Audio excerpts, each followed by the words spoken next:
On October 10th, 1997, Interplay Productions released Fallout, a post-nuclear role-playing game, the beginning of a series that would have a lasting impact on the gaming market as a whole. Tim Kaine, the creator of Fallout, and art director Leonard Boyarsky would later move on from Interplay to form their own studio Troika Games, alongside Leonard's fellow artist Jason Anderson. Before this, however, Leonard also designed large sweeping elements of Fallout 2. Troika had three major releases: Arcanum of Steamworks and Magic Obscura, The Temple of Elemental Evil, and Vampire the Masquerade Bloodlines. Nearing the closure of the studio, Troika attempted to bid on the rights to make Fallout 3, but were unsuccessful, losing the auction to Bethesda, who would go on to make the modern first-person experience the majority of players are used to when thinking about the Fallout series. Despite the closure of Troika in 2005 and the loss of the Fallout IP, Tim, Leonard, and many other developers would find themselves constantly crossing paths with the series in some capacity. Black Isle Studios, a subsidiary of Interplay that would go on to make games such as Fallout 2, Baldur's Gate, Icewind Dale, and Planescape Torment, would lay off the entirety of the staff in 2003 without fully closing down the studio. Individuals that worked on Fallout 2, like Chris Avallone, Fergus Urquhart, and several others would go on to form Obsidian Entertainment in that year. Obsidian had made several games by this point, but one of the most important for this story is Fallout New Vegas, which Obsidian got the rights to create from Bethesda Softworks. I have a whole video on New Vegas and its development history that you can check out before or after completing this one if you feel so inclined. It would be 2011 before Tim Kaine would join the ranks of Obsidian Entertainment. While Tim worked on projects like Pillars of Eternity and South Park, in 2016, he was approached to make his own original IP for the company. Believing he'd be unable to do this without Leonard, Tim asked Boyarsky to be hired on, reuniting the two individuals within a work environment and giving them the opportunity to make something great. This project would go on to be The Outer Worlds. Today I want to talk about The Outer Worlds with you, a game that, though many might see as mediocre, I see as a truly wonderful experience. One with engaging, albeit simplistic gunplay, amazing landscapes, some difficult decisions, and engrossing dialogue and commentary. A game tied so heavily to Fallout New Vegas that the two get compared constantly. Despite this, The Outer Worlds is its own game and its own experience. Unfortunately, the marketing would not have allowed you to think that, and I believe that can lead to some disappointment for fans of modern or even old-school Fallout experiences. So let's delve into the development history, storyline, and gameplay of The Outer Worlds, and explore the colony of Halcyon together as we attempt to save or murder everyone that we come across. If you enjoy these videos, please consider liking, commenting, and subscribing. Every little bit helps, and a big spoiler warning for the entirety of the game as well. With that out of the way, I'm Super Rad, and this is the Big Outer Worlds Retrospective.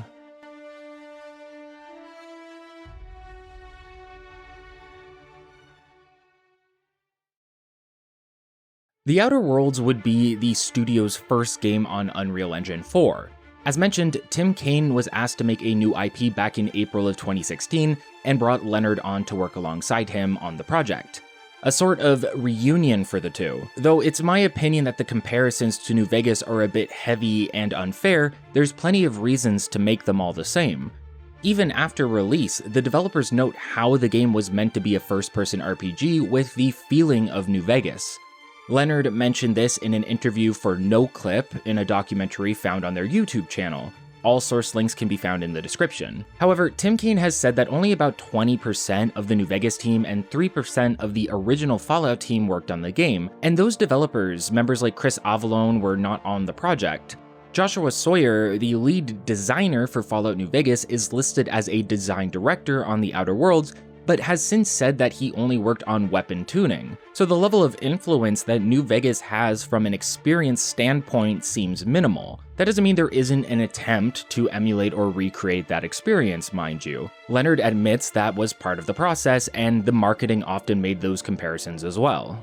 For the overall conceptual goal, Leonard talks in the no-clip interview about how the main idea has a game where Fallout meets Firefly, and I believe you heavily see both aspects of that within the game. It's Fallout mechanically in things like dialogue, camera angles, perks, etc., and Firefly in tone, setting, and more. Even a major plot point of the first DLC seems to directly reference the film Serenity, the sequel to the Firefly television series. Some spoilers for that series as well, by the way. Another influence to the game's design includes Futurama, specifically in the branding, as Leonard mentions during an interview for The Hollywood Reporter. Boyarsky notes other influences to the writing as Wes Anderson, the Coen brothers, Deadwood, and many more. The team had a prototype made 6 months after starting, but had a hard time communicating the idea of the game to publishers due to their less than mainstream nature. Their words. I'm not sure what makes it non-mainstream. I feel a first-person RPG designed to be similar to Fallout is as mainstream as it can get right now. The game would end up being published by Take-Two's Private Division subsidiary, but during development, Obsidian would be acquired by Microsoft. Luckily for Take-Two, they held on to the publishing rights for the release. Due to this acquisition, everyone assigned to the Outer Worlds ended up working together in a bubble, and with favorable reception and sales, Microsoft ended up liking it and has since led us to the development of the game's sequel. One of the Outer Worlds' bigger criticisms is how the game's ending sort of appears out of nowhere rather than feeling natural. You always know what the end goal is, but reaching that point feels like there should have been more steps along the way. This is due to several cuts that were made during development. After the vertical and horizontal slices, for example, think previews of what the game is supposed to be like, Brian Hines, senior game designer, has talked about how he had to do blockouts for an entire planet that ended up being cut, leading to the loss of 6 months of work. These cuts were made in chunks and were attempted to be completed early on in development to prevent the scope of the game from being too much for the rest of the team. While he admits this helped for development, Leonard laments on the fact that this was one of the reasons the ending feels like it jumps out of nowhere. These cuts have a rippling effect throughout the games as well. Scylla, an asteroid with very few features or elements to develop the story, ended up being used as a sort of dumping ground for various companion quests. Vicar Max's companion quest where he meets a hermit was always supposed to happen on Scylla, but Felix's questline had to be moved there due to these changes, and Yoka had some aspect of her quest tied to this location as well. There was even a third planet that ended up cut, as well as an open world hub that would allow you to travel to each location. There used to be a 6th human companion as well, of which details are scarce. This character was cut completely and replaced with Sam, a janitor robot, due to how easy it would be to design around him. Character interactions and dialogue surrounding Sam are incredibly simplistic, meaning he required less development time. As a first-person RPG similar to Fallout, Tim and Leonard didn't want character classes, but rather pillars or roles that could be hybridized, making your character more free-form during gameplay and growth. The base roles for the game included ranged and melee combat, stealth, dialogue, and leadership, and they wanted to have these combined with one another in order to lead to said hybridizations. The holographic shroud that we will touch on later is an example of mixing stealth and dialogue roles together. The leadership role, trying to consider how your party could actively affect your other roles as the player character, would end up being the hardest to synergize with the other roles for the team. This turned into things like passive ability bonuses, like lockpicking when attempting to break into a container, or skill bonuses in dialogue that actively show you when your companion is the reason you are even able to say a line. In fact, this mechanic was originally supposed to have the companions whisper the line to you for you to say back to whoever you are conversing with, but this was cut due to difficulties making the animations work. Combat was another role affected by companions. You need at least 20 skill points in inspiration to use companion abilities, a very effective feature for having a party with you on the journey. However, many of these abilities used to be for the player specifically. It was only with how much tactical time dilation was becoming more of a focus that these other abilities were decided to be split up onto the other party members. For quests, they tried to find a balance between waypoint objectives and non-marked paths of interest. The idea being that a certain quest would bring you past a point of interest, and by exploring it, you may unlock another quest in the process. While this is possible, most of the quests in the game are found in hub locations. Generally speaking, many of these hub locations are reached via a quest, and those quests have markers. Every quest in the game, aside from 1, maybe 2 or 3, are all based around quest markers and don't require the player to actively search for their objectives that often. I am not someone that thinks waypoints are inherently negative, but I wouldn't say the balance they sought for was ultimately achieved. Something else they wanted was for everyone to be killable within the game, requiring a fallback in the way of Ada to prevent the player from getting softlocked. This would give you that sort of Morrowind-like freedom to do whatever you want without forcing you to revert a save or start over completely. What's interesting is that the team tried to create a pacifist style of gameplay, but found it ended up being too confusing for the player and the logic of the game. Since the game is so heavily instanced, they found people would get knocked out, and then after entering and exiting a building, the NPC would be back up, confusing the player, and I feel like the solution to that would have been keeping them unconscious when you go in and out of an instance. I don't know why you had to remove the entire concept of pacifism because you had these confusing issues that you could design around, but not my game. Additionally, missions where you would need to kill somebody but instead incapacitated them weren't designed to handle this type of logic and would have required extra work and steps to make it make sense. I believe there's an example they use of needing to take someone's finger or arm after death, which wouldn't make sense if you knock them unconscious, unless you're particularly gruesome.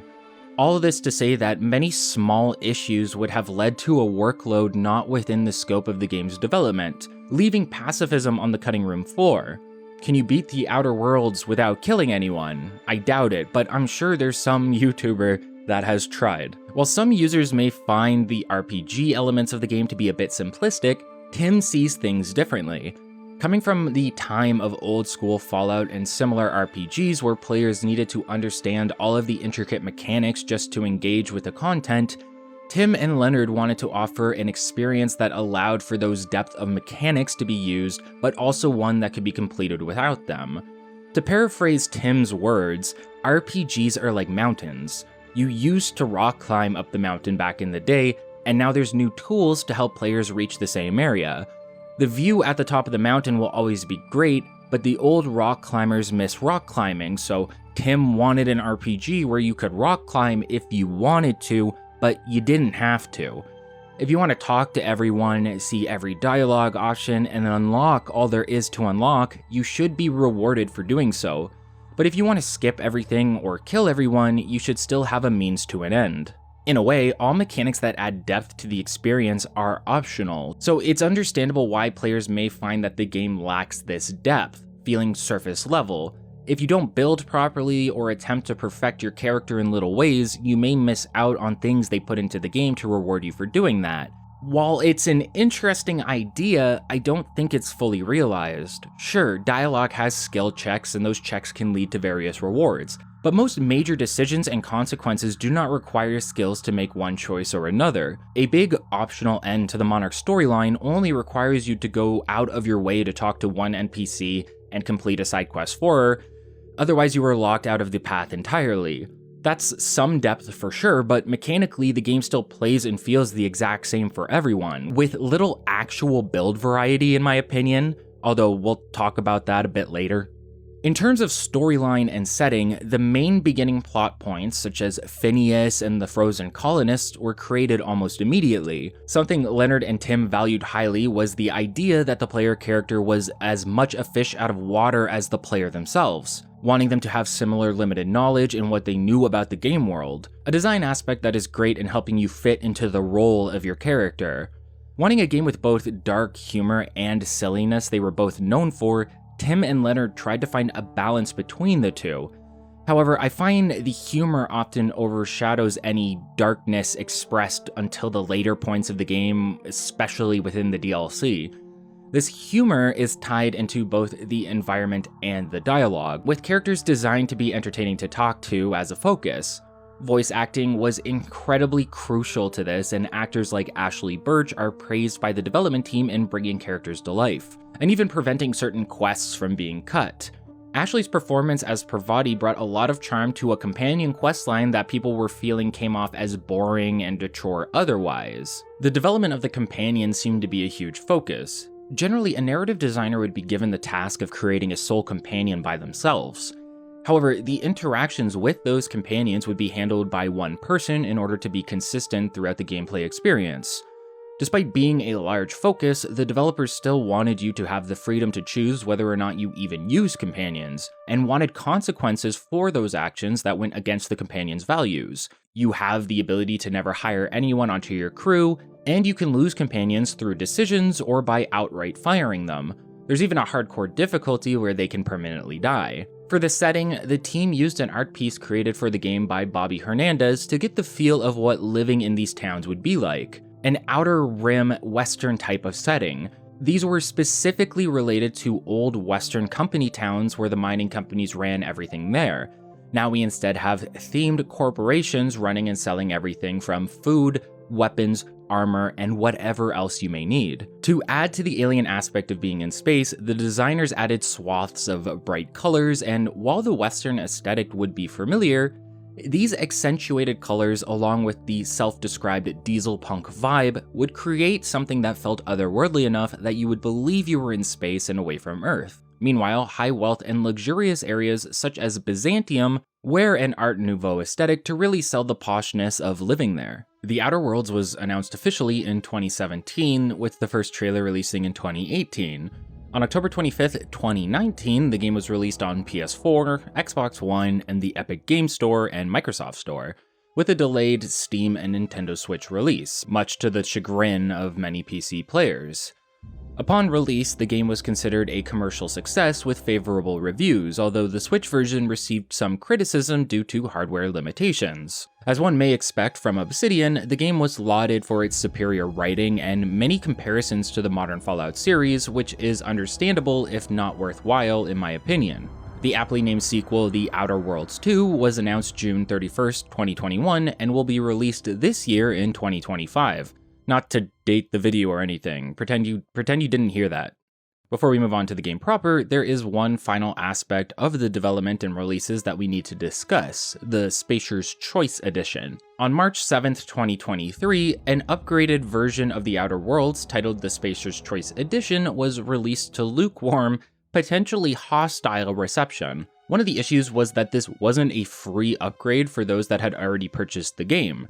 It was discounted at about $10 USD, sure, but for people that already owned the game, the small mechanical changes and graphical upgrades didn't seem worth the added cost. One of the major mechanical changes was that the game's level cap was removed entirely, which, while nice, isn't anything that is going to make or break your experience, especially with the respec mechanic readily available on your ship. The Moon Man helmet's mouth also moves on the Groundbreaker, I guess, but there isn't much else to note mechanically other than that. The real issues begin to show themselves when looking at the graphical changes and performance. For an upgrade that promoted increased performance for players, many found that the game actively ran worse on their systems. While this may make sense with graphical upgrades, the changes to the graphics were often seen as so minimal that it didn't make sense for the performance to drop so heavily. People were even upgrading GPUs to see if they could find a difference in performance to no avail, suggesting some sort of error or bug was at play. Artistically, the lighting system was changed so drastically that it almost feels like there's a color filter over everything in the game. Landscapes are so actively washed in warm colors during the day that the game only begins to look somewhat normal as cooler tones appear at night. And the system is designed in a way where this shift in day to night is actively seen indoors when talking to NPCs for some reason, despite there being no windows. This is actually like lore in the setting. There's no windows, no actually working windows. I mean, there's some, but like they sell windows that don't actually work. You know what I mean? It's really weird. While this is most prominent in Emerald Vale, and I'd say somewhat less so in other areas of the game, it builds an awful first impression for new and returning players and seems to actively go against the goal of showing off the vibrancy and colors to make the planets feel more alien in nature. It's not just color either, the brightness is actively awful as well. If you follow the gamma calibration the game has built in, everything is so incredibly dark that it can be hard to see around multiple interiors. Raising the brightness isn't a great fix because of how washed out the game can become, but it feels almost necessary because The Outer Worlds doesn't have a flashlight mechanic. Bugs, performance issues, awful colors, and bad lighting, all for an added cost, led to a large swarm of heavy criticism and complaints from fans. It was very ironic that the release was called Spacer's Choice Edition, as the in-game company is notoriously known for creating subpar products to make a quick buck. It's poetic, really. I ended up recording all of my footage on the Spacer's Choice Edition. While I'm not sure what patches have been released since the upgrade hit the market, running this game on modern high-end hardware isn't much of an issue, and there aren't enough mechanical differences to say playing the original would be better for a retrospective, except for the leveling system, which was very limited in the original, and we will talk about that aspect of the game specifically when we get there. But with the history lesson out of the way, I think it's time we step out of cryostasis and see Halcyon for ourselves firsthand.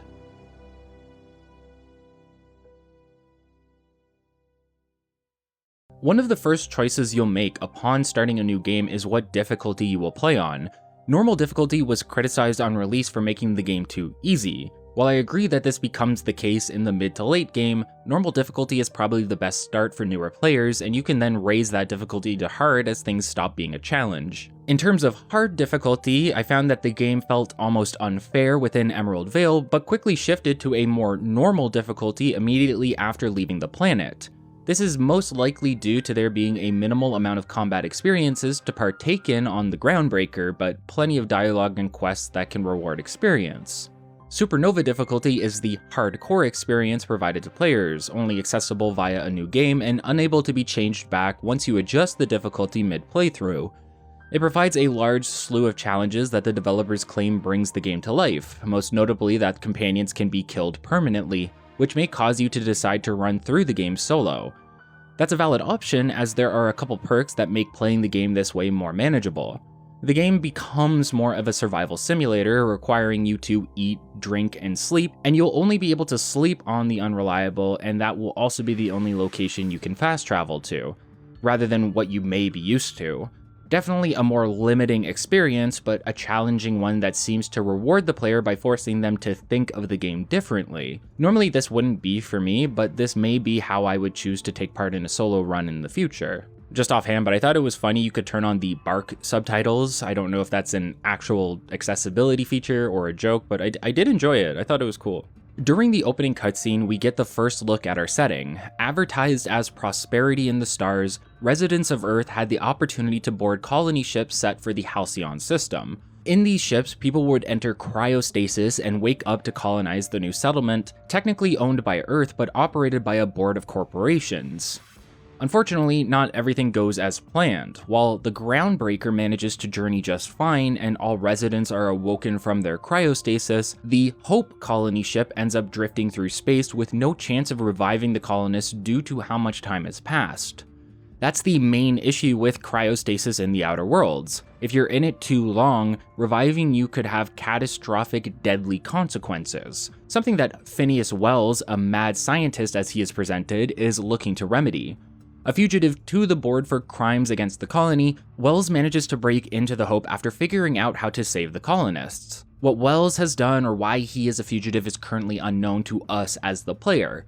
Unfortunately, he only has enough supplies to revive one individual, and this in turn becomes our character creation process. Phineas is based on a combination of Rick from Rick and Morty and Walter Bishop from a sci-fi television show called Fringe. He is a scientific genius with a heavy anti-authoritarian mindset, calling cops bootlickers, defying the board, etc. A very cool, very ACAB individual. He's the only one willing to openly go against the board aside from your common criminal. Where some people look to bypass the law, Phineas seems to be the only one willing to attempt the dismantling of the oppressive forces that control Halcyon. He also seems to be the only one able to point out and vocalize the food shortages and dwindling supplies that we'll hear more about in the future. To Phineas, the colony is on the verge of collapse, and he wants the help of the Hope colonists to save it. And he blames the board for letting things get this bad. The Hope is a colony ship full of Earth's brightest minds, scientists, engineers, doctors, etc. For whatever reason, Phineas needs the colonists revived to save Halcyon, and so he begins to scan through the list of colonists to attempt to find the perfect individual to revive before all the others. When I say colonists, I mean hundreds of thousands of frozen people left to die, something the board wishes to hide from the population of Halcyon, giving us our first glimpse at what they are willing to do to meet their bottom line. It's all about sales, productivity, and keeping the common man complacent, but it's not politically charged according to Leonard Boyarsky. The Outer Worlds has one of my preferred attribute systems, using words to describe your skill in an attribute rather than numbers. Each point raises your skill from below average to average, good, high, and very high. Everything above below average is a passive bonus to some aspect of the game. For example, perception passively raises your damage for headshots and weak spots. Additionally, each attribute will govern a set of skills with some overlap, raising your base amount of those skills at level 1, making it easier to level them up to the amount you are comfortable with as you progress through the game's storyline. Essentially, it's completely up to you what attributes you take, and they won't change your gameplay experience that drastically. That's good for some and bad for others. Good for those that don't want to think about character creation that hard, and bad for those who are looking for more unique experiences per playthrough. Luckily, you can still specialize thanks to the skill system, but even that has been designed to help the more casual player, at least initially. This has a bit of an adverse effect, however, making it so there is virtually no reason to maximize any particular attribute in my eyes, as there is rarely any reason to take an attribute and make it below average in order to optimize other aspects of your character. The one exception comes with intelligence, as having below average in this specific attribute will give you the dumb trait, opening up additional dialogue options, many of which come alongside comedic comments from the NPCs you are talking to as well as your companions. There's even a somewhat secret ending that I believe can only be achieved through the dumb trait. But every other attribute offers pure negatives for leaving them at below average, and I never see them as worth it in order to maximize some sort of passive from one of the other options.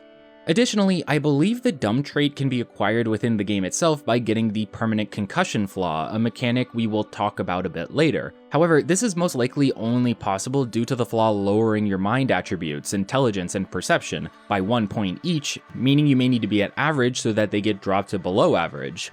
Essentially, the character creator is purely about what positives you want your character to have and rarely focuses on the negatives. It's very possible to have an everyman of sorts and to be good at everything in the game, especially when you have companion bonuses working alongside you. And this can come off as less unique or even boring to some players, especially the hardcore crowd.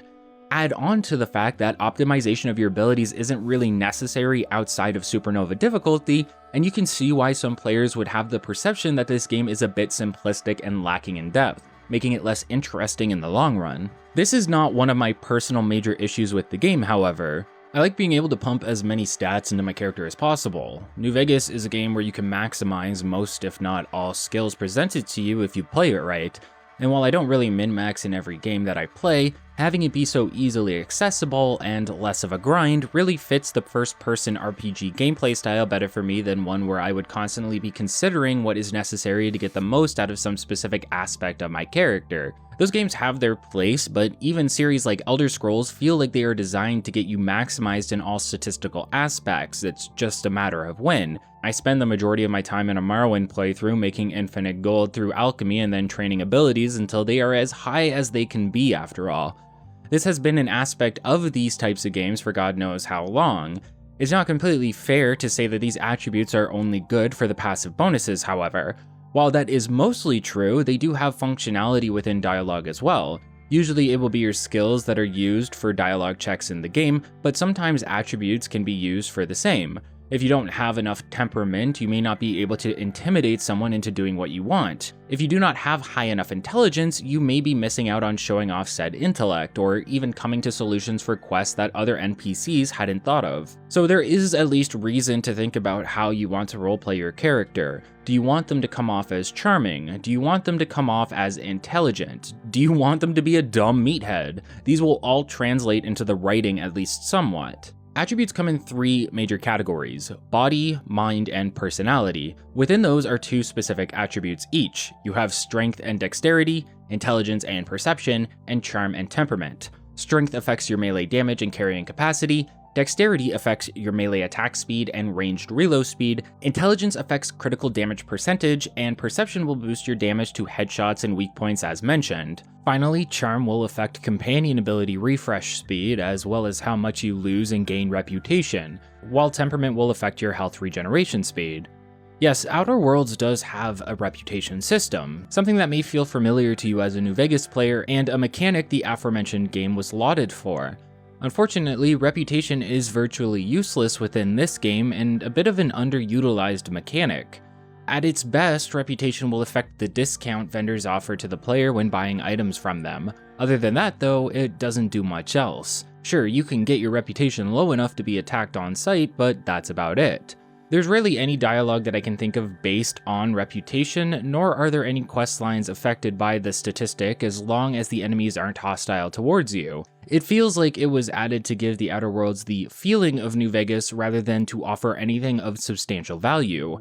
NPCs in New Vegas used to approach you on the street and offer you gifts with high enough reputation. And even if you had it so low that they were hostile, there was a disguise system in place that would allow you to bypass that issue from time to time. There's a disguise system in Outer Worlds as well, but it isn't at all tied to reputation, so there only seems to be one reason for it in this game, and it's for comparison's sake, helping feed into the understandable observation that this game's mechanics can be seen as surface level at best. I believe the game offers a lot more than that, as we will see throughout the retrospective, but that doesn't mean there aren't aspects of it that offer little of value or depth. Something else worth mentioning is the level of character that is presented throughout the game. Almost immediately, we already get an idea of what type of personality Phineas has as he comments on the changes to our attributes. Imagine that each change of attribute you make while creating your character is Phineas working through the catalog of frozen colonists. He'll take a look and comment on especially low or high stats as you change them. Again, another feature that individuals may remember from New Vegas when Doc Mitchell takes a look at you after the Vigor tester. If it sounds like I'm comparing this to New Vegas a lot, that's because I am. It's because that's what they are basing the game off of. Attributes, reputation, skills, and even things like aptitudes, which are just traits from Fallout, are all in some way reminiscent or outright taken from New Vegas specifically.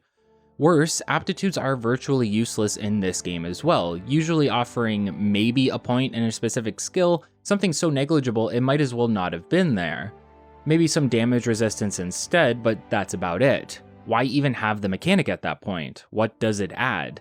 I can't even think of a single dialogue option where my aptitude came into play, so not only does it hold little value mechanically, but it holds little purpose for role-playing as well. Additionally, the character creator is somewhat limited. You have 2 genders to choose from and 15 facial presets between them, which can be edited minimally with various sliders. The most character or uniqueness I could convey through the creator was through the hair and facial hair selection, but even that leaves much to be desired, with a very small number of options to choose from. I just wish there was more. At this point, Outer Worlds is an older experience, but it isn't that much older, and we live in a time now where our character creators are creating one-to-one likenesses of anyone you can think of. It's not really fair to compare it to more modern or timely releases of other gaming experiences, but more options or the ability to make more drastic structural changes would have gone a long way here. Sure, you don't really get to look at your character outside of the inventory menu, but that isn't really an excuse to me. After character creation, Phineas escapes with the player character back to his secret base. In the setting of the Outer Worlds, ships can skip between systems, but it's incredibly dangerous to skip within one. Phineas had to do this to escape the board, but it led to his ship breaking down once you make it back to his secret lab carved into an asteroid. Without much of an explanation, we awaken in a drop pod and are immediately sent down onto the planet Terra 2, specifically within a region called the Emerald Vale, in order to meet a smuggler named Captain Hawthorne who is to help us travel through the system on his ship, the Unreliable. Our drop pod lands on a beacon away from the ship. Unfortunately for Hawthorne, he didn't move away from the beacon and ended up getting crushed to death by our pod. A little humor to be sure, but one that has lasting implications for our future endeavors throughout Halcyon. The Outer Worlds is a funny game. The dialogue is dry and witty when it needs to be, but can be gruesome and serious as well. You can laugh at how absurd the lifestyles of the people living in Edgewater can be, but also see how they are suffering from illness and being overworked. The balance in tone was very important to Tim and Leonard when developing the game, and I think it pays off. You get a lighthearted experience a large portion of the time, but will be horrified at what you learn when you look under the surface. We need to reach Hawthorne's ship from where we landed, and this acts as the game's short but effective tutorial segment, as well as a lore dump mechanic, with Phineas in our ear telling us we have been asleep for 70 years and explaining how the board is in control. You can fight using ranged or melee combat, but you can also use stealth, either from a distance or hiding in the various brush that you will find along the way. Stealth can be useful when not wanting to take part in combat, but I wouldn't call it a fully featured mechanic. Rather, stealth feels like it is used to start a battle at an advantage. There may be silenced weapons, but you will, for the majority of the experience, just begin combat by shooting an unsuspecting marauder and then entering into your typical firefight. The Outer Worlds 2 seems to be building on this slightly more, making stealth a more feature-rich gameplay style, letting you silently take out enemies and explore locations without being seen. Sure, there are off-the-beaten paths in some locations that help you circumvent combat in the original game, but those feel few and far between. The Outer Worlds is very much a shooter in the sense that you will actively be in action-packed firefights, and that makes it feel like stealth is left at the wayside, despite supposedly being one of the main gameplay pillars. This will also be where we have our first tutorial segment and introduction to Spacer's Choice. It's not the best choice, it's Spacer's Choice, a slogan the company is all too happy to use constantly throughout the adventure. Spacer's Choice is the everyman of the corporations. Anything and everything you end up with can be developed by them. However, it's the quality that is lacking, and this translates slightly into the gameplay. Low effectiveness and low durability, something the company doesn't shy away from. They know their products are garbage, but they are cheap, and you're probably broke, so why not use Spacer's Choice? To really show the absurdity of corporate values in the bottom line, Pelham here, injured from a marauder attack, is not allowed to accept outside help from strangers or other corporations, hence why he mentions not writing about this encounter in his report. Many rules and regulations are set up by those in power to keep things as tight a ship as possible. Spacer's Choice doesn't want to help anyone that isn't a part of their employment structure. They don't want liabilities. If anything isn't done exactly to code and reported in paperwork, you are going against the board and could find yourself fired, or worse, arrested for crimes against the colony. It's an authoritarian system built around controlling the masses as much as possible in order to incentivize profit. Spacer's Choice doesn't care if they put their employees in danger because they aren't humans to them, they are property, and you, as an outsider, should not be meddling with their property. So what you end up having is a multitude of examples of people living as property rather than their own individual selves. There's even someone that takes their own life, and this is seen as damaging company property, leading to their punishment being passed on to either their next of kin or their bosses/coworkers. It's a hellish world, and at no point do the corporations seem to do the right thing, nor are they ever framed as the good guys. There are clear politics being pushed throughout these stories and examples. The themes hold a very anti-corporate, anti-capitalist tone, despite what Leonard or Tim would like to state to the public. The one example of the contrary would be MSI on Monarch, a planet we haven't been to yet, but this is through special circumstances and is more about an individual trying to break down the corporate structure from the inside. Dialogue in Outer Worlds expects you to meet certain skill checks rather than have a percentage chance of making something happen. This is similar in design to New Vegas and seems to be Obsidian's preferred way of determining what the player can and cannot do. I know some players prefer the chance system, but I always found that this way fit better for me. If there's something you want out of someone else and you can't make it happen, you can always make a mental note of it in order to come back later when you do have the exact skill count necessary to pass the check. Games like Fallout 3 and 4 and even Baldur's Gate 3 use the ideas of persuasion, deception, etc. as a means of rolling dice. It's part of the tabletop aspect these games try to emulate, but while I appreciate those in a tabletop setting, I find that in a video game setting they influence the player into wanting to save scum. This can be bypassed in some ways, such as forcing the player into a single save with an Iron Man or Honor Mode run, but those are usually challenge run experiences for players that have beaten the game at least once before. One of the main actions you'll be taking in the Outer Worlds is picking up anything that isn't nailed down. While this is also true for games like Fallout or Elder Scrolls, generally the grand majority of items you find are going to be considered junk and virtually worthless. This has the benefit of making the world feel more interactable, but not giving you the burden of feeling like everything needs to be picked up. It's a good balance, and that balance gets shifted in games like Fallout 4 when junk becomes items that can be broken down for crafting. The more use hundreds upon hundreds of junk objects have, the more inclined you are going to be in terms of picking them up, constantly looking at the floor and attempting to loot an area you are exploring until it's a barren husk of what it once was. At least for me. That's how I feel about it. That's how my brain kind of gets focused in on that specific aspect. Outer Worlds sort of goes that Fallout 4 direction. There's countless items to pick up, but very few would be classified as purely junk. There are junk items, and you can sell them all in bulk at the press or hold of a button when at a vendor, but they aren't as prominent as the main items you will be picking up, which is food and medicine. Food and medicine is in extreme abundance within the Outer Worlds. This is because your main source of healing is an inhaler that gets additional item slots the higher your medicine stat is. Your inhaler is mostly used for Adreno, the most generic healing item in the game, but you could slot in additional food or medicine so that when using the inhaler, the bonuses of those extra items are applied automatically. This means you can customize your healing experience and fine-tune it before a battle, and you can use a combination of effects mid-battle without having to go back into your menu. That's all well and good. I really enjoy that system, and I think it gives more value to the medicine skill rather than just being a pure passive buff to how much healing you get per item. Instead, medicine now allows us to customize our healing further. My problem is that there are too many items. Countless food and medicine items are scattered all around every corner of the map, compelling you to pick them all up and then flooding your inventory with so many options that you feel overwhelmed and no longer want to bother.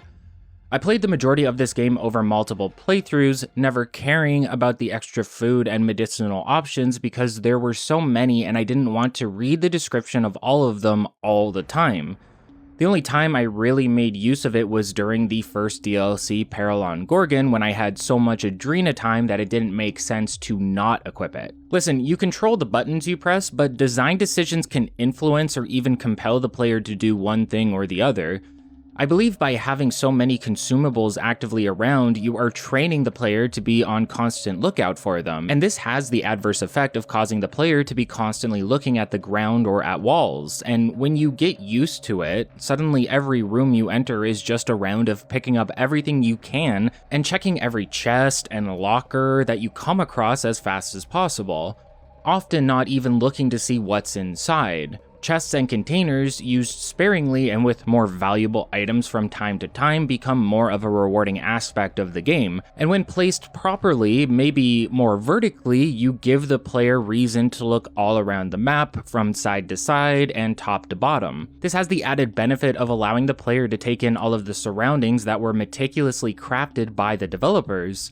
I feel that's missing here aside from a few key set pieces that lead your eyes around the environment, like when you first enter the Groundbreaker. Certain items are considered to be owned by an individual or a faction. As you may expect, you can steal these when not within view, but there are little to no consequences when it comes to getting caught. If someone sees you stealing, they will run up on you and demand to know what you are doing. Assuming you have been leveling your character at all, you will always have a means of talking your way out of this. That's cool in a way, but these values never seem to change nor get more difficult. This means you can steal and go unpunished through the entirety of the game with no risk involved. The only downside is that you will lose reputation, but this doesn't even matter since reputation is virtually useless as well. Why are you even losing reputation after convincing someone that you weren't doing anything?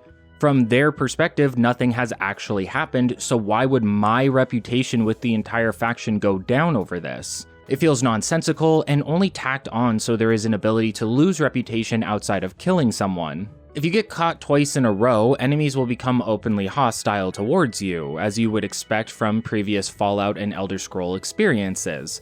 So I like this buffer they added that gives you an escape through bribery or dialogue skill checks, but I wish it was fleshed out a bit more so it wasn't always that easy for me to weasel out of one of my mistakes.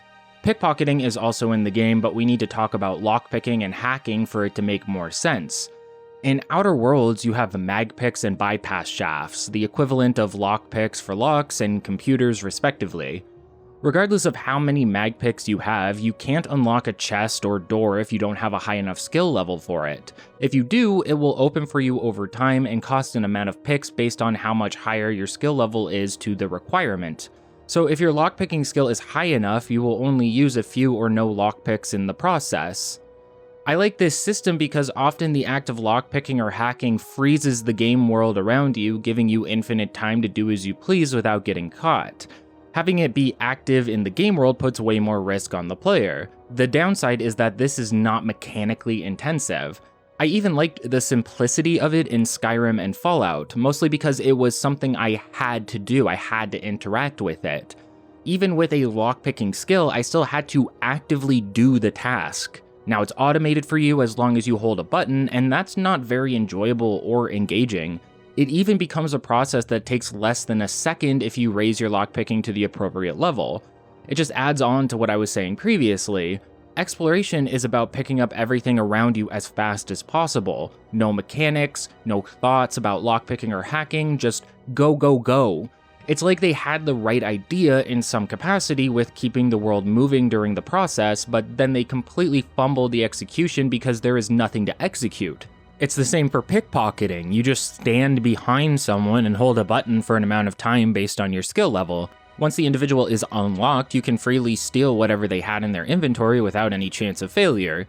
I don't think all pickpocketing attempts need to be chance-based, but making every aspect of security, lockpicking, and hacking essentially the same process, where you don't actually engage with it in any capacity, is another reason people would observe these mechanics as being surface level, because they are. Outer Worlds has depth here and there for sure. Like, I love this game, don't get me wrong, but you almost immediately begin to realize that depth is lacking for a lot of features, and that's going to throw a lot of players off before they get into the meat of the experience.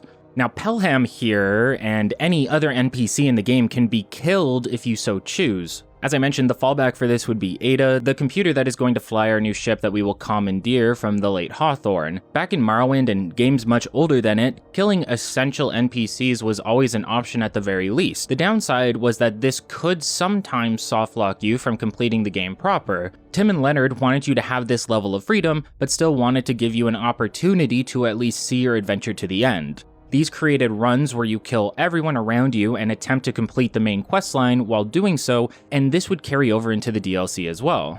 Things like that are not something I personally take part in. I'd rather see where the story is going with the NPCs involved. It's a richer experience to me that way, but it's nice to have the option and can offer a challenge, providing replayability to the player. Not only are there several ways to play through the game, those being with Phineas, the board, or by killing everyone, you also have the opportunity to weave back and forth through these options, as we will see a bit later on when we reach the Groundbreaker. It's not super clear to us at the moment why we need the ship to help Phineas, and we can choose to just ignore him and use the ship for ourselves if we want, but it will start to make sense as we move forward.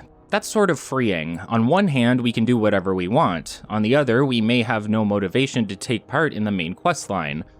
When you get shot in the head by Benny in New Vegas, that feels personal. You can go and do whatever you want in New Vegas if you want, but you have a personal vindictive reason to find and deal with Benny. In the Outer Worlds, the only thing we know is that the colonists on the Hope have been left for dead in the cold vacuum of space, but that doesn't really affect us much on a personal level. Sure, we were a frozen colonist too, but we don't know any of the other colonists, and we have no reason to save a bunch of people that have been popsicles for 70 years, other than our own moral compass. So we have the freedom to save the colonists or do something else. It's less personal than New Vegas, but there is still something that at least ties us to the colony ship and may be what you base your headcanon or roleplay around. Luckily, finding the ship is a simple task. The bad news is that it is surrounded by marauders. The Outer Worlds is a game heavily inspired by the sci-fi series Firefly, among other things, and Marauders especially so, as they appear to be a more lighthearted version of the Reavers, a horrid group of space pirates that are said to have been driven mad at the edge of space. There's more to it than that, of course. Similarly, Marauders are considered to have gone mad through complacency and laziness, a story propagated to put fear in individuals who don't want to work and don't want to be productive. A story that fits better within the setting of this game. Around the ship, we can find Lieutenant Mercer, who is scoping out the Marauders. Not to deal with them necessarily, but more to file a ticket against the unlawful landing of a spaceship in the Vale. The priorities of every individual in Halcyon are skewed. People are brought up believing in the absolute authority of corporations, in rules and profitability. To break a rule, no matter how small, is a larger offense than the dangers that may surround you. Maybe you crashed your ship near Edgewater and were then attacked by marauders. Spacer's Choice soldiers don't care about helping to keep you safe from said marauders, but rather they'd want to help you so they could ticket you later. Bureaucracy at its finest. Everything needs to be reported, costs need to be analyzed, and it needs to be beneficial to the company. Maybe then they will do something about anything. It's a hellish world, and this line of reasoning puts you at odds with those around you. You can learn to fit in if you want, but the game takes great pride in allowing you to act as the straight man in a nonsensical world, showcasing how ridiculous these corporate concepts can be. We get to bear witness to this corporate structure and watch as it is the downfall of Halcyon. This game is so comically in your face with anti-corporate and anti-capitalist rhetoric, you'd think you were watching a satire on commentary itself, but no. According to the developers, The Outer Worlds is not politically charged at all.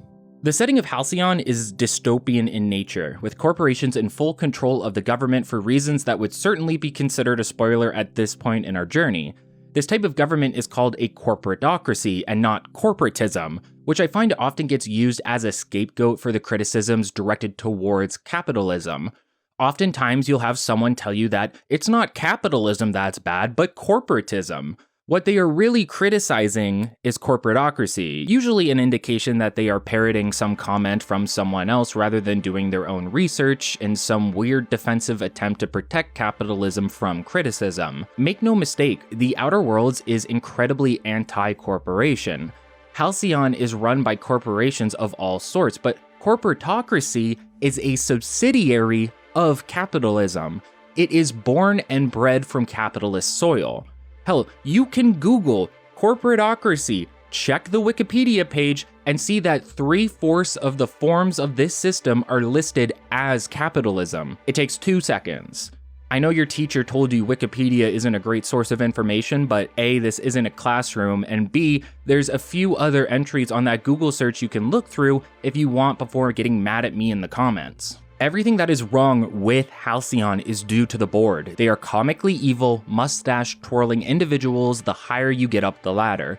Sure, the lower-level normal citizens who just work for the board may be reasonable or even good people, but the board of corporations is evil, like purely so. And that's why it's so funny to me when you get articles like the one in PC Gamer where Leonard Boyarsky called the game political but not politically charged. What does that mean? Well, according to Leonard, it means that while there are politics in the game, duh, the politics aren't there to lecture you. I guess what he's trying to say is that they are more nuanced than that. However, I find this article especially to be particularly grating due to what is said in it.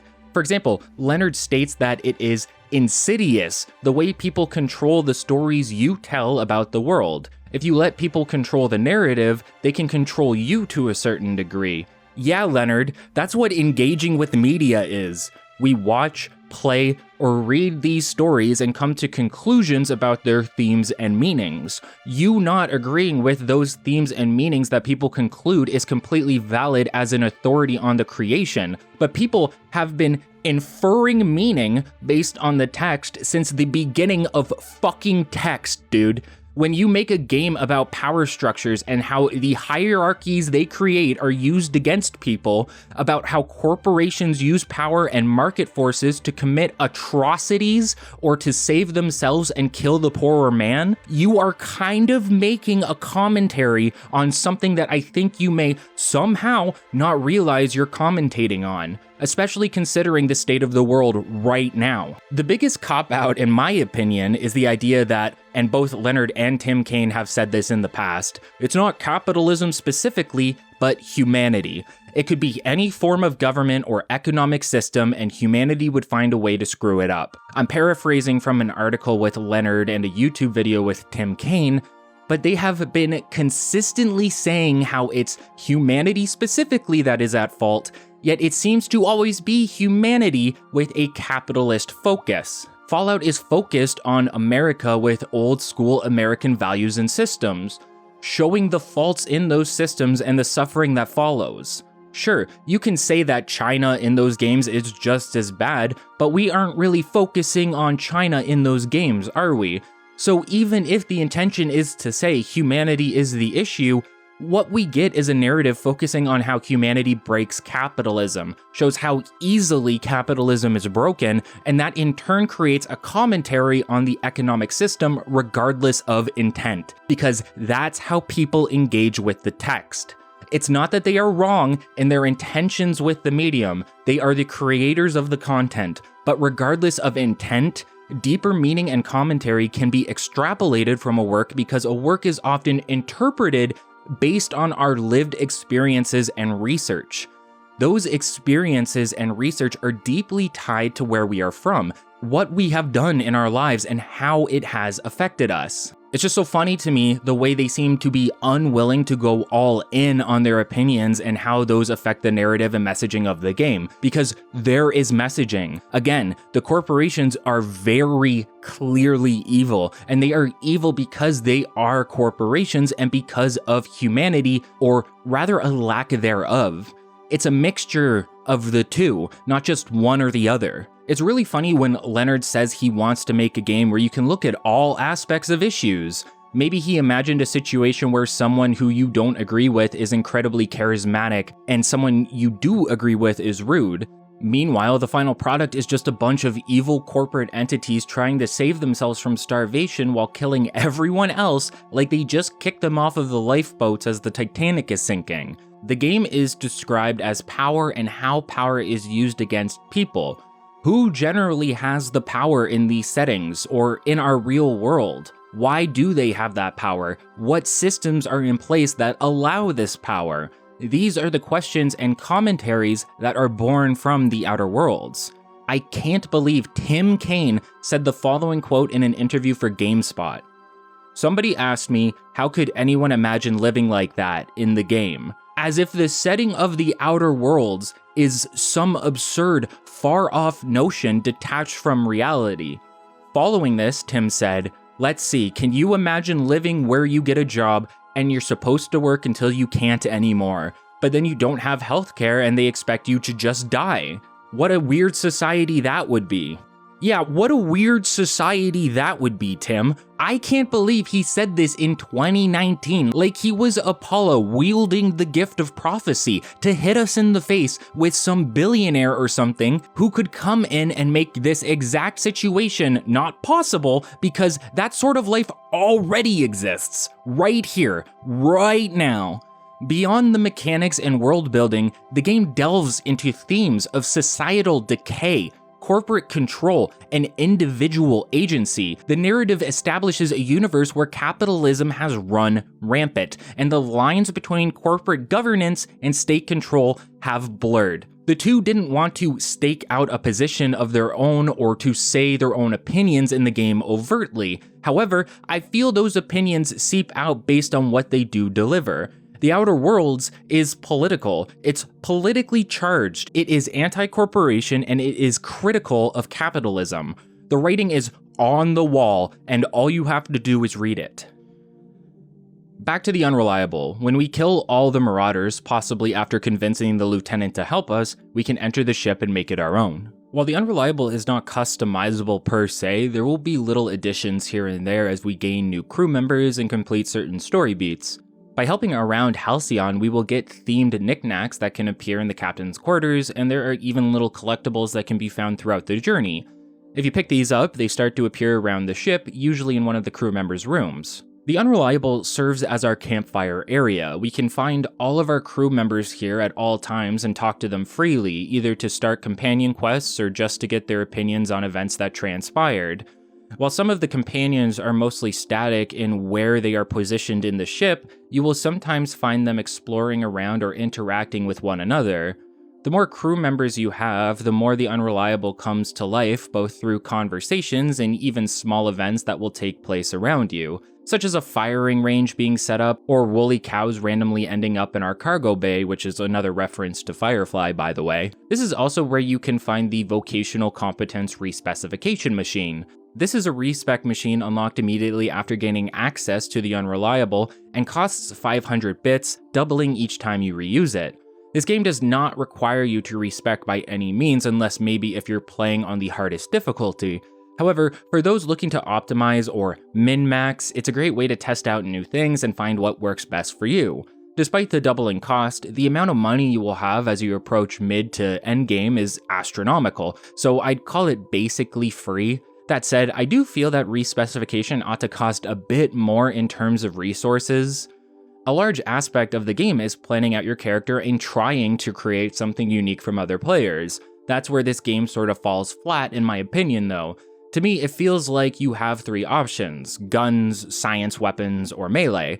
Sure, there's stealth and leadership, but those always felt like bonuses on top of the three major archetypes. In the cockpit, we can meet Ada, an autonomous digital astrogator. Most, if not all, ships in Halcyon are piloted by a computer rather than manually. Hawthorne hooked Ada up to the rest of the ship's systems, giving her full control of the spacecraft and making her fully sentient. Although this isn't supposed to be obvious to us right away, as Ada tries to hide it. Parvati is one of the only characters to openly observe this aspect of Ada once we leave Edgewater. Ada can feel things, such as loss when she finds out that Hawthorne was killed during our landing. Luckily, we can come to an understanding that we are the new Hawthorne, and while this doesn't console her completely, it gives Ada the opportunity to bond with us as her new captain, something we can choose to feed into or not. Would you treat Ada as just another computer, or would you see her as a member of your crew, a person who deserves respect? Ada informs us that we require a power regulator in order to get the ship off the ground, meaning we can't make our way back to Phineas just yet. Instead, we need to head over to the town of Edgewater, which acts as our first major destination of the game, full of side quests, a couple companions, and a major decision we need to make that will have repercussions when it comes to the end of the game. Tim and Leonard wanted the first location you visit to have a major decision right from the get-go, a means of showing that there would be choices necessary to make during the journey that will affect people other than yourself, and your actions will be talked about / ripple through the rest of Halcyon as you progress. It's not just about having choices that matter, but having difficult ones where you aren't sure if you are doing the right thing or not. Gray areas to explore, and while I believe Edgewater offers a perfect, wonderful example of this, it's hard to say if subsequent areas stack up to this ideal. Around this point in the game, you will level up for the first time. Every time you level up to an even number, you will unlock a perk point. Perks are broken up into 3 tiers for the main character. You can unlock further tiers by gaining perks in the previous ones, 5 perks to hit tier 2, and so on. While many of these perks are things like better damage or better companion boosts, etc., many of them have use outside of combat. For example, you can heavily increase your carrying capacity to the point that it stops becoming a factor within the game. Maybe you think that's a bad thing, but in a game that focuses so heavily on picking up everything you see without a thought in your head, this becomes crucial as you make your way through the storyline. A couple perks also benefit the player if they have no one in their party or if they never recruit anyone at all, making solo playthroughs extremely viable. A crucial perk I always take eventually is one that doubles the amount of ammo a vendor will be holding. You would be surprised how much ammo you can go through in the early stages of the game, and sometimes even in the later ones. Being able to buy 100 rounds of heavy ammunition at every vending machine is a great way to keep your stock up, especially since I focus on using the light assault rifle almost exclusively during my playthroughs. It's just the best gun. It's so good. Not all perks are created equal, however. Some are simply more effective than the others by a mile. This makes selection pretty simple and less free-form than you might think, as many of your selections could be considered wasted, especially in the original game where levels were limited, even with the added DLC. Spacer's Choice Edition essentially allows you to become as much of a powerhouse as you want to be, and the game only sees real difficulty spikes in the DLC like with Murder on Eridanos, where the enemy's damage and HP pools are fairly exceptional on higher difficulties, especially when wearing light armor. To bolster this even further, there's a system in place to bestow flaws onto your character. Certain events that happen in the game, whether it be by taking damage from primals or falling from high places, have the opportunity to offer you a flaw. Let's say you fall from a great height and injure yourself. The game then asks if you want a flaw that gives you a fear of heights. Now, whenever you are up high, you will have a penalty to certain stats. The trade-off is that you get a perk point per flaw that you accept, meaning that you can stack even more passive abilities onto your character, turning them effectively into a god. The issue is that the flaws are not balanced for the reward they offer. How often do you think you will be up high enough during combat where this flaw will matter? How often will you be fighting primals, etc.? Some flaws, like the permanent concussion, could be considered not worth the perk point, so there's some balance there, but I found the grand majority of the flaws were worth it because I would generally never find myself in a situation where they mattered, especially with companions at my side.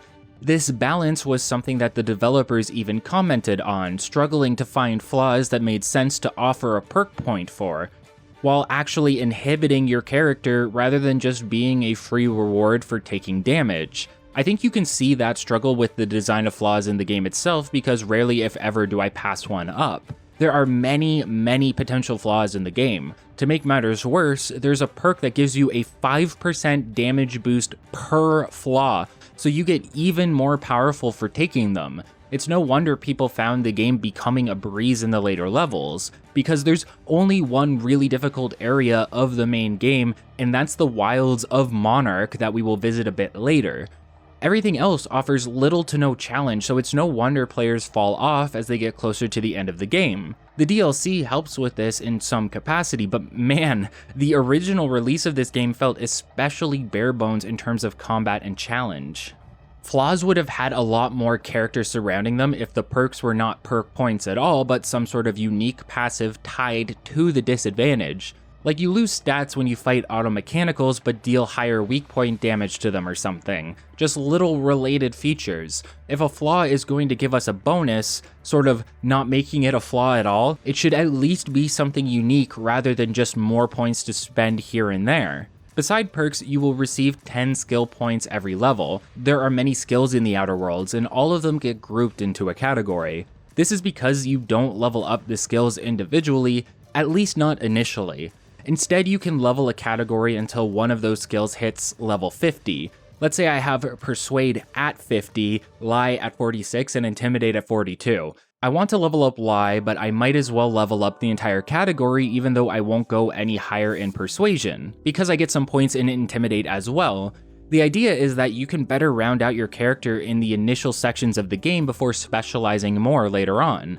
I enjoy this system for how it works at getting you initial perk benefits. Every 20 points in a skill offers you some sort of new passive, maybe active bonus. Dodge, a skill I rarely use in the game, allows you to air dodge side to side or backwards, but with 20 points in it, you can now dodge forward as well. Dodging is so comically obtuse and useless in this game that I never see any reason to invest any points into it. Meanwhile, Inspiration will raise the damage of your party, and 20 points in it is necessary to unlock the companion abilities. So if you want to play with certain mechanics, at least a small investment is necessary. By grouping these skills up in categories and using one skill point for 2 to 3 skills, you may feel less like you are wasting points just so that you can unlock a basic mechanic. Combat is just one of the main aspects of the Outer Worlds, but it's an important one. What armor you wear, what weapons you have available to you, and having a lot of options and mechanics surrounding this is important in order for the player to feel like they have something to sink their teeth into. I've mentioned the mediocre stealth mechanics and air dodging and touched on tactical time dilation, all of which make up the brunt of your active mechanics when it comes to combat outside of just shooting or hitting someone with a hammer. Tactical time dilation is really the star of the show, but it's an incredibly limiting experience when you really look at it.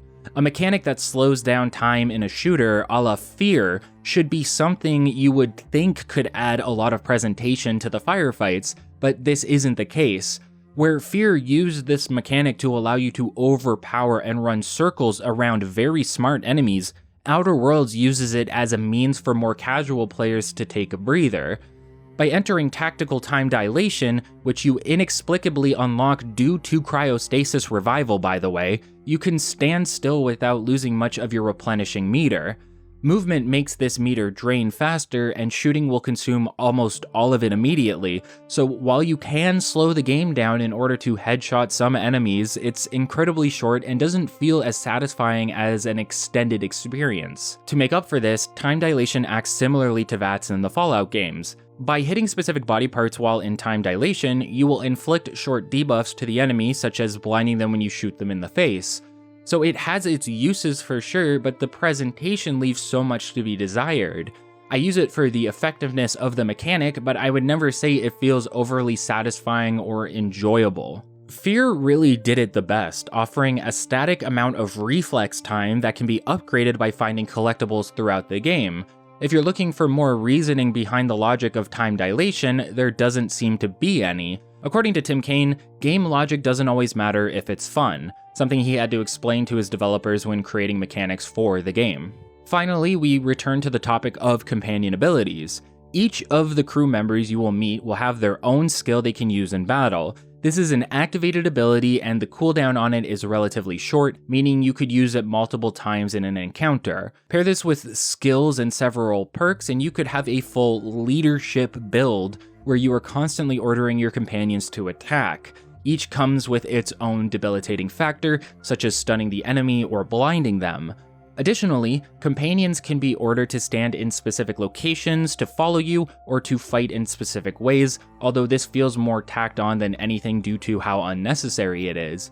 As long as your companions are properly geared and you level up your inspiration and determination, they should have no problem in a battle regardless of difficulty aside from Supernova. Just another aspect of the game that feels like it could be ignored, thus removing more of the depth from the combat. While it seems as though there is a large assortment of weapons, many of them begin to feel repetitive as you collect your arsenal. Handguns, long guns, heavy and melee weapons, all of these have various different options to select from.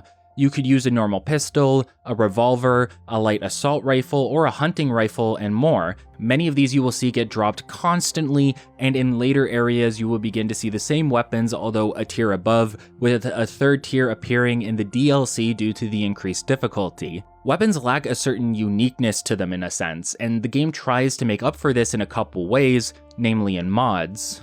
Mods can be acquired and equipped on weapons with mod slots at workbenches. Certain mods can only apply to certain weapons, and these usually end up fitting into specific categories. A light assault rifle could have a scope mod with several options, an ammo mod, and some sort of muzzle as an example. The real differentiating factor is what ammo mod you use. Outer Worlds has 3 main ammo types, those being light, heavy, and energy, and a weapon will generally be assigned one of these categories. Light assault rifle, despite being a long gun with light in the name, uses heavy ammo, but that doesn't mean it can't deal energy damage. With the right mod, this weapon could deal shock damage or plasma or N-ray, etc. An assortment of damage types that change the effectiveness of the weapon against different types of enemies. Shock would be great against robots, but not as great against various wildlife. That sounds all well and good, but the mechanic is just another aspect of the game not being as fully detailed as it seems. While these damage types do help in some capacity, they are rarely if ever noticeable in my opinion. I used a shock light assault rifle for the majority of my playthrough, and that was by far enough to get through the entirety of hard mode with ease. With 4 weapon slots and different damage types, you would think these would be more necessary than they are, but it's yet another aspect of the game to bypass, and while you can use them, there's very little incentive to do so. Changing the damage type doesn't even seem to change the ammo type. If I switched to shock damage, you would think I would start to use energy ammo, but no, I just keep using heavy ammo, and that never changes for the entirety of the playthrough. To add on to the banality of weapons, there are a few other options scattered around the game. Some of the basic weapons you find in the game have unique variants, but most of what makes these unique is the name and some sort of passive, many of which feel like you can get through modding anyway, but not always. Unique weapons should feel more like a treasure, a true reward offering something completely unique as is the namesake. This does end up being a thing in the Outer Worlds, but this is through the science weapon archetype, which is its own whole can of worms.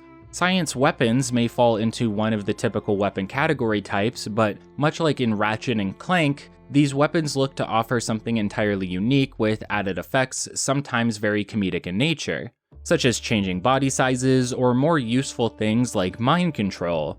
They come from seeing little fun ideas during development and wanting to turn them into a limited feature within the game. I never personally make use of them, but science weapons are the true unique items to find in the game, and you'll receive a quest line to obtain all of them within the main game. Additionally, science weapons have their own perks that affect their damage, and the science skill can help raise this significantly. So in theory, the thing I'm complaining about is found within science weapons, so there's at least that, but I still would have preferred to have more valuable unique passives on unique weapons that aren't science-based. That's sort of the whole point of having them. I'm not the biggest fan of durability, but I do at least like the lore implications of it within this game. Every weapon and piece of armor loses durability when used. Spacer's Choice branded gear has lower durability than others. Sometimes you can find pristine weapons which sell for more and lose less durability, but these items are few and far between, without a couple passives that make them more frequent. In order to repair something, you can bring it to a vendor to have it fixed for a price. Alternatively, you can use weapon and armor parts to do it for yourself, either on the go or at a workbench. You can break down weapons and armor in your inventory at a workbench in order to gain extra parts, and with 20 engineering, the smallest amount to get the first passive, you can do this on the go, making workbenches useless unless you specifically want to add a mod or use the tinkering mechanic. Tinkering is unlocked at 20 science and allows you to upgrade the damage or armor rating of your equipment. See, each weapon has a level, and you can raise the level of that weapon by 1 each time you tinker. The issue is that tinkering costs money, and this value increases as the weapon gets further and further away from its initial level. This is to deter players from holding onto one weapon for the entirety of the game, as higher level equipment gets introduced the more you progress. Rather than continuing to level a Mark I assault rifle to the point of bankrupting yourself, acquire a Mark II or Mark III version and start upgrading that for cheaper and better effects. I can't stress enough how important it is to raise your science skill as early as possible if tinkering is something you care about. It saves you an absurd amount of money in the long run, as one of the passives lowers your tinkering cost by 50%. Following that, the cost gets capped eventually thanks to another passive, and then will further reduce the cost to a 90% discount. Armor and weapons are generally fairly lackluster, as seems to be the norm here. I swear I enjoy this game, but I wouldn't say it's for the depth of combat by any means. Maybe I just really like the dialogue and storytelling. You get 3 tiers to choose from, those being light, medium, and heavy. Light armor will offer the least amount of protection, but will often boost an entire skill category by 5 or so points. Medium armor continues to have no penalties, but only upgrades a single skill, while heavy armor will offer the highest armor rating, have a singular skill boost, and a penalty to the stealth category. I could never see a reason to wear light or medium armor. Armor rating is leaned heavily on in certain encounters. Sure, you can wear light armor in the hardest difficulties, but you'll get turned into Swiss cheese in the blink of an eye. A much higher armor rating can offset that, and you aren't losing that much in terms of skill bonuses, especially if using companions for additional boosts. The real shame is the grand majority of armor pieces you find are reskins of other armor pieces you've already seen. Further, the more unique pieces, such as the Moon Man or mascot helmets, often offer little in terms of actual protection. So anything with personality can end up feeling pretty useless in the higher difficulties, while the more bland options are what you will be gravitating towards. And sure, you don't see your character that often when playing the game, but you do see your companions, and their appearance is determined based on their equipment. I sure couldn't wait to switch Parvati from a heavy Marauder armor to a heavy corporate one, and then just keep finding various reskins of those options. This would probably feel less egregious if it felt like there was an actual reason to switch between these different armors. The skill bonuses just aren't worth it in my opinion, and you'll either get stuck wearing something effective or something aesthetically pleasing to you while saying screw it to the mechanics of the game. It's all these little things, design decisions that make personal choices feel like they matter less, take you out of the experience somewhat. It's hard to sink your teeth into something when it's not offering you much to bite into, and that's what it feels like here. Even if armor sets all looked the same, Offering more unique passive bonuses and variety between them could have gone a long way here. Maybe adding set bonuses and the like, little things that make a piece feel truly special in comparison to anything else in the game. I can think of countless items in a game like Baldur's Gate 3, hell, even just gloves that all have unique abilities and benefits outside of just skill points or ability bonuses. This game isn't trying to be as in-depth as a CRPG on Baldur's Gate 3's level, but give us something at the very least. I will say, something I really enjoy about unique clothing in this game is that you can sometimes get comments on it during dialogue with various NPCs. There's a clothing questline later on in Byzantium, and people will comment on the outfit once you unlock and wear it. I swear to God, people used to comment on my Moonman helmet, either in the main game or the DLC, but I wasn't able to find anyone to say anything about it during this playthrough, so maybe I'm crazy. I don't think I'm crazy, but I couldn't find it again. I found it in my initial playthrough, I think, and I don't remember seeing it now. With all that said and done, it's high time we started making our way to Edgewater, the main Spacer's Choice town within the Emerald Vale, and home to their very own Saltuna factory.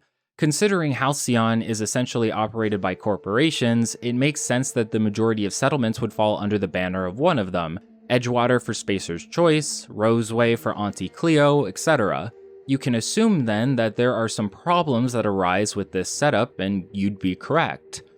Edgewater is heading towards the sunset. It's filled with sick and quarantined individuals. People unable to get medication because they aren't deemed useful enough, with some ending their lives entirely due to the conditions.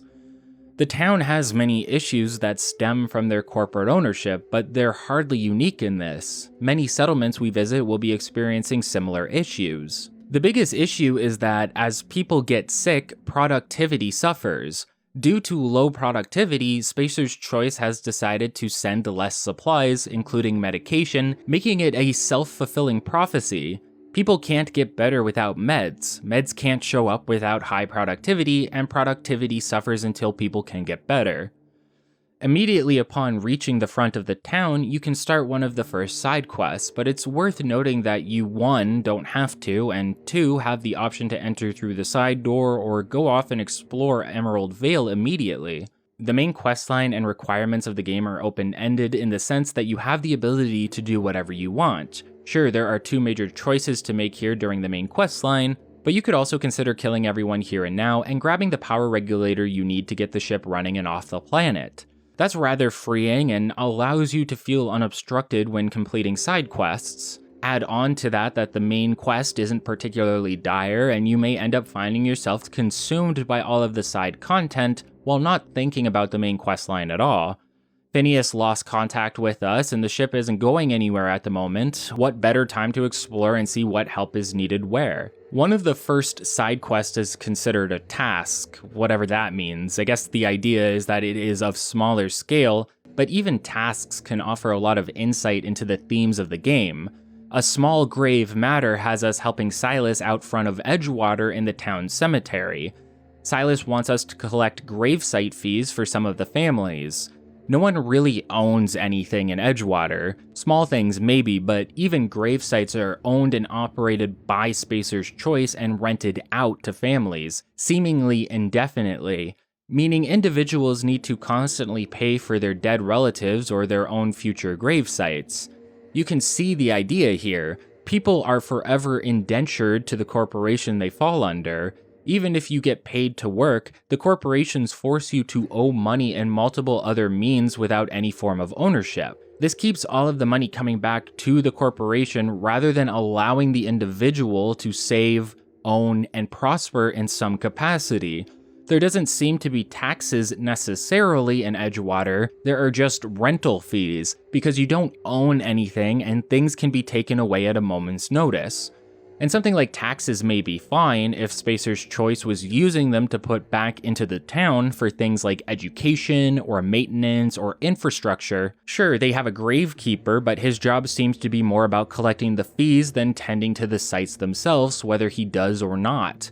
Spacer's Choice doesn't want to make Edgewater a better place for the workers, it wants to exploit them and then expects everything to continue running smoothly. Spacer's Choice pays you and then takes your money back through rental fees and doesn't do anything with that income other than raise their own profits. And this form of exploitation is exactly what's causing the town to fail. No matter how much money they drain from the population, they only look at and care about productivity in return.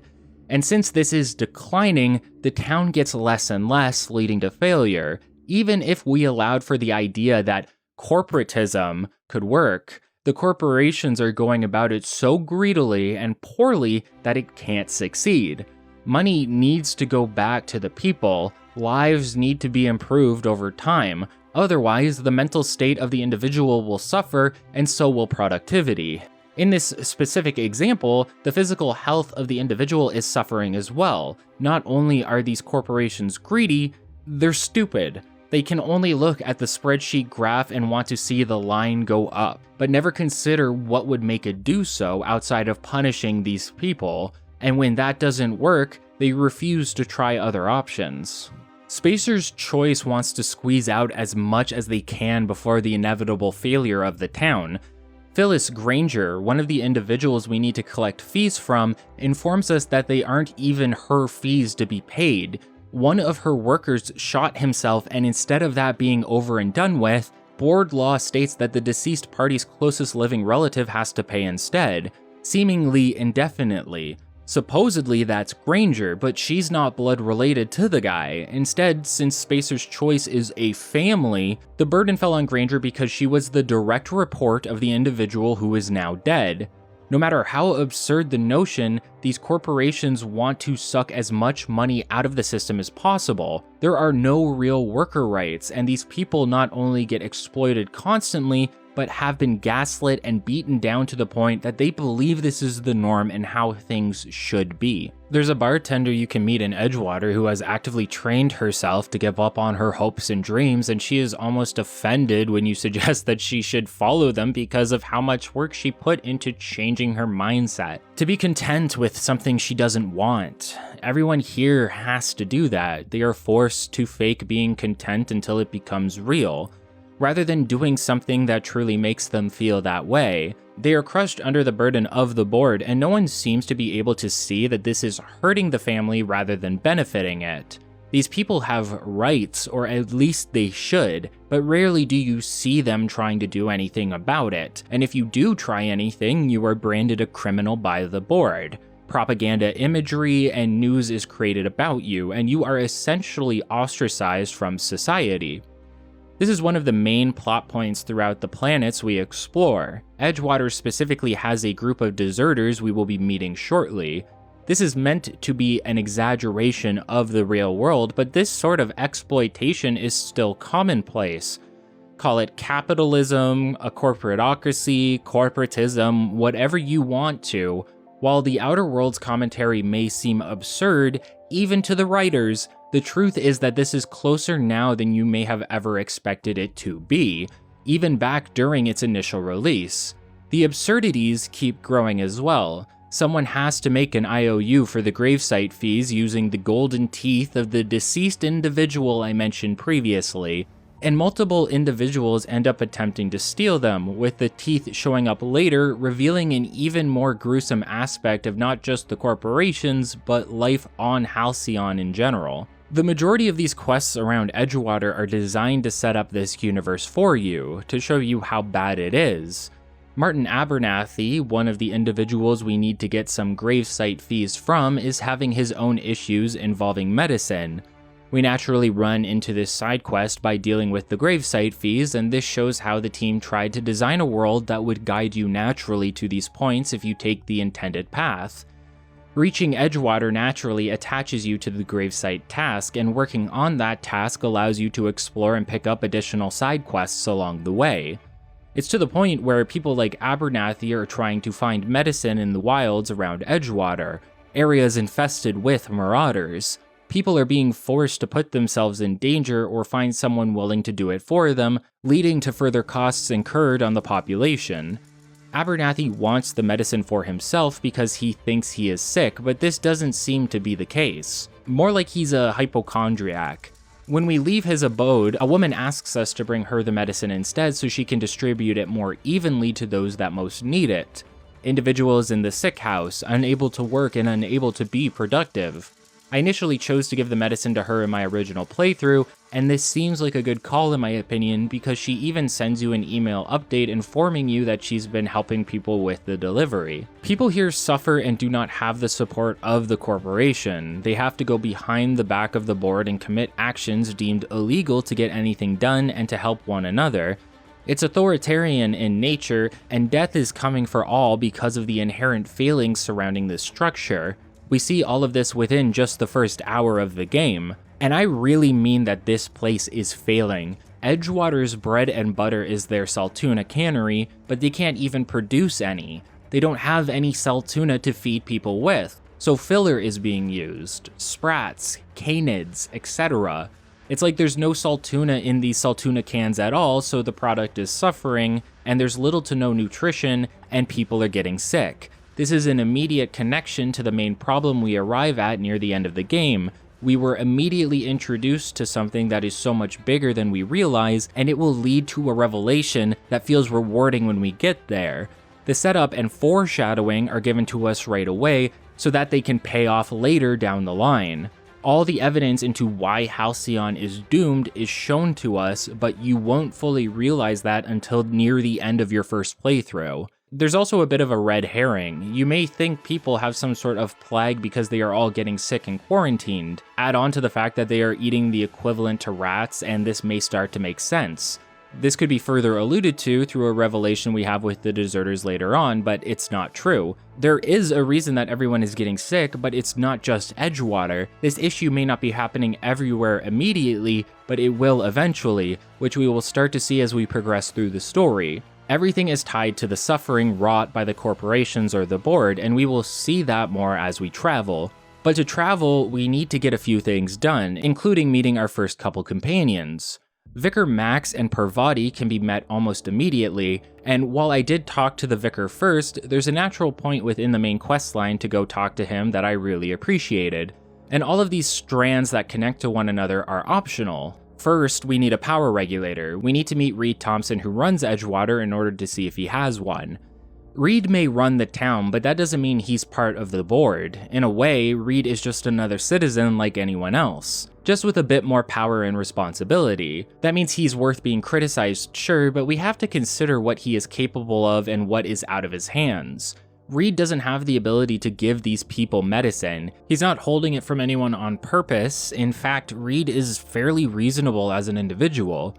The game will introduce us to some real villains within the higher levels of the board in these corporations, but some of the lower level employees often get the brunt of the responsibility with no real benefit. Reed doesn't seem to live in luxury. He has a nice office and he dresses well, but that's about it. He's eating the same food and has the same potential to get sick and suffer just like everyone else. There's privilege there, don't get me wrong, but he's not a supervillain. He's not the main problem, and he's trying to fix things where he can. The corporations are the real villains of this story, and Reed, in a way, is another victim. He wants to help his people, he wants to give them medicine when they need it, but it isn't physically possible to do so. Reed doesn't get anything from Spacer's Choice because of the productivity issues we were talking about previously. So he's forced to make difficult decisions, having to pick and choose who gets medicine based on their importance and performance. This may make him seem a bit cruel and merciless at a glance, but it's impossible for him to help everyone currently until he takes action on something else, and this is where our main decision and conflict within the Emerald Vale will begin to arise. There are two power regulators around Edgewater currently. One is used for the cannery and powering the town, and another is used within a camp of deserters run by a woman named Adelaide. Reed needs help to fix Edgewater, and so he wants the deserters to come back.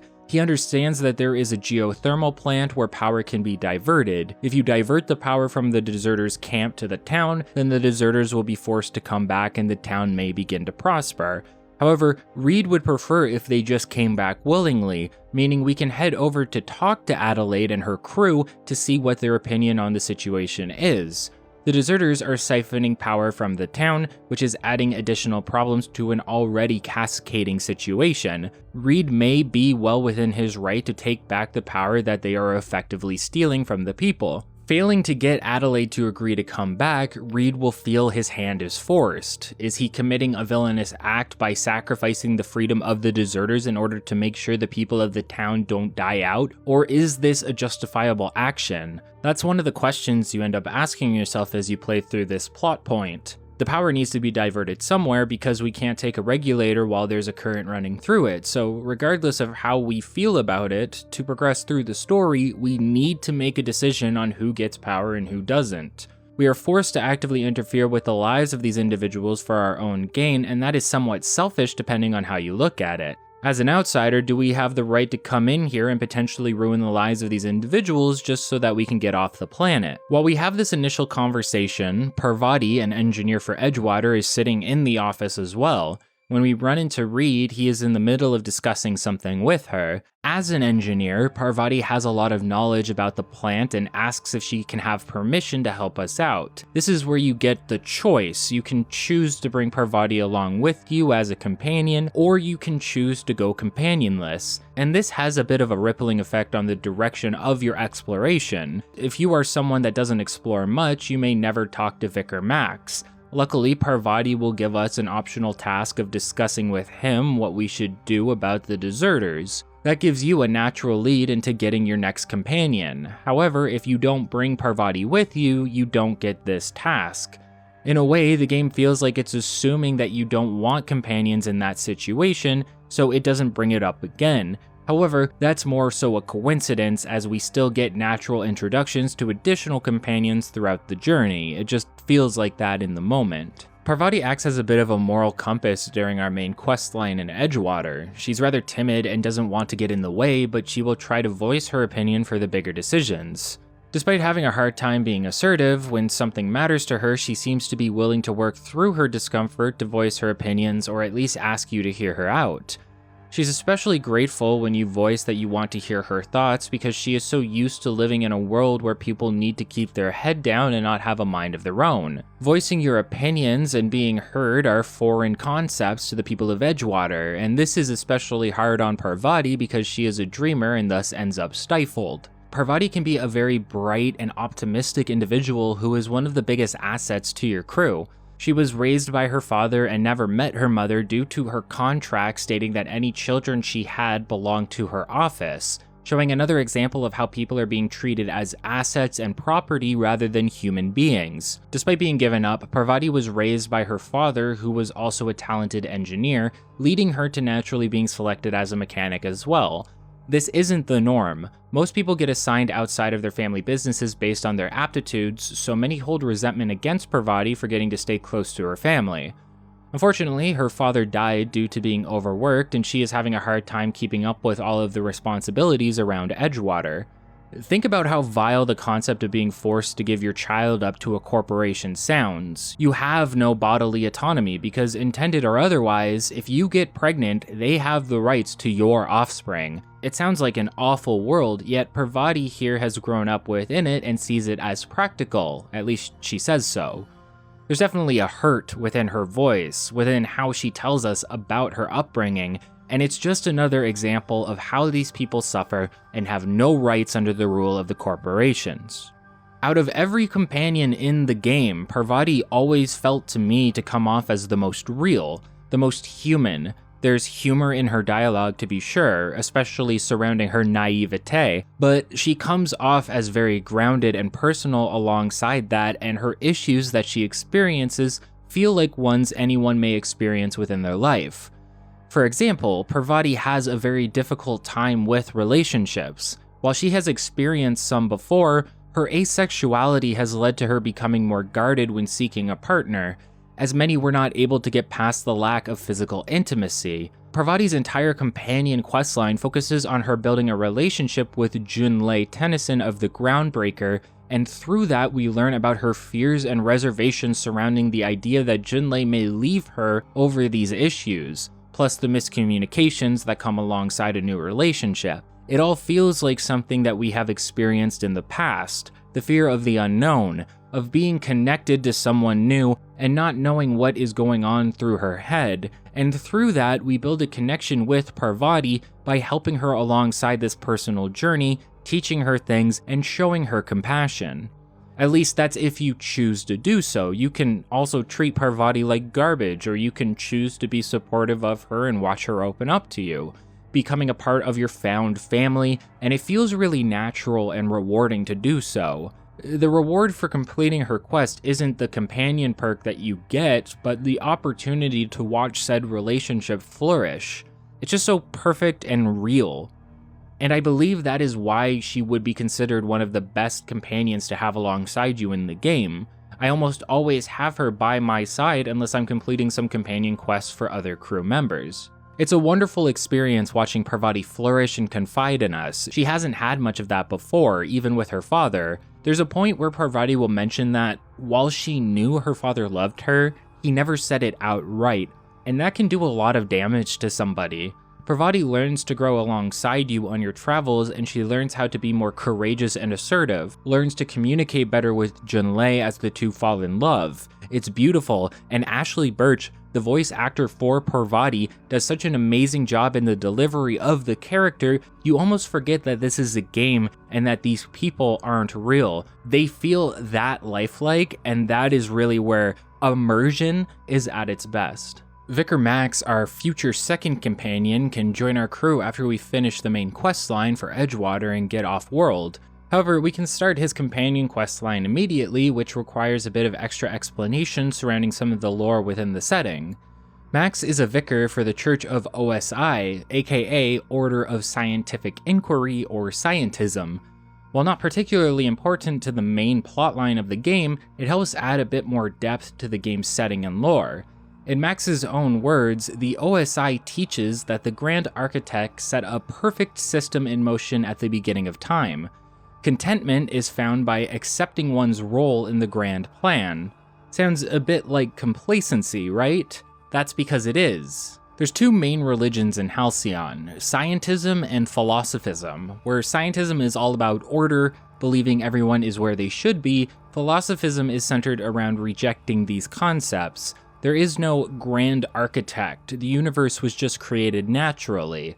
There is no fate you are tied to, and you are free to live your life in a way that makes you happy and fulfilled. It's understandable then which of these philosophies that the corporations would favor, almost as if OSI was designed around the benefit of the corporations. Rules designed to keep the individual content and contained, stuck where they are, forced to do their job. Scientism even says the further you stray from your intended path, the harder you will rebound back to it, as if tied to an elastic band. Do not stray from work or you will be punished. Scientism's tenets are completely designed around, on the surface level at least, providing structure to a universe that lacks it, allowing individuals to find comfort in the day-to-day. However, this feeds into complacency and benefiting the corporations of Halcyon to the point you would think that it was created by the board specifically for this purpose.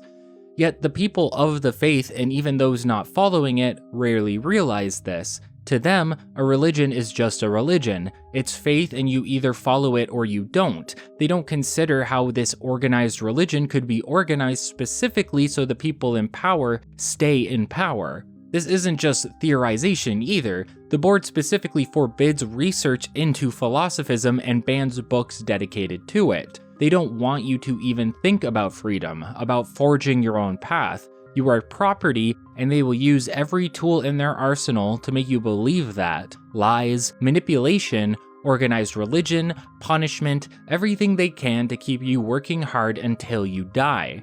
Similarly, many organized religions in our real world are designed to benefit those in power more than those who aren't. While many people find structure and guidance in the teachings of religion, the rules and laws found in most of the major ones are clearly products of the ancient times in which they originated. It feels like they are, or at the very least were, designed in order to keep power structures as they are, to inhibit change to the social norm and systems in place, and we are seeing that firsthand in the Outer Worlds. Parvati doesn't see eye to eye with the teachings of the OSI. If the scientists see the universe as some elaborate, well-oiled machine that is in perfect working order, it sounds like the machine has never been used a day in its life. Things break down as we use them, and we need to fix those things to keep them moving. It's a mindset tied to her being an engineer, but I always thought it was a very poetic one. If the universe is a machine, it's only working for us because we maintain it. The more we abuse it, the worse it's going to get, and trying to call that the grand plan feels a bit irresponsible. Max, like many, believes in the teachings of OSI. He's not nefarious about it, he truly believes it to be the case that there is a grand plan for everyone, although he has his doubts and this will be the focus around his companion questline. Max comes off as incredibly serious, however he has a strong, charismatic air about him. When we first meet him, he seems genuinely excited about it. Since it's so rare for there to be a visitor, and his disdain he seems to hold towards the regular residents of Edgewater, although he denies this when pressed on some of his more insulting comments. He's well-spoken and often willing to feel empathy for those less fortunate, but that doesn't mean this is who he truly is. In fact, Max is a fairly broken man. When we meet him, his presentation of himself, while mostly true, hides a lot of his doubts, fears, and anger. A lot of this stems from Max being unable to find peace within himself. His parents found peace within scientism, but he wasn't able to do the same, and as the son of laborers, it would have been destined for him to do something similar. Going against the teachings of scientism, Max decided to pursue more knowledge and answers surrounding the religion rather than staying home, so he could better connect to his family and find something within himself to allow him to be content as well. Ironically, this isn't what his parents wanted for him and led to creating a rift between him and them. The first time we see the anger I mentioned is when we complete the first task of Max's companion questline. He asks us to grab a book as he is hunting down banned heretical texts, although this is a lie. The truth is that Max wants this book so that he can learn more about philosophism, knowing little about it due to it being banned. He doesn't realize that the book goes against the teachings of scientism, and he hides his true intentions from us constantly throughout the questline because he doesn't trust us yet. The issue arises when Max realizes the book by author M. Baconu is in French, a language he isn't familiar with. This causes him to lose it, blaming himself for going against the plan and seeing this as a form of punishment or rebound. The anger within Max is one bad event away from bubbling up to the surface, showing us the cracks in his facade. Wanting to search for a translator for the book, Max agrees to join our crew, although we won't be seeing more of him until we have the ship up and running. Max has a wound deep within him, and it will take some time for him to open up to us in regards to that. Again, while somewhat stern or serious and blowing up at certain inconveniences, Max tries to be a good person. He tries to hold the values of the OSI and help those in need. He's one of the people I would have thought most skeptical to hear about our past, about the hope, yet he sounds genuinely willing to believe. He sounds truly interested in our past, even if at first he's not sure. In a game attempting to emulate New Vegas to some degree, one of the best things about the game was the companions. Specifically, I personally appreciated how certain quests could only be triggered by actively bringing those companions along and having them witness key triggers that led to new conversations, allowing them to slowly open up to you. Boone isn't going to just tell you about the cons and his wife, he needs to see how you feel about things first. He needs to know it's safe to open up to you. It doesn't feel like we get that sort of pre-quest bonding or companionship within the Outer Worlds. There's no reward for bringing a companion along with you aside from some extra dialogue, maybe a skill check bonus and things like that. What I really like is that they will actively comment on things said by yourself or other NPCs, and those NPCs may even respond to them mid-conversation. It's a role-playing game though, and you don't get to roleplay building these bonds with your companions, which I think is a little unfortunate. Again, I always found Parvati felt the most real in this regard, potentially because her quests can take an extended amount of time and travel, with updates from her perspective along the way. You get these bonding moments throughout other companion quests, but these can be short and not offer as much as we'd like.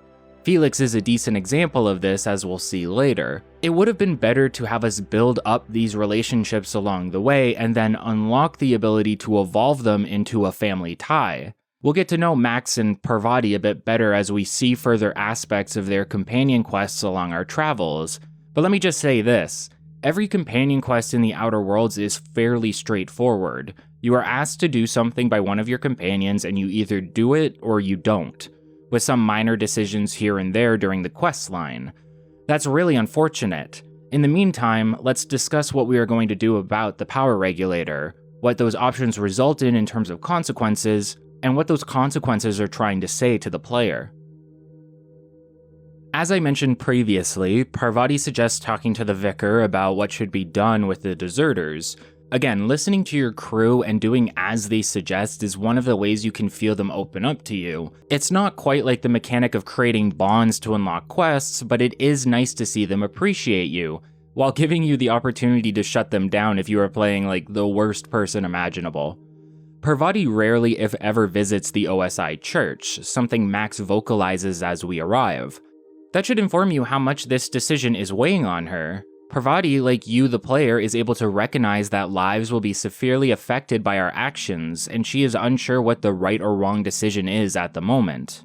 Max's opinion is that the best outcome arises from diverting the power back to Edgewater and convincing the deserters to return to the town. This way, Edgewater may prosper, thus saving the most amount of people. Without the two groups together, both groups may die. And I agree with him. Max doesn't have all the information yet, but he has the right idea. That may sound weird coming from someone who is almost always vocally anti-corporation, but the situation here is designed in a way where I find it to be morally gray in many aspects. There's information we don't have yet that better helps shape our decision.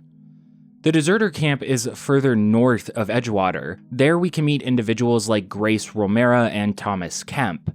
Grace acts as the guard of the camp. She wants us to find a wandering deserter named Zoe, who we find hanging out with marauders who have surprisingly not killed her, due to her selling them adrenatime, a drug that gets more established in the DLC Peril on Gorgon. Thomas is an aspiring engineer, having a hard time repairing machinery around the camp. He also seems to be sweet on Parvati in an innocent way, but one where she still feels a little uncomfortable. Thomas asks us to find 3 books on engineering that he could research in order to improve his skill set. We can find those for him and move on. Depending on your decisions in this main questline, there will come a time where we need to talk to Grace and Thomas about returning to Edgewater. I do not know if these side quests are necessary in convincing them, but I do know that it makes sense to complete them before completing the main questline, and I'll explain why a bit shortly. First, we need to meet Adelaide in her greenhouse. I'm not sure if you noticed yet, but there isn't a ton of fruits, vegetables, or tree variety to be found on Terra 2. There's trees, sure, but everything we see within the greenhouse is foreign to what we have seen thus far. This is because the planet cannot sustain any sort of crops due to the makeup of the soil. It's hostile to what they need to grow to survive. Scientists for Spacer's Choice created this botanical lab, now being used as a camp for the deserters. What Adelaide has done here is nothing short of a miracle. Even the scientists of Spacer's Choice were not able to get results out of this lab. For Adelaide to be able to do so could benefit the entire town plus her deserters. It could be enough for everyone to break off from Spacer's Choice entirely and truly be free, but there is a catch. Poking around some terminals and finding a set of familiar golden teeth, we can learn that the only reason Adelaide's crops are growing is due to the soil being fertilized by human corpses. The sterile soil has forced Adelaide's hand, and she has begun digging up corpses and using their rot and nutrients to feed her saplings within the greenhouse. How do you feel about that? Do you feel you would be okay eating food grown through the fertilizer of human corpses? I'm not sure personally if I'd be okay with that, especially with the amount of health hazards I imagine come alongside it. But there's a more social aspect to this as well. Adelaide has been using human corpses without permission. If you ask Parvati, she would gladly donate her corpse to become fertilizer, but no one else has had a say thus far. Families may be visiting graves that are now empty as their loved ones have been taken away. And while humans aren't property, we build emotional connections to those close to us. The idea that your loved one who has passed on didn't get a say in how their corpse would be used may infuriate you. It lacks respect, and we are emotional creatures. Adelaide is being destructive towards the emotions of these individuals, towards their families, but Adelaide doesn't care. These people hold no worth to her, no emotional value. They are just tools to be used, and I think that's a bit hypocritical considering the entire reason she is here is because of how much value and love she held towards her son. Adelaide is a bitter individual, maybe justifiably so. Her son was one of the first individuals to catch the plague, and Reed couldn't spare any medicine for him, leading to his death. Adelaide blames Reed and Spacer's Choice for this, and curses the town, now forming her own community. She resents that the corporations do not provide for the workers, that they are forced to work at the cannery day in and day out with no reward, and not even the basic necessities required to live. Edgewater is a town where the minimum wage is so much lower than the minimum needed that everyone is dying off. There's no reason to go back to a town like that. However, having her own community is not enough. Adelaide is vengeful. She wants to actively see the town of Edgewater suffer, even the workers who we may consider innocent bystanders. Would you want someone like that to be in charge? Does her work on the plant life for the town or the deserter camp give her the right to play with the lives of everyone around her? We'll be working through a dungeon known as the geothermal plant, and when we reach the controls for the power, if Parvati is in your party, she will ask if we know what we are about to do. Asking for an opinion on the subject, Parvati will explain that while the town is failing, it has good people within it, and they don't deserve to be punished for the failures of Spacer's Choice or Reed Thompson. They don't deserve to be punished for Adelaide's vengeance. I believe this is one of the strongest outlooks to have on the subject. If the deserters return to Edgewater, production may rise, supplies may again be delivered to the town, it may flourish, but if the town dies, there are bound to be innocent casualties along the way. And who is to say how sustainable Adelaide's greenhouse truly is? There are only going to be so many human corpses to use. What happens when they run out? It doesn't sound like a foolproof plan, so having both the greenhouse and the cannery operating would be the best of both worlds, right? But is that possible? Is there an optimal outcome where everyone gets along? Well, no. This isn't about creating the best happy ending possible, at least not in this specific circumstance. It's about making a difficult decision. Do we put our faith in Adelaide and her freedom despite her vengeful attitude? Would she help everyone in Edgewater if they needed it? Or do we try to fix Edgewater and see it thrive? Try to put trust in Reed, who does want to see everyone succeed, but finds himself in an unwinnable scenario. Parvati looks at it like this.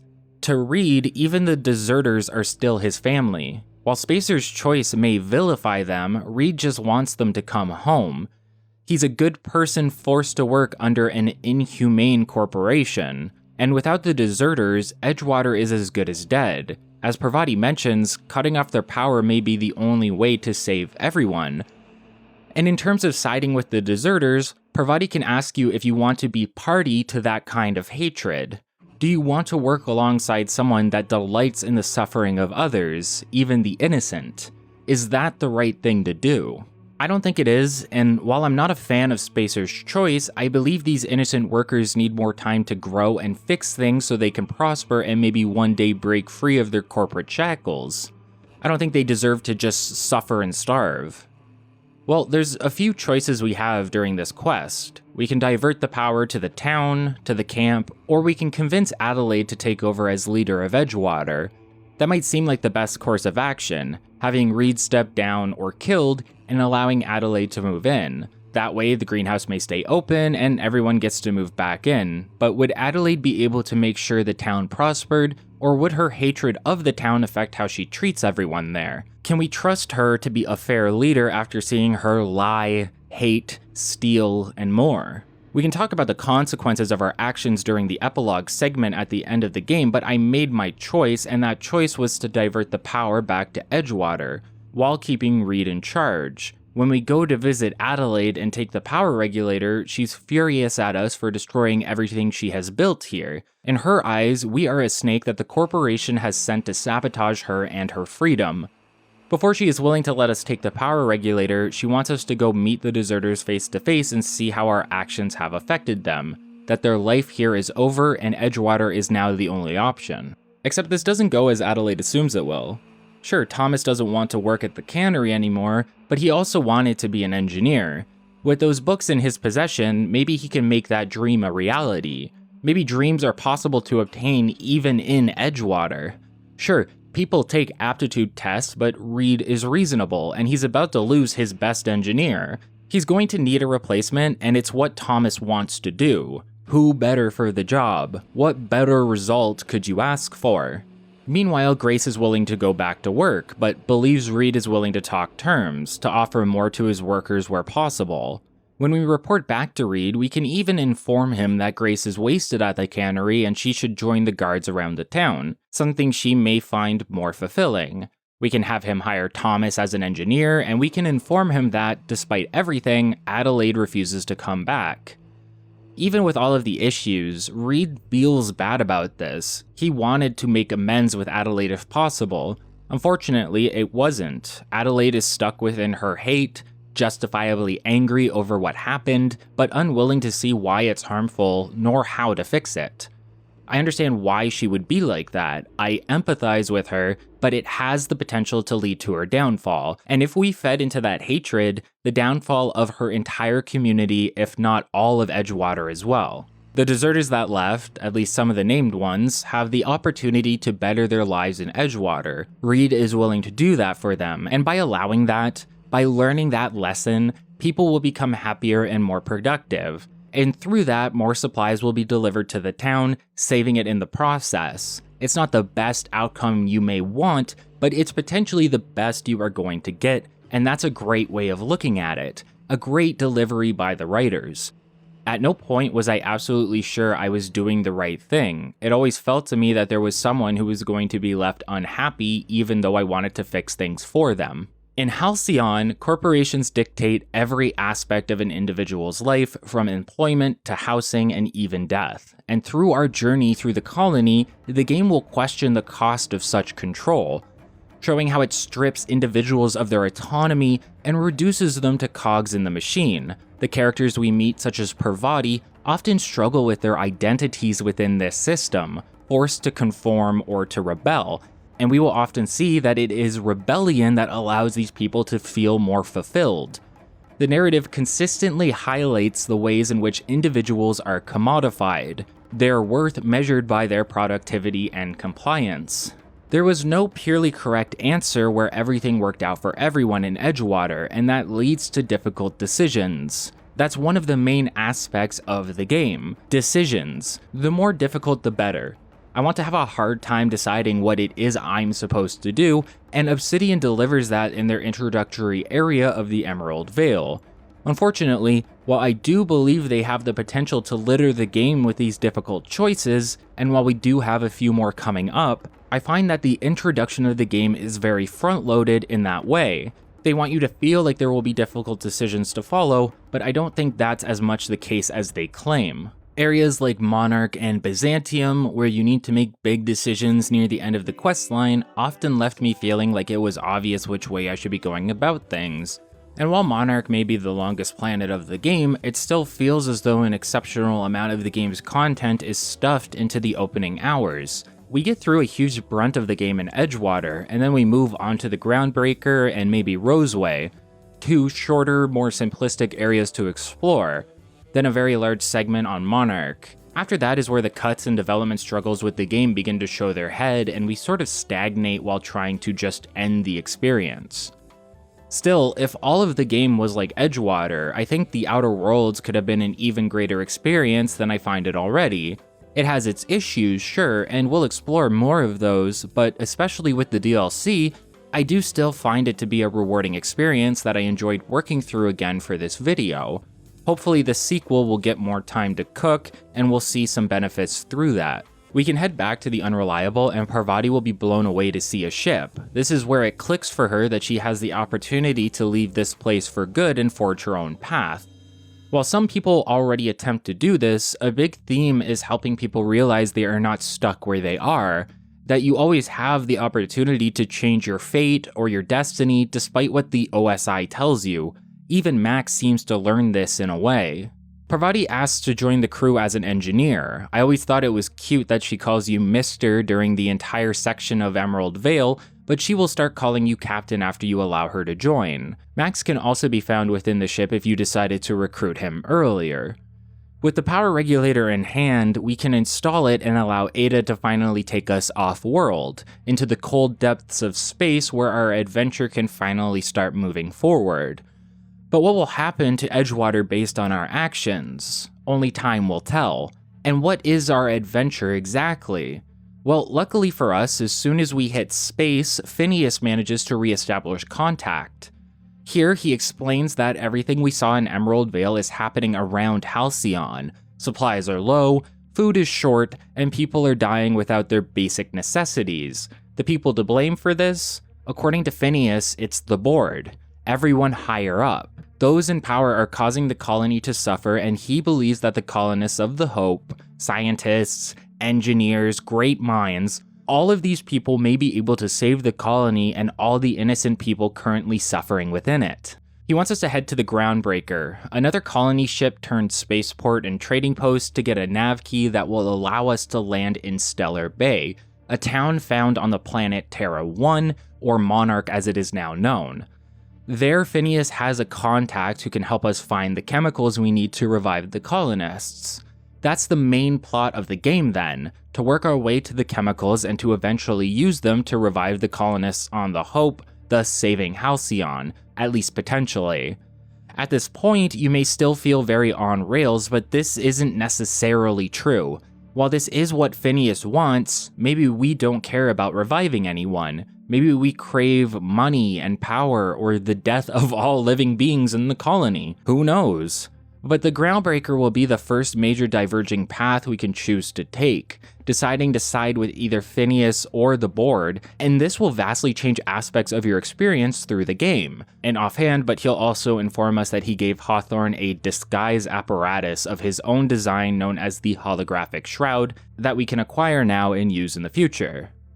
On top of having the coordinates to the Groundbreaker, we also have the coordinates to Phineas's lab, and we can head there now to learn a little more about him and get some information on what he wants us to do and why. Traveling planet to station is done on an overworld map of Halcyon. Think about how the map in Dragon Age Origins works. You see your ship travel from point A to B. Unfortunately, unlike Dragon Age, there are no random encounters that can take place around here. So you'd imagine it'd be a boring process watching your ship move like that. And yeah, it is, but it's also much faster to make up for this. One of the best parts about exploring space like this in fiction is dealing with the dangers that surround it. Pirates, authorities, asteroids, etc. It would have been a huge boon to have little events that took place in between traveling that gave us something to do and keep us on our toes. When we reach Phineas's secret lab, we can find him behind a bulletproof barrier that prevents us from attacking him. While this helps frame a certain lack of trust he may have for us, it's also in place so he can't be killed immediately due to story beats that must progress before that would be possible. Funny enough, this secret base is not so secret anymore thanks to us. At any point we want to go talk to Phineas, we can bring some of our crew along and he'll comment on the fact that we are essentially blowing his cover, considering how hard he tries to keep this place out of view of anyone, especially the board. This game's dialogue has made me laugh out loud several times during my playthrough. Even now, I find many interactions very humorous. I have heard some people compare the dialogue within this game to that sort of Marvelification that a lot of media around the time of the MCU's popularization was feeding off of.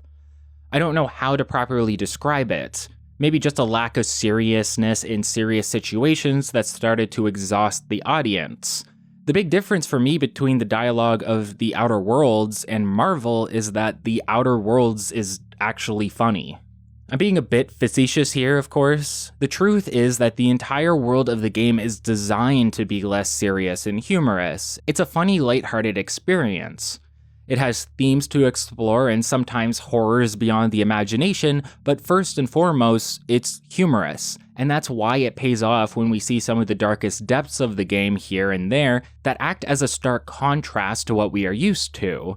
Further on, we'll bear witness to events that render even our most light-hearted party members speechless and sick to their stomachs. While it is nice we can periodically visit Phineas, he doesn't have much to say to us at the moment, so let's head back to the Unreliable and finally make our way to the Groundbreaker. The Groundbreaker is a large colony ship similar to the Hope, and the first of Halcyon. After making it to Halcyon, it was reworked into a trading hub and home for the people of the ship. While fairly open, the area used to be more instanced, but areas like the bridge were cut and moved to the main landing where we will be spending the majority of our time. This is where things really begin to open up for us as the player. There are not only multiple paths for us to consider, but there are multiple ways for us to simply deal with being on the Groundbreaker. For example, when landing, if we talk to the customs official, he will impound our ship, forcing us to go talk to Udom Bedford, a representative of the board. This is meant to be an introduction to the board path of the game. If we choose to, we could let Bedford know that we have the whereabouts of Phineas Wells. This could lead to us working with the corporations. You still travel to the same areas and sometimes do the same things, but you do them for the wrong reasons, and often are asked to commit atrocities along the way, such as wiping out Edgewater. Bedford acts as an alternative way to get a nav key, but there's an easier, albeit more expensive way to do this that is more worthwhile, although even that isn't our only option. But let's say we didn't want to meet Bedford at all. You can actually sneak past customs using the new holographic shroud given to us by Phineas. The shroud allows us to enter areas that are considered off limits as long as we have the proper security card to feed it. By feeding the security data to the shroud, it can dress us up as the individual guarding said area. However, the more we move, the more the gauge goes down and acts as a sort of tell to the individuals around us that we are not who we seem. This hardly matters though, as the punishment for getting caught this way is a speech check that you will have no trouble succeeding at. Worse, you get 3 of these checks as failsafes, so you essentially have 3 to 4 bars worth of holographic shroud at any given time, which is beyond enough to get through any area freely as long as you have the identification to do so. It's just another mechanic that is cool in theory but offers little in terms of actual interaction or mechanics. Finding an item to disguise yourself is simply free reign through any location no matter what. Even getting in front of NPCs isn't enough for them to recognize that you shouldn't be there, despite the costumes only changing the appearance of your clothing and not that of your actual face. It just feels half-assed in this way and not at all rewarding. I would rather be forced to properly sneak my way through these areas because that's a more engaging experience and that is an option. It just feels a bit underwhelming that the cool mechanic they give you to bypass this is essentially a god mode I can't be caught item. The whole reason we even sneak in here is because we can enter Groundbreaker proper without talking to the customs official. If we don't talk to the official, we can come and go from the Groundbreaker as we please without ever talking to the board. I wouldn't be surprised if there were individuals who played this game and never realized that your ship ended up impounded because you can completely bypass that aspect of the quest line. That's very freeing, and the Groundbreaker is designed to give you that freedom in regards to the main quest, constantly throwing you options in terms of what you can do, but not what you should. Basically, we have several jumping off points to choose from here. Do we want to acquire a nav key from Bedford in order to bypass buying one? Do we want to continue helping the board after this by turning in Phineas? Maybe we want to play both sides, helping both parties and getting the best of both for as long as possible before betraying one of them. Or we could take Phineas's advice and talk to Gladys Culkelly, who may be willing to sell us a nav key. Why not say screw it to everyone and just land on a part of Monarch that is out in the wastelands of the planet and doesn't require a nav key at all? Then we can just hoof it to the towns and get authorization to land our ship there for free. The only downside there is dealing with the local wildlife. There are so many aspects of this initial trip to the Groundbreaker and Monarch that can be changed based on your decisions, and you aren't necessarily stuck to any of them if you start down one path. It feels very fluid and liberating, and while that is not always the case in this game, it does set a great first impression that falls a little flat in the later hours. Backtracking a bit, when we first land, we can find an individual named Felix being reprimanded by a corporate security guard as well as a Mardet. The Groundbreaker considers itself to be mostly independent. They get by without need for the board because they provide a service to the board through culture and trade that they can't do without. While they may typically be considered criminals for this, the board gets too much from the Groundbreaker to stop them, and this gives them a lot more leverage. Following this, the Groundbreaker has its own security and police force in the form of Mardets, while the entirety of the ship is run by head engineer Junlei Tennyson.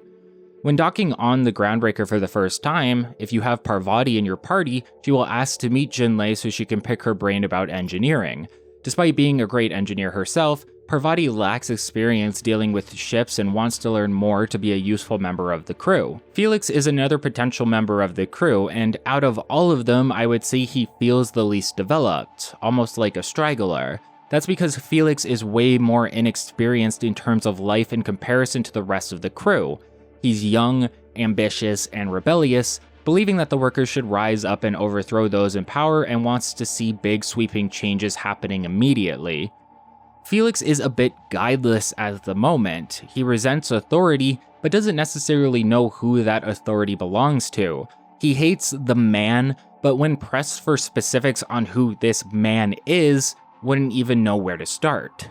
His heart is in the right place, but he lacks the experience, education, and maturity to realize what it is he wants, what changes he'd like to see put in place, and how he could personally work towards making those changes happen.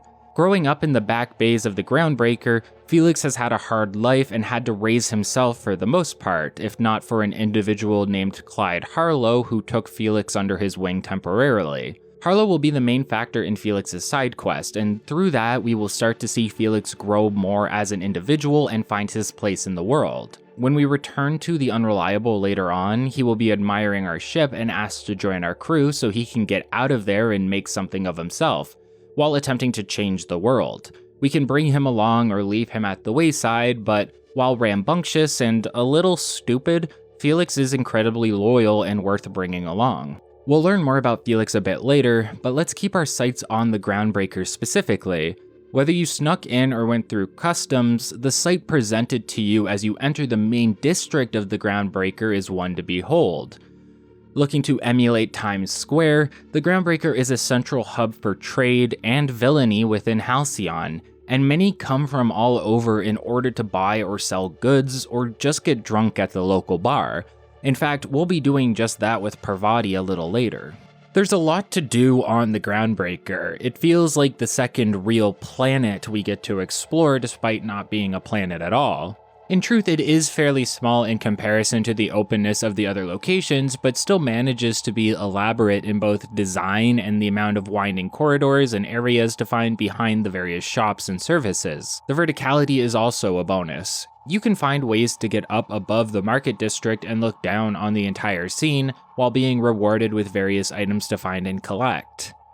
It's unfortunate that I think looking back on the Groundbreaker leaves a bad taste in some players' mouths. It's by far the most elaborate and beautiful of some of the locations found within the game. And while offering a great presentation at the beginning of our adventure, many of the following areas seem to be lacking in this same wow factor. However, I do feel the DLC, at least Murder on Eridanos, help improve this somewhat by offering a very beautiful and elaborate map as well. Like I said, there's a lot to do here, but I'll only be focusing on some key aspects of the area before moving on. For one, we should meet with Junlei as she needs our help repairing the Groundbreaker. You may notice a lot of NPCs complaining about the heat, and that's because the radiators are malfunctioning. When we meet Junlei, she informs us that the radiators require replacement parts, but only the board has access to them.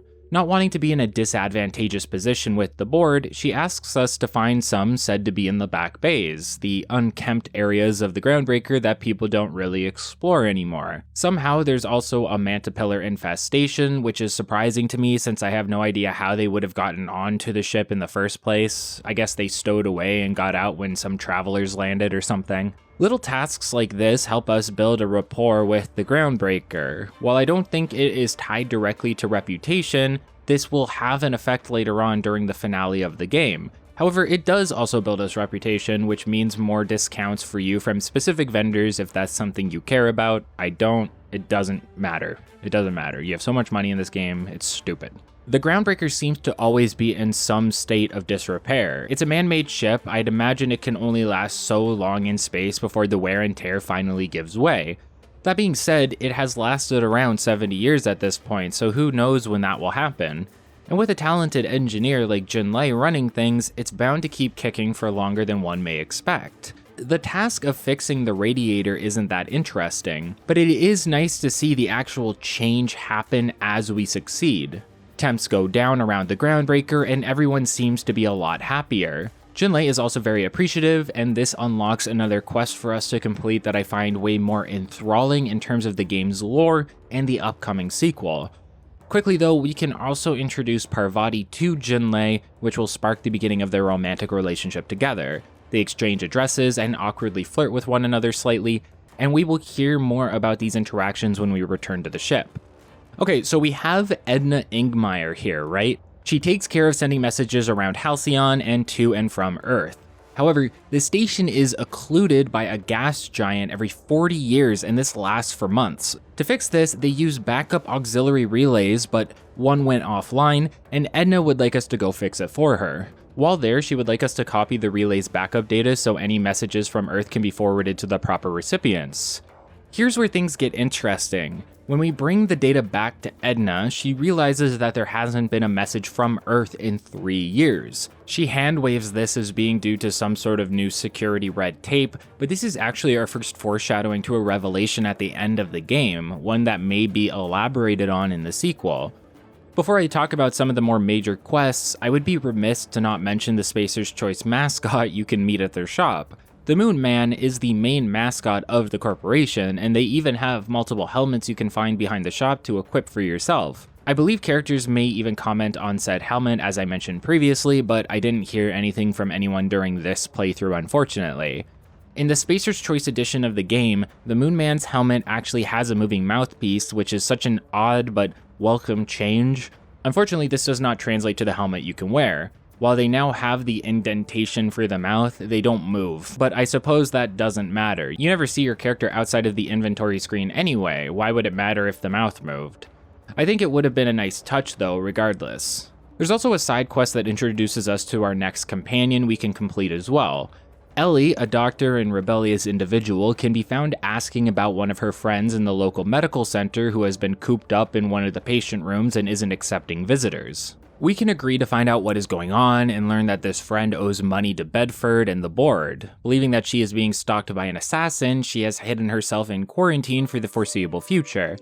Ellie doesn't like owing anybody, and so she wants to fix this situation for her friend in order to make them even. A big part of her personality stems around being independent and not needing anyone, and we can slowly show her that sometimes it's okay to rely on friends or perhaps maybe even a team. However, we don't really get to do that for some time. Ellie's companion quest doesn't proc until we have access to Byzantium, which is the end of the game. In fact, a lot of companions feel as though their quests aren't balanced between one another. Parvati starts immediately and spans throughout the entire journey, while Ellie's is a quick one and done, and the same could be said for Felix. Meanwhile, Max has his own search through Halcyon to complete, and we bounce around with Nyoka as well, leaving a lot to be desired out of Ellie and Felix specifically. We can talk to Udom about settling the debt owed, either by paying around 2,000 bits, a fair sum at the moment considering we need around 10,000 potentially, or we can persuade him into putting Doyle into indentured servitude.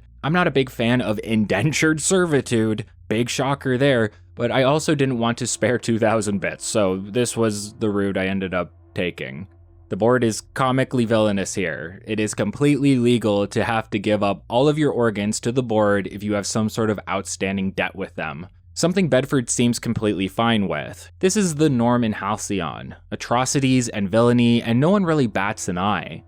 Even those who are being oppressed don't seem to realize it, and those that do their best to try and get by or turn to crime in order to make ends meet. Siding with the board is the de facto evil route to take. They oppress all those they consider beneath them, hoard wealth, and make the world an actively worse place for everyone not in the top percentage of wealth and power. Phineas realized this and saw this as a failure, how greed and power were leading to the destruction of Halcyon, greed and power lacking the balance of hope. When the Groundbreaker broke the ground of Halcyon, the colony lost its hope when the colony ship was left to drift in space. Without that hope, that intellect and potential, nefarious individuals have managed to squander what they had and turn this place into a living hell.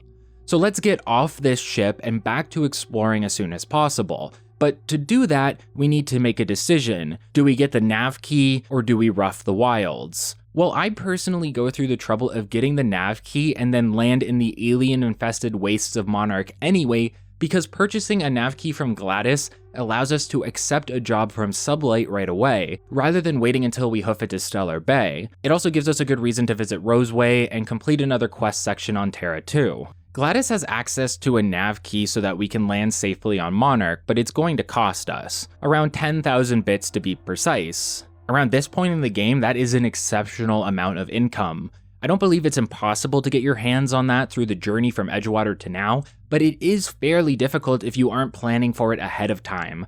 Luckily, Gladys has an answer. An abandoned outpost recently sent a distress signal that was intercepted by the Groundbreaker.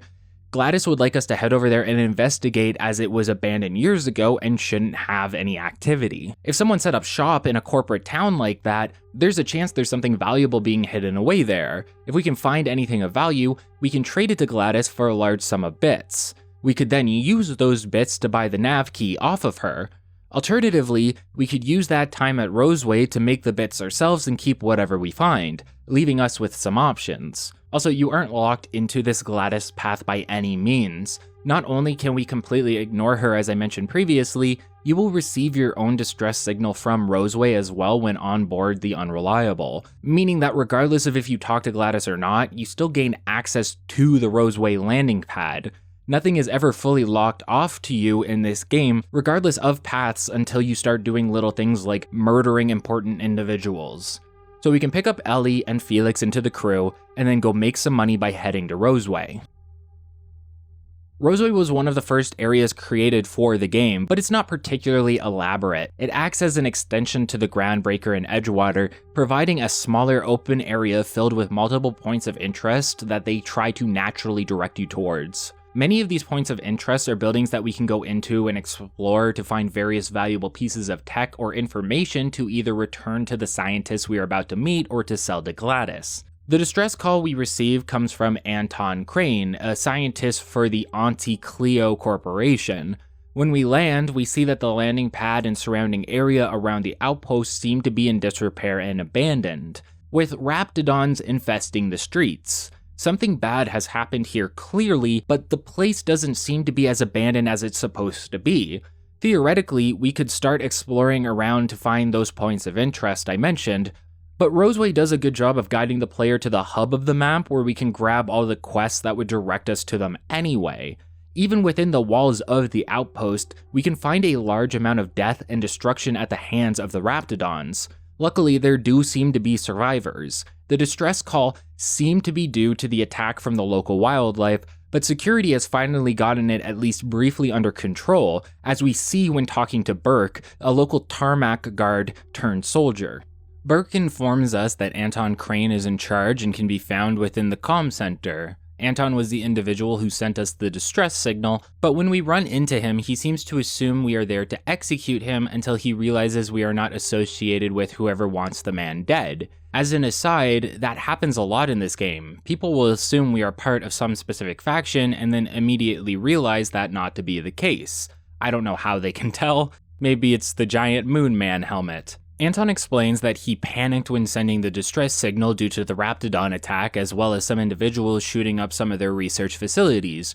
However, whatever is being worked on here is secretive, and he doesn't feel comfortable telling us what is going on. Luckily, a persuasion check has him inform us that he has been working on a new dental gel that is tied to the Raptidons due to an additive they provide that acts as the most effective appetite suppressant ever. This is another example of foreshadowing towards the end of the game. An appetite suppressant might be good for, say, weight loss, but there are bigger implications as to why this toothpaste is necessary, and they will be revealed to us near the very end. Things have gotten out of hand and too many people have died. However, it isn't compassion in Anton's voice when he informs us of this. Rather, Anton is upset at how many black marks these put on his name. He claims that he would be blamed for the deaths, not about the lives that were lost. In his own words, "If my colleagues refuse to take their lives seriously, why should I?" No matter what danger he puts them through, no matter how many lives are lost along the way, all Anton cares about is his ambition and attempting to achieve it with as little paperwork as possible.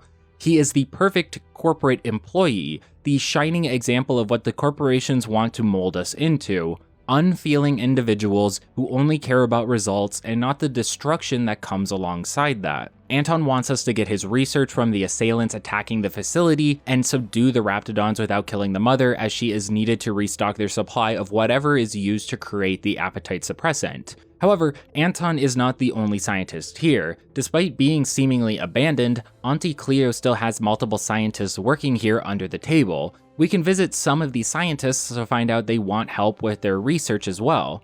Orson Shaw wants schematics for an illegal weapon, and Vaughn wants a collection of Raptidon musk that can be turned into an aphrodisiac known as Enraptured.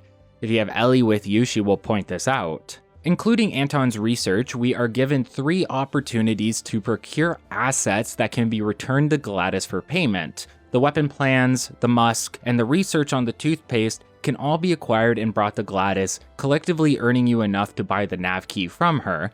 However, you don't have to go this route. You can instead choose to return the research to the individuals who asked you to retrieve it, at least mostly. Starting with Orson, if we find his schematics, we can choose to sell those to Gladys, or we can give them to Orson and he will produce a version of the unique, illegal gun he was attempting to create in the first place. However, while nice to have a unique weapon, I never found it to be particularly effective, so you may find more value in giving the schematics to Gladys to accrue more income, though money really stops being an issue in this game fairly early on, so keep that in mind when making your choice. However, also keep in mind that providing the schematics will get you an additional unique weapon from Orson later on. Also, keep in mind that this weapon too is basically useless. With Vaughn, you can have the best of both worlds. His experiment is technically illegal, so you have the option of bringing either him or Gladys the musk or turning it over to Anton.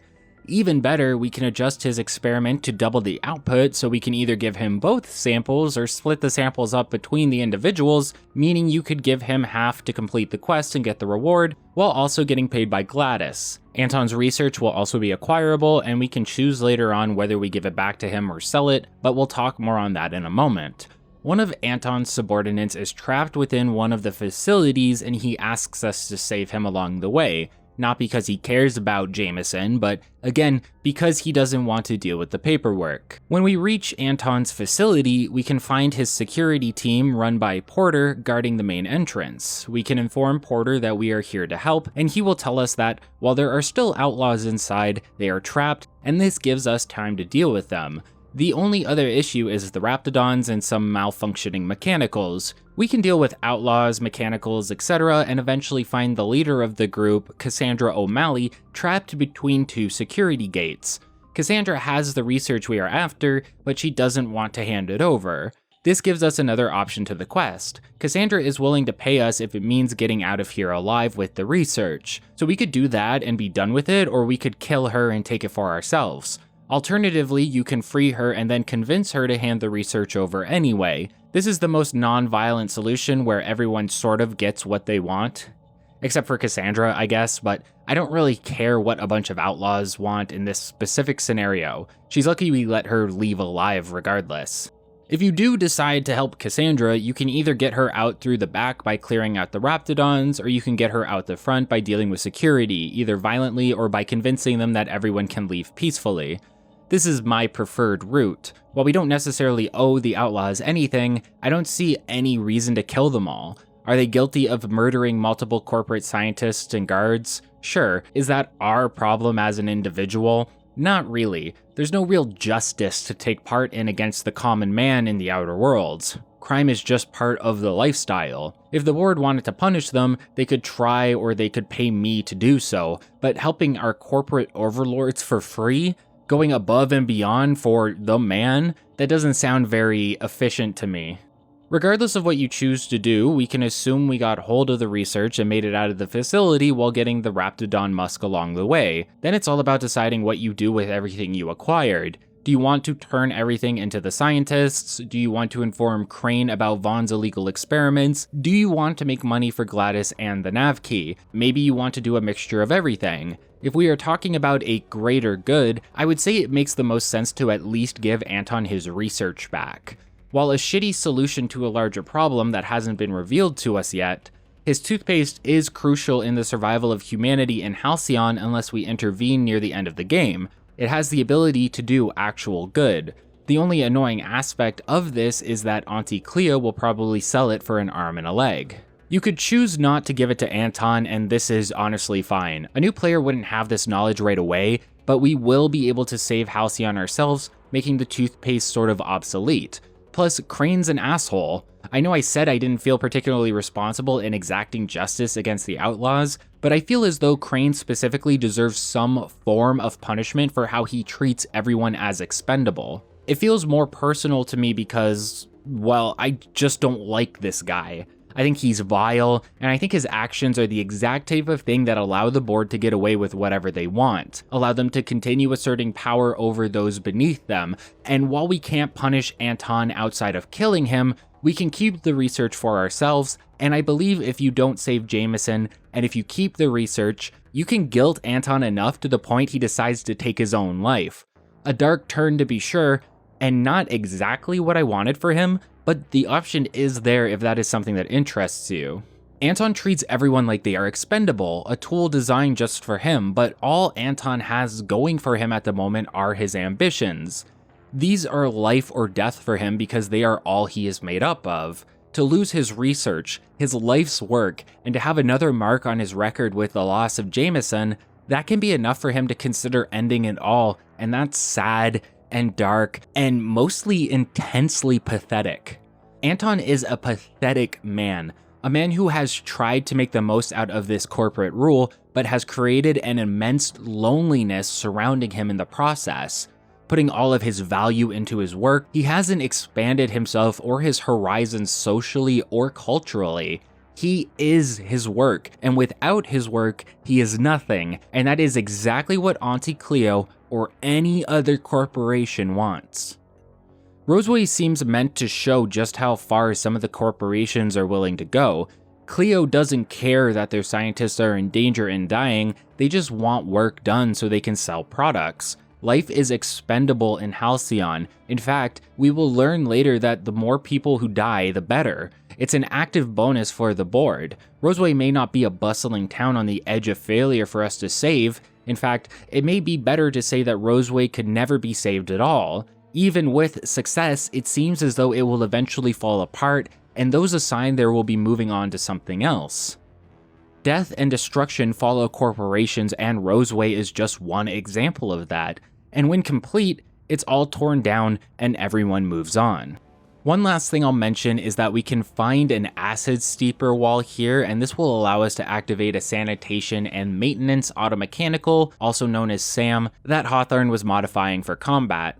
Sam acts as another companion and crew member, but there's very little to him in comparison to everyone else, mostly because he was used to replace another companion in order to cut back on development scope. He's a way for there to be an extra companion without a lot of work needing to go into him. There's that no-clip documentary about the development of the Outer Worlds that shows just that, as one of the narrative writers shows just how simplistic the dialogue tree for Sam is in comparison to anyone else.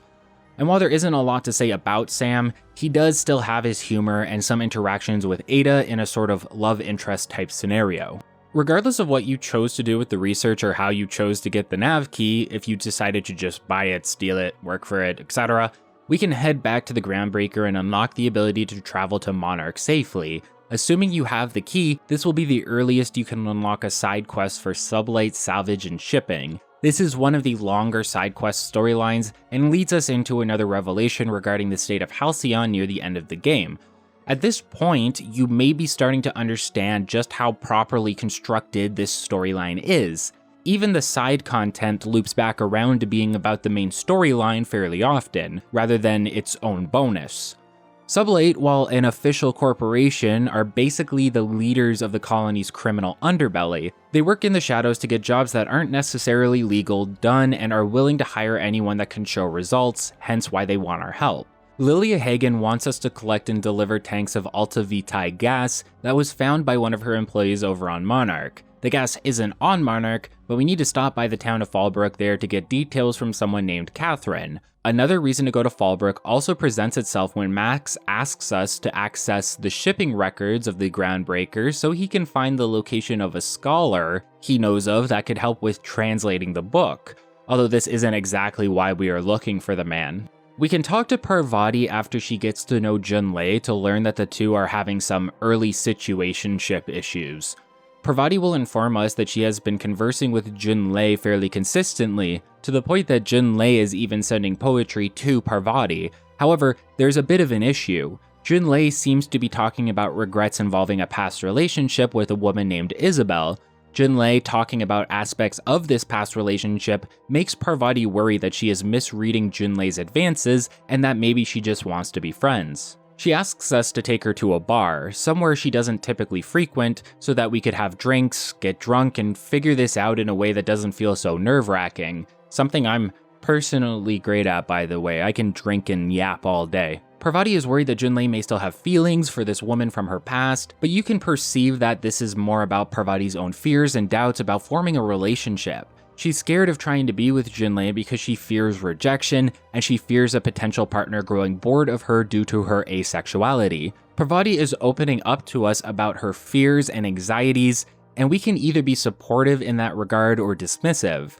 What she's going through and how we handle it will dictate the sort of bond we develop with her.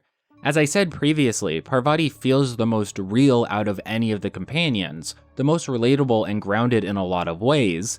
In a world where everything is over-exaggerated and, for lack of a better word, silly, Parvati feels not necessarily like a straight man, but like she doesn't belong here, similar to us. She feels like a fish out of water because she has never left her previous life, and so there's a sort of connection established between you and her there. And her plights feel like one that may hit the closest to home.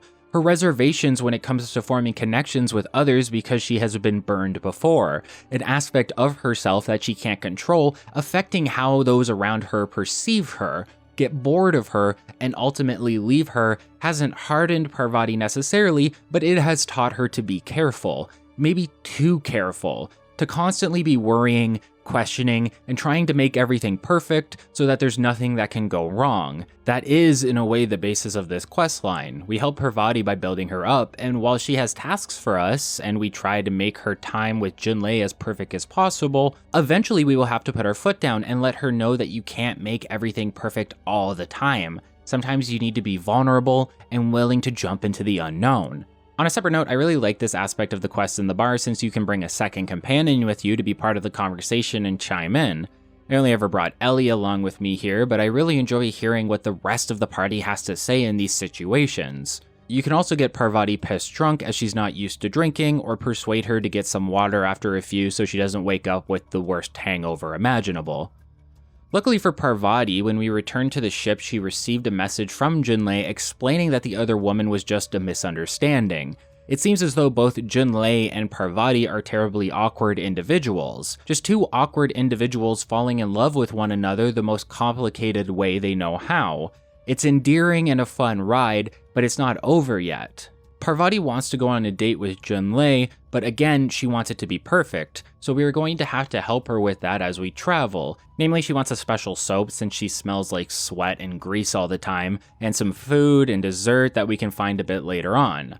Finally, she'll want a suit to wear on the date so she can feel fancy, and we'll be able to acquire that in Byzantium, so we'll return to the conclusion of Parvati's questline after some exploring.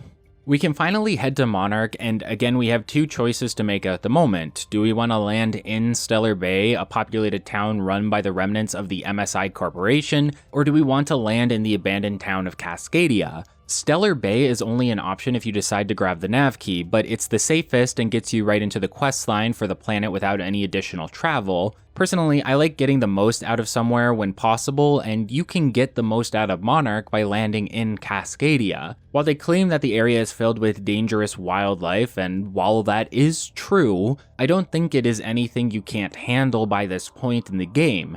In reality, landing in Cascadia is a fun challenge and boatload of experience for you to acquire while making your way to Stellar Bay for the first time. Taking the long route is free, but it's also a challenge that comes with its own rewards. Monarch is large. I'd say it's probably the largest planet in the entire game, with Eridanos and Gorgon trying to match that to some capacity. It's so large that developing it led to some difficulties just due to how many people were working on the map at any given time. Being one of the longest, biggest locations you will visit in the game, it feels almost like it's too much in comparison to everything else. There's a severe lack of balance in terms of locations we visit, so that makes progression feel like it's all over the place. Emerald Vale is sort of an introduction along with Groundbreaker, then we might hit Roseway. All of these feel similar in scope to some capacity, but then Monarch is this mega planet that lasts the majority of the game. This makes you think that you are now getting into the thick of it and will have multiple large-scale planets to explore, but no, we hit Monarch, and then Byzantium is nowhere near as close to that scale. Regardless of how you arrive at Stellar Bay, we have a main goal, and that's finding the information broker that can help us locate the chemicals needed to save the colonists. In order to find him, we need to meet with a mercenary known as Nyoka, but you probably aren't sure where to look just yet. Luckily, our eyes are more drawn to the large corporate headquarters of the MSI, found in the center of the town. Here we can meet Sanjar, the head of the corporation. Sanjar may be a CEO, but he seems to be actively defying the board. The reason it was so difficult to land here is because there is currently a blockade as the board tries to hide Monarch's open defiance against them, as well as masking their failure to colonize and terraform the planet. The board doesn't want people to know when things go wrong, and they try to keep this from public view whenever possible. It's the reason that the Hope was left to drift into space, because they would rather hide their failures than open up to them. The terraforming was such a failure that it actively mutated the wildlife and forced an evacuation due to the hostile environment. MSI stands for Monarch Stellar Industries. When all of the other board members pulled out of the planet, originally known as Terra 1, MSI used a hazard clause loophole to take ownership of the planet and renamed it after their own corporation. It's been like this for about 10 years now, and while not affiliated with the board, Sanjar wants to have MSI rejoin alongside them under his own terms. Terms that are surprisingly well thought out, wanting to use leverage to help the people of Stellar Bay rather than exploit them for his own gain. His positivity is tied to his incompetence, and this gives Sanjar a sort of innocence that we don't typically see from people in power within Halcyon. Stellar Bay is a walled-off town. It's the protection of these walls that allow people to live safely from the wilderness, but it isn't foolproof. So his plan works like this. He wants a Bolt 52 cartridge that will be used to arm defenses around Stellar Bay and protect them from attacks, and he wants to get dirt on the board that can be used to blackmail them, so MSI can rejoin with some leeway. Many of these can be found ahead of time if you take the time to explore around Cascadia and the rest of the wilderness.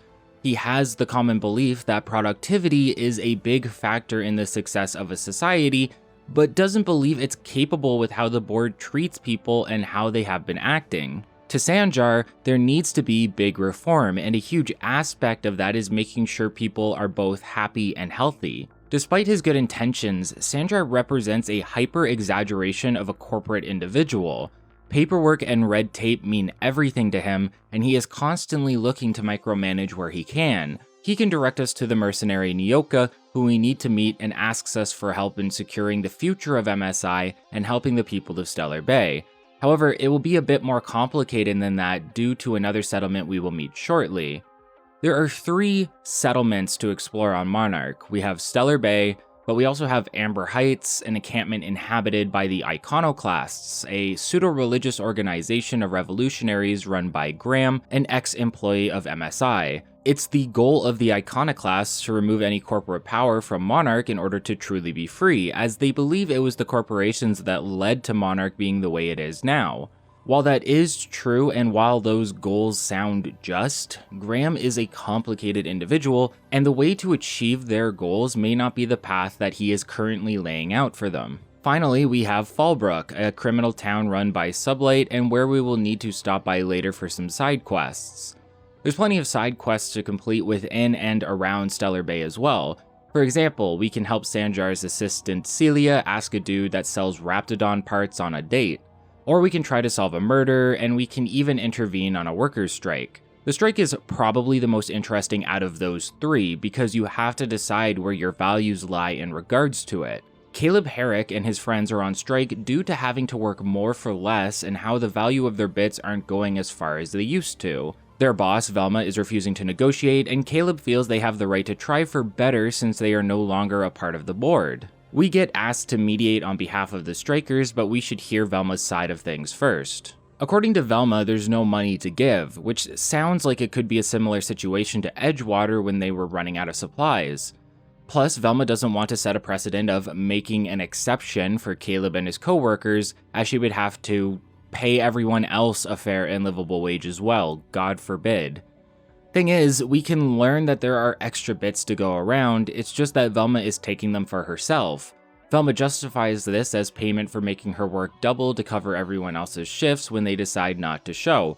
However, she is the boss and that is her responsibility. Part of being a manager, of looking over your employees, is to cover them when they need you or to hire properly so that someone else has the opportunity to do that. It's not a perfect system. Managing a job is a balancing act that requires a lot of skill, and even then it can sort of crumble apart regardless. It's not wrong to say that Velma should make some extra income for the extra work, I agree with her there, but so should all of her other employees. They all deserve to make what they deserve, both for extra work and just to have a livable wage. Velma has the means of spreading some extra around, but she has decided that only she deserves to receive any of it. And that's a selfish mindset derived from the idea that the manager or boss is above their employees. I don't agree with that. Your employees, your workers, are what make the world go round. If you want to keep things operating smoothly, if you want your company to succeed, you need to sacrifice to get the parts moving. Being the boss shouldn't default to you getting paid the most. This isn't necessarily Velma's fault though. Her hoarding the extra bits is, for sure, but she doesn't necessarily own the cannery, she's just in charge. She answers to Sanjar, and there's only so much Sanjar can do for people at the moment. So while I do deplore her actions and believe that more fair wages are possible currently, I do feel like she is suffering due to the corporations as well. I empathize for the plight of all the workers, and that includes Velma. So what can we do then? Well, we can either force/convince the workers to go back, changing nothing, or we can blackmail Velma by finding proof of her stealing funds to pay herself extra. All it takes is the proof and an intimidation check, and Velma is willing to give them their raise. It's that easy. She doesn't crumble at the thought either, she's more annoyed than anything else, so this really feels like the best solution. Caleb and the workers are happy and everyone is able to live somewhat comfortably for a little while longer until we can help find a better solution for Sanjar. While not as big on commentary, there is a very fun quest where you have to search for a missing man only to learn that he was kidnapped by a cannibal family. I'm only even bringing it up because I think open world games and cannibals seem to go hand in hand, at least with Fallout and Fallout adjacent IPs. I don't know why that is. I think a big issue with a lot of Outer Worlds content in comparison to a game like New Vegas, where the two are almost meant to be compared, is that a lot of the quests don't feel as though they are offering much in terms of unique content or messaging to chew on. Many of these can be so bare bones, such as getting one of the guards his poster that he ordered, or finding out who murdered a guy only for it to be a group of individuals basically right behind the building. It feels like we are missing a lot of steps that could help alleviate some of the quests in interesting ways. That's why I like quests like the strike we just dealt with. Not only can we convince the workers to go back, we could steal their rainy day funds and force them back as well. When there are multiple interesting avenues to go about things on top of dealing with the moral implications, you get a quest that feels good to complete rather than just another task to check off on a list. The Cannibals quest has character because it's so different from what we are used to, and the sense of danger when you realize what you are dealing with only to find out too late that you are locked inside with the family is spectacular, but it doesn't offer much more to that mechanically in terms of interaction. I just want more steps. I want more to see and do, more to think about, and I feel like we rarely get that in this game outside of things like companion quests and rarer side quests that actually have something to say or do. Certain smaller quests can still have multiple avenues to them, however. A family matter has us tasked with finding the son of a woman named Agnes. We can find her son Tucker in Amber Heights, living with the iconoclasts. From here you can convince him to return home, get his ring to convince his mother that he died, kill him, or head back and convince Agnes that her son is living a better life. Many routes to go down for something so small. So what it is that there's a big imbalance in terms of quest quality. It's sort of all over the place. A bunch of basic tasks to complete without many options or quandaries, and then the odd diamond in the rough here and there. Later we need to find Nyoka in order to progress the main questline, and Sanjar directs us to her at a nearby bar. Nyoka can be a fun character to have around. I have a major personal issue with her presentation, however, and it's that her alcoholism gets played for laughs more than anything. We'll learn through her companion quest that this is most likely a symptom of loss and trauma that she is working through. While I don't believe alcoholism gets focused on specifically, we will have the opportunity to help her work through what's bothering her and help her succeed in the future. Alcohol isn't the only thing that gets abused in the Outer Worlds. Half of the healing items you can find are different variations of drugs that enhance your character temporarily and maybe offer a debuff after the fact. You can even develop a flaw that makes it so that you are addicted to these drugs for an additional perk point. Everyone uses something in Halcyon. Drugs are not only prevalent, they are mostly legalized, and even some of the most dangerous like adrenatime can be acquired without any issue. Corporations see these as efficiency increases, and that outweighs any potential addiction or side effects. We'll see that specifically during Peril on Gorgon. Nyoka will agree to help us and we can add her into the crew, with her starting off as a survivalist and guide for us on Monarch. Similar to Ellie, Nyoka doesn't like asking others for help. She's closed off after what happened to her with her previous group of friends. However, while Ellie dislikes help due to owing someone for it, Nyoka feels she is often disappointed when someone fails to meet her expectations. Despite this, she sees that we are fairly capable, and when we exit Stellar Bay, she will ask us to take a trip to an old friend of hers as it's on the way. Hayes, one of the 6 members of her old group, was buried by Nyoka near the information broker Hiram. We can stop by so Nyoka can pay her respects, and this will trigger the start of her companion questline right away. Nyoka worked with 5 other individuals when the corporations pulled out and left her stranded on Monarch. Hayes died in Nyoka's arms before she buried him. 2 of the other hunters died in Nyoka's old base during a Mantiqueen attack, and the other 2 managed to get off-world while promising to come back once they found a place to settle. Nyoka hasn't seen those 2 for some time, and the loss of the other 3 had a big toll on her. Losing all of her friends while being stuck on a hostile planet has led to her completing as many jobs as she can and drinking when she can't. We will find a Charon medallion, which is an acronym made up of each of the hunters' names. Nyoka will decide to collect the remaining lost medallions and find her currently living friends as a means of bringing everything back together, and we will need Hiram's help for that. But there's a couple settlements along the way that we need to visit. The first will give us a bigger picture surrounding Monarch's major issues in terms of the main questline, and we will use that opportunity to try and fix things here if we desire. The first settlement is Amber Heights, home of the Iconoclasts. The group is run by a man named Graham, while their military force is directed by his right hand Zora. While we were exploring the wilderness, there's a rundown part of Stellar Bay just outside the walls where we can find a runner named Huxley who ended up trapped in one of the buildings. If we help her out, she'll return to Amber Heights and the group will be appreciative of us, leading to increased reputation. I don't have much to say about the side quests surrounding the Iconoclasts. It mostly felt like busy work to me, but Zora and Graham are some of the most interesting characters in the game by far because they have an actual struggle of substantive moral values. Graham Bryant is an ex-MSI employee, becoming fed up with corporate life and seeking something with more human connection. Graham chose to work alongside Sanjar to take full control of the planet as MSI. Both men wanted to be free of the corporation's restrictions, but they didn't exactly see eye to eye on how that would work. While they both looked to create a more egalitarian system, Sanjar's was still based around corporate structure and micromanagement, while Graham began to form a heavy anti-capitalist mindset, wanting to be free of the system entirely. Sanjar can lament how he feels Graham has fallen, seeing the man as reasonable in the past. Sanjar believed the reform would be enough to fix how the workers were treated, but Graham saw the abolishment of the system as the only option. Amber Heights used to be the home of all of the MSI executives. At some point, there was a massacre as the gates were left unlocked and pirates entered to kill everyone inside. Coincidentally, this allowed Sanjar to become the sole individual in charge of MSI, while Graham broke off. If you remember the discussion about scientism and philosophism, you'd know that Vicar Max is a great example of the former.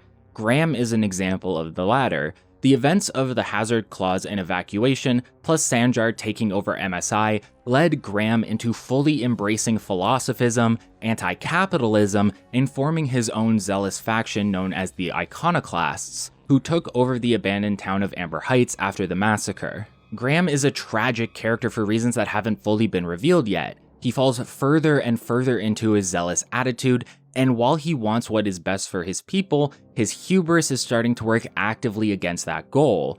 We see that firsthand when we meet him. As we approach Graham and Zora, the two are talking about an expedition to some nearby ruins that went awry due to a Mantiquean attack, leading to casualties and catastrophic failure. 2 runners and 5 gun hands died to a Mantiquean. 7 people lost within a faction that is already desperately small and running out of supplies. Worse yet, the Van Noys, talented Iconoclast mercenaries, were nowhere to be seen.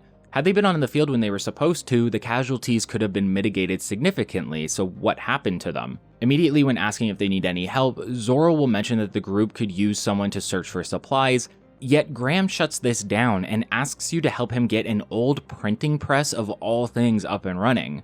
His priorities are immediately suspect. When his people are starving and dying, all Graham wants to do is spread his message, to reach even more voices so he can have more people join and live under his thumb. His focus on being a leader, on being powerful and having more influence, is ironically similar to the corporate past he has tried to remove himself from. This lack of priorities is what is constantly putting his people in danger, and Graham doesn't seem to care. It's revealed he sent the Van Noys to the printing press instead of the ruins, meaning he is the direct reason as to why his people were not prepared and ended up dying. The really big issue here though is that he didn't even communicate this change of plan to anyone. If they had just known that they were going to be missing crucial members of the team, the ruins could have waited and lives could have been saved. Additionally, Graham has spent bits on rollers over supplies because he had become so focused on spreading his message that he can't see anything else in front of him. He has become blinded as a leader to the plights of his people, and through that has become no leader at all. More so, he's dangerous. He's an active threat to the well-being of these people, even if he means well. Zora, on the other hand, seems to not only be level-headed, but actively trying to wake Graham up from his obsession. Zora takes care of people, she's a doctor, she's a leader, she runs the military force, but she still has to listen to Graham and his absurd demands. You can tell it is grating on her. Despite this, she believes Graham is still a good person, or at least that there's still some good in there. She wants to give him a chance to change his ways, but she's running out of patience, and I can't say I blame her. We can go grab the rollers for the printing press from a citizen of Stellar Bay named Carlotta. She is the individual who usually sells supplies from the bay to the Iconoclasts. While the two groups are currently not on the best of terms due to their differing values and animosity, they do still allow for trade. More so, the Iconoclasts rely on trade with Stellar Bay to survive. Unfortunately, that's about to go to hell as Carlotta informs us that Sanjar is banning all trade between them, something Zora considers an act of war, leading to rising tensions.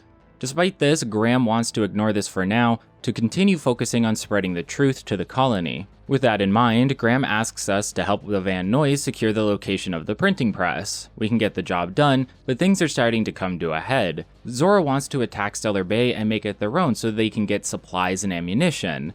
This is the worst case scenario. Dealing with Sanjar is one thing, but all of Stellar Bay? Innocent people live there, but Zora feels like the Iconoclasts are backed into a corner and they don't have a choice.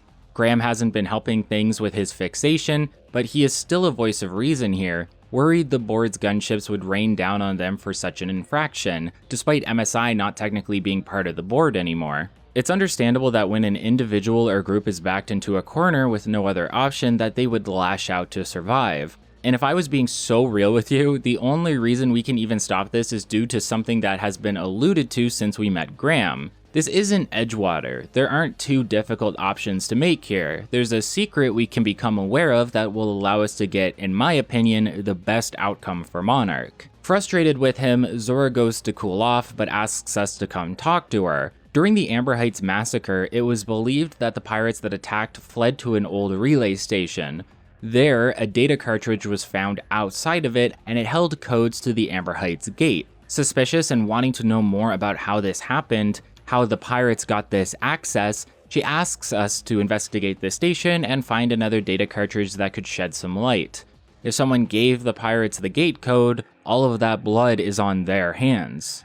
If we get the data, Zora will take a look at it only to realize that it was Graham who allowed access into Amber Heights for the pirates. Worse, he was the one who informed them of the potential riches to be found there in order to remove all of the executives and their families so that he could cause mass reform alongside Sanjar. Keeping this secret, he eventually had his falling out with Sanjar, and then left MSI completely to form the Iconoclasts. Graham's actions are inexcusable. I'd say borderline evil considering that this was all done in order to support his own ambitions. Sure, he claims he was trying to help the greater good, to get the message of philosophism to the world and free those from corporate rule, but Graham can't even help those immediately in front of him. His hubris is immense, and despite what he says, he would rather try and have a larger following than make any substantial change for the betterment of the people he currently has. Helping his people would allow him to grow his flock, but Graham doesn't want that. He wants to be revered, to be famous, and he's a dangerous man because of that. Zora can't look past this. All of Graham's talk of peace, to live and let live, have now been shown to be a lie. This side quest, this revelation, is necessary in order to get the secret option in terms of ending this main quest line. But at the moment, Zora needs time to think about things, and we still have Fallbrook to check out and an information broker to find, so let's go do that now. Fallbrook is a bustling town created by Catherine of Sublight Salvage and Shipping. Her and her team carved through a mountain to create a defensible and secure location for people to visit and work within. It offers secure locations for illicit activities and also seems to be a tourist spot for individuals from Byzantium, as you can meet a tourist that seems to have ended up stranded after his friends left him. That's a running trend in the game, by the way. The wealthy want to travel to the more hardened and dangerous areas of Halcyon as if they are on a survival tour. This happens again on Eridanos, but is much more openly deadly as we will see in the DLC. Catherine is the contact we need to get the gas for Sublight. She'll direct us to a lab in Cascadia housing the gas that we can park our ship at and transfer over. Pretty cut and dry in terms of quests at this point. We can also help her deal with the Borst King, the title of Cly Lumberg, who has the only operating Borst factory on Monarch. There's profit to be made or steal, and so she asks us to deal with him, and our options end up being either killing him, sabotaging the factory, or killing Catherine. However, with a skill check, you can even convince them to work together. There's a few additional quests like this in Fallbrook, but what is most important at the moment is that the data we acquired from the Groundbreaker points to Vicar Max's contact being here as well. When we find the man, one Reginald Cheney, we see an explosion of anger escape from the Vicar. Once again, he hasn't been telling us the whole truth, keeping us in the dark about his intentions. Max goes off on this dude. It's probably the most vocally vicious anyone ever gets in the game, and may have you taken aback considering his typical holier-than-thou, calm attitude. Max will admit he lied about finding a scholar when it came to the book. Rather, it was Reginald here that informed him of it while the two were in prison. Yes, the life of Max is more complicated than he initially let on. His questions about philosophism and the banned literature ended up landing him in the Tartarus super prison for some time. Prison life hardened Max, while acting as a sort of emotional outlet through sports and beating the living shit out of this one guy to the point that he still eats out of a tube today. Using Reginald's information, Max got himself stationed in Edgewater so he could eventually get his hands on the book. He then met us, and now here we are, grilling the guy that gave him the information because he forgot to mention that the book was in French. We aren't even here to get additional information, Max just wants to hurt him severely. Luckily for Reggie here, he still has some use to us and will explain that the book was stolen from a hermit on Scylla. If we go visit her, she may be able to translate the book for us. Felix, Nyoka, and Max all have reasons to stop by Scylla, so we'll be making a trip there once we finish up on Monarch. If we talk to Max after speaking with Reginald and we didn't allow him to feed into his rage and aggression, Max will thank us for keeping him on the responsible path. Max apologizes to us for lying about Cheney and using us to beat his own goals, despite us offering him a home, friendship, and more. He feels genuinely repentant and sees how his actions are not only disrespectful, but how he has hurt people he has grown to care about. Like everyone else on the crew, Max begins to open up to us the more we help him, but this may have been crossing the line for certain players, and you do get the opportunity here to kick him off of the crew. You get this opportunity for everyone at any point, but this is a more charged and justifiable reason to have the option be accessible. Max begs forgiveness and swears to be openly honest with us from now on. It's up to you what you make of that, but I believe him, and I believe that continuing to help him makes him a better person overall and a more valuable member of our crew and friendship. If it hadn't been for us showing up, helping Max, and giving him somewhere he could thrive, he may not have made this revelation that he has been too openly obsessed with something to the point that it is detrimental to those around him. But with that now known, he can be truthful to us and ask us to help him in one last step by taking him to Scylla and meeting the hermit. However, Fallbrook is fairly close to the information broker. Nyoka will inform us that there are two ways to get there, either through a cave that should have less mutated wildlife to deal with, or through the main path that is more dangerous. I feel like you know which I like to choose at this point. The choice seems to affect an interaction we have with a small mercenary group as we make our way up the mountain. The Corporate Compliance Crew, or C3, seem to be under the employ of Hiram and are supposed to be defending the base from marauders who are currently invading it. Unfortunately, they don't seem to be doing a very good job due to semantics. The first thing Donald Anderson here asks us is if we came through the caves. That's because they are currently contracted to murder anything that comes out of the cave system, meaning they aren't actually dealing with the marauders at all, and they would have tried to kill us if we appeared from there. However, I always take the mountain path, so I'm not exactly sure what happens if you choose the caves instead. My best guess is that you probably get a skill check to defuse the situation, or you kill everyone looking at you funny. C3 is so aggressively by the books that, ironically, nothing gets done. We can't even continue talking to Donald about this, we have to talk to the mediator Lance first. Lance believes we should be killed for trespassing, but they are only allowed to target marauders, iconoclasts, MSI, and anyone who looks too hobo-like in appearance. So if they are supposed to be defending the peak and killing marauders, why aren't they over by the station clearing them out? The job specifically states dealing with any marauders that come from the caves, so any other source of the marauders get by scot-free to attack the peak. It's a ridiculous notion, but looks to highlight the potential absurdity of red tape and restrictive contracts within the legal system. Even if we get on good terms with these guys and agree to help them find their leader in the caves, if we leave the caves, they would be contractually obligated to shoot us. Luckily, we can form an official alliance with them that prevents this from being the case, and we can go find their boss who is stuck in a mantiqueen nest. Afterward, we can convince the group to do their actual job and attack the marauders outside the base, and then eventually come inside to help us clear them out.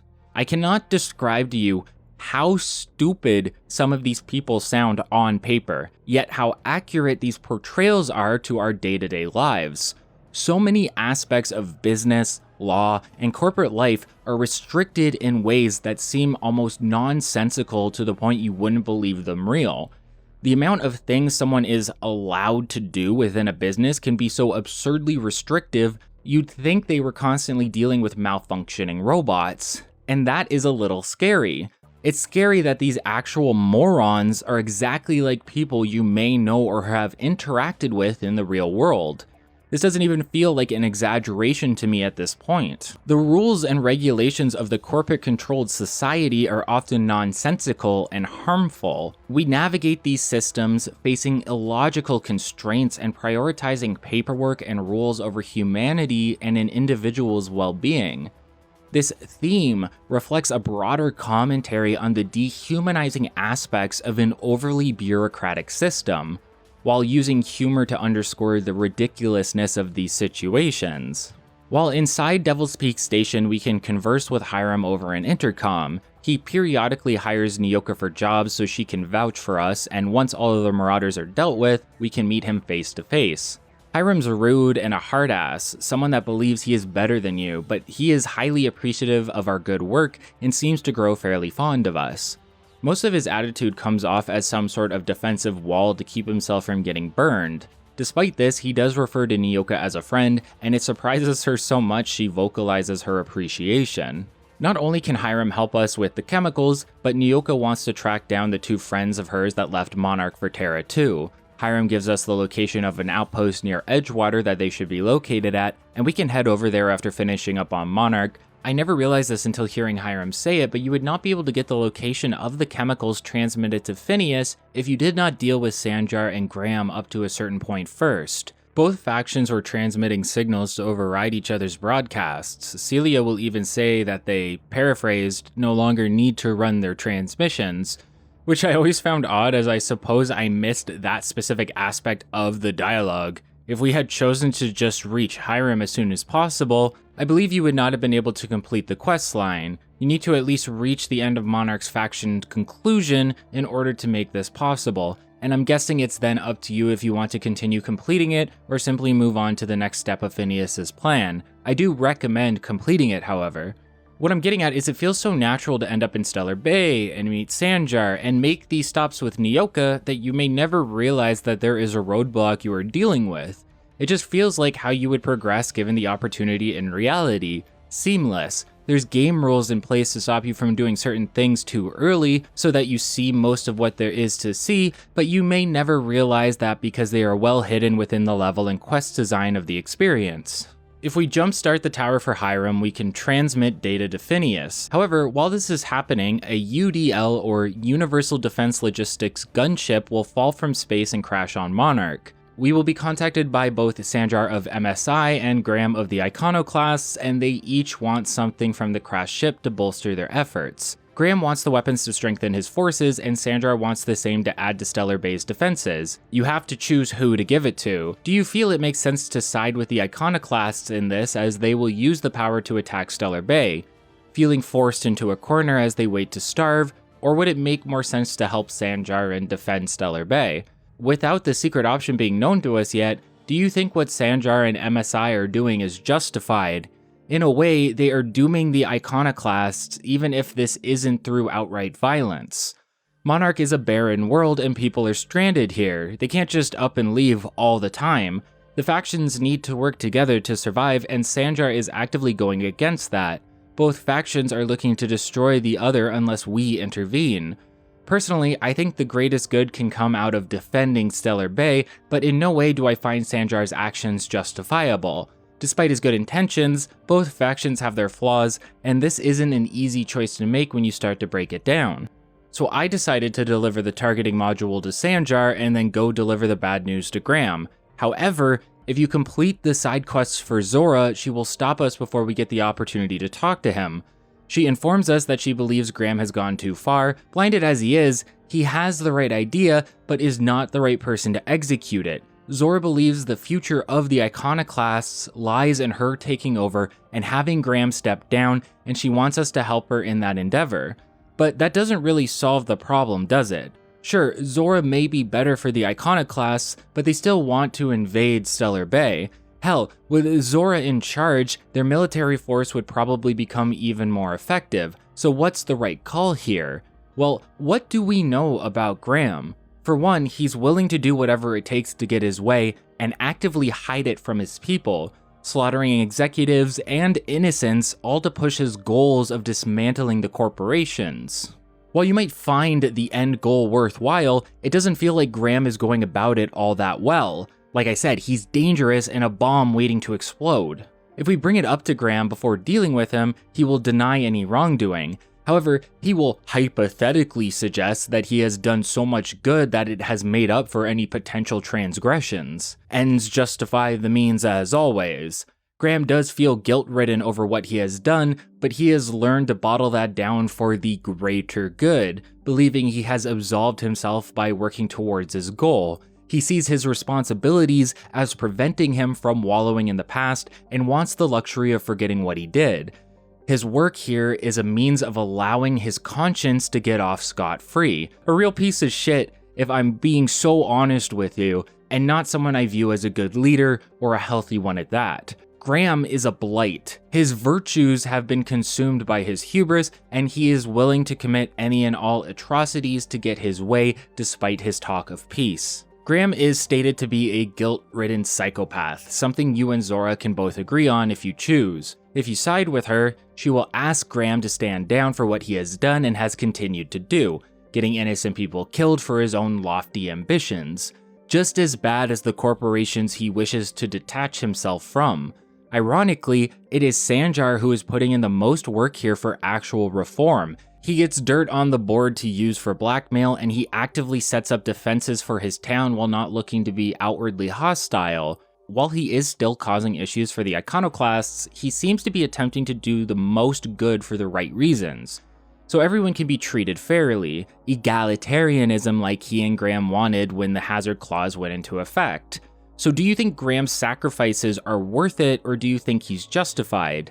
Keep in mind that if he were to stay in charge, he would never agree to work with Sanjar again due to how he perceives Sanjar as still being a corporate entity. With Zora, at least there is a chance, and that is my reasoning for siding with her. Many little difficult decisions can lead you to multiple paths here, siding with Sanjar or Graham, or changing things for the iconoclasts and then siding with Zora. But that isn't all. We can find a way to make everyone happy, unlike in Edgewater. Graham will refuse to step down, and Zora gives him an ultimatum. Either he does or he dies. With further refusal, Zora will gun Graham down and then take over, now getting ready to attack Stellar Bay. This is your opportunity to ask her if peace and negotiations are at all an option, and she will be hesitant, but be interested in at least trying if you can complete a skill check. Zora will give Sanjar a chance, and we can act as a mediator for the negotiations. Sanjar will only agree if we find an old corporate review of Zora to show that she is a capable individual, but this is easy enough to obtain. During the negotiations, Zora is willing to share the space of Stellar Bay with MSI if they would have them. Sanjar is worried about the cost, but we can come to an agreement that the iconoclasts would work within and outside of the walls by supporting the supply lines since they are more battle-hardened, providing a resource to Stellar Bay that would allow Sanjar to see this as feasible. Zora will accuse Sanjar of knowing what Graham did, but he is truly in the dark. We can inform him of what happened, and he will swear he had no idea, finding it hard to believe that Graham would ever do something like that. It makes sense since Graham was so fed up with the corporations that he was willing to do anything, and Sanjar doesn't seem like someone who could cross that line, at least not so actively. Despite that, if you inform Sanjar that he still needs to take responsibility as a leader, both he and Zora can admit that they both didn't know who they were working with when it comes to Graham, allowing them to bond over that slightly. The two will agree to work together, and the quest will abruptly end. It's a bit of whiplash since you'd imagine the leaders would want to talk to you after all is said and done. At least you can go back to the leaders afterwards and ask them how things are going. Almost immediately after clearing this questline, I got the new propaganda loading screen showing Sanjar and Zora as villainous, murderous fiends, asking if the depravity will ever cease. Monarch seems to offer a counter to what we experienced on Terra 2, back in the Emerald Vale. While some situations do not have a right or wrong answer or no best case scenario, sometimes you do manage to find a situation where everything works out. I feel like that is the case with Monarch. The planet for so long has been stuck in a pit of despair, forced to defend itself from the wilderness and from one another as the skies above are blockaded by the UDL. Now, finally, MSI not only has the leverage to potentially join back up with the board, but to try and reform it as well, and alongside the Iconoclasts, there shouldn't be anyone able to push Sanjar around, at least not while Zora has something to say about it. Say what you will about the actions of Sanjar and the retaliation of the Iconoclasts, but I truly believe Graham was not only a murderous leech, but simply a poor leader, someone who just wasn't up for the task. While Sanjar has had it rough trying to help everyone he can, he has tried to do that in earnest and not for his own benefit. He goes against what a lot of the board represents and has the ability to change the entirety of Halcyon for the better. And Zora has the ability to lead her people to success, teaming up with MSI and bringing safety and security to everyone on Monarch. It really does feel like all we did was good on this planet, and that will reward us later on. During our time on Monarch, we can grab some more supplies for Parvati's questline. Once you have some food, drink, and soap, you need to acquire a suit from a store on Byzantium. Luckily for us, that's about to unlock, but I save most of Byzantium for after I complete the DLC. However, we can head to Scylla because we still have a few things to complete there. When we return to our ship, it's around now that we can talk to Felix to start his questline. I just want to say that Felix is hit pretty hard about the whole Graham situation. Learning what Graham did really soured Felix's mood due to how much he respected and idolized the rebellious nature of the Iconoclasts. Something you can tell him during this conversation is that looking for role models is asking to get lied to, and I think there's like a certain truth to that. I think respecting someone and learning from them can be a fine endeavor, but starting to idolize is where things get too far for me. It makes it all that much more painful when you realize that those whom you put on a pedestal are human, and some of those people will do questionable, sometimes awful things. I'm looking at everyone that idolizes a YouTuber or a Smash player right now, anything really, but those ones specifically. I'm looking at all of you. Felix will throw us a hypothetical about a friend you knew growing up that vanished without a word. He's referring to an old mentor of his named Clyde Harlow who recently re-established contact. Clyde was a mentor to Felix, and Felix feels abandoned by Clyde. It's one of the reasons he tries to look up to so many people that he feels match Clyde's rebellious nature. He's young, wants to be rebellious as well, and so he looks for that in others who seem to have a strong sense of leadership. It's why he admired Graham, and why he gravitated towards us, but much like Graham, Felix has a hard lesson to learn. Clyde is stationed on Scylla. We currently need to head there for Max anyway, so it makes sense to get it over with now. Additionally, Phineas will contact us to let us know that the chemicals we desire are located in Byzantium on Terra 2, and he has gained us landing access to the city so that we can go and acquire them. I mentioned this before, but Scylla is just an asteroid. It's basically a simplistic map that is used to offload a few quests here so that they don't need to be placed within areas that have been cut. It's an easy place just to throw something if you don't know what to do with it, almost like a trash heap, and it feels like one too. It's a barren map, with nothing to do outside of the quests that bring you here to complete, so there isn't a whole lot of exploration to be had. I do like the idea that the only reason we can even function without a spacesuit is because they have established a terraforming vicinity. There's energy barriers surrounding us and we can exit them, but end up in the uninhabitable vacuum of space where we quickly begin to suffocate and die. Scylla is definitely one of those areas that make the game maybe not feel unfinished, but definitely cut in various aspects, especially coming from Edgewater and then Monarch of all places. You may wonder why Scylla is even a location at all if you didn't know about the development issues that caused it to be featured the way it is now. When we find Clyde, he's running a group of outlaws in a base on Scylla. Clyde is happy to see Felix, but Felix is wary, feeling betrayed by his disappearance. Felix had thought Clyde had died, so to find out that he had just disappeared without telling him anything really hit the kid hard. Clyde brushes this off and informs the crew that he is starting some sort of initiative to change the colony. By inviting Felix here, he is honoring a promise of doing this together, but what is this initiative exactly? Clyde calls it a revolution, but he doesn't really go into detail about what he's planning on doing. In fact, he doesn't have any information to divulge to us at all, until Felix proves where his loyalties lie by completing a job. What kind of job? The assassination of a traitor known as Trask, that was once part of Clyde's band of outlaws. According to him, Trask sold out the group to the board, and Clyde wants revenge.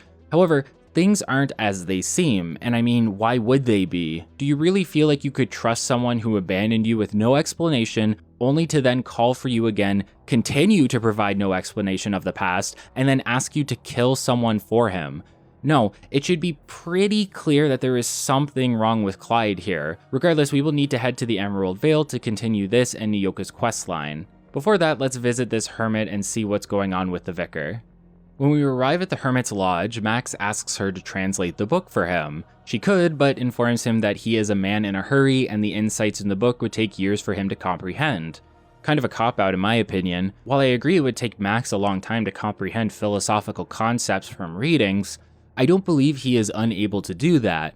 Rather, it seems like they want to give the player instant gratification and instant closure for Max, so they create a new plan to get everyone really high on psychedelics and talk to a ghost of Max's mother.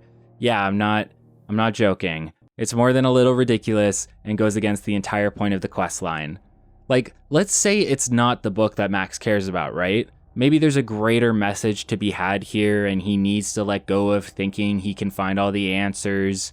Sure, that makes sense to me, but what I believe would have been better would be for Max to start realizing this himself slowly and patiently as he read the book over time. Maybe he would have periodically explained concepts of philosophism to us as he read it. Maybe he would lose faith in scientism altogether, or maybe this would somehow bolster his faith. Who knows? But it would have been a better build-up to his character growth than what we get here. So we all hallucinate alongside Max, and for some reason we see what he sees, an apparition of his dead mother, suggesting the drugs aren't completely psychedelic in nature, but may have some form of supernatural element tied to them as well.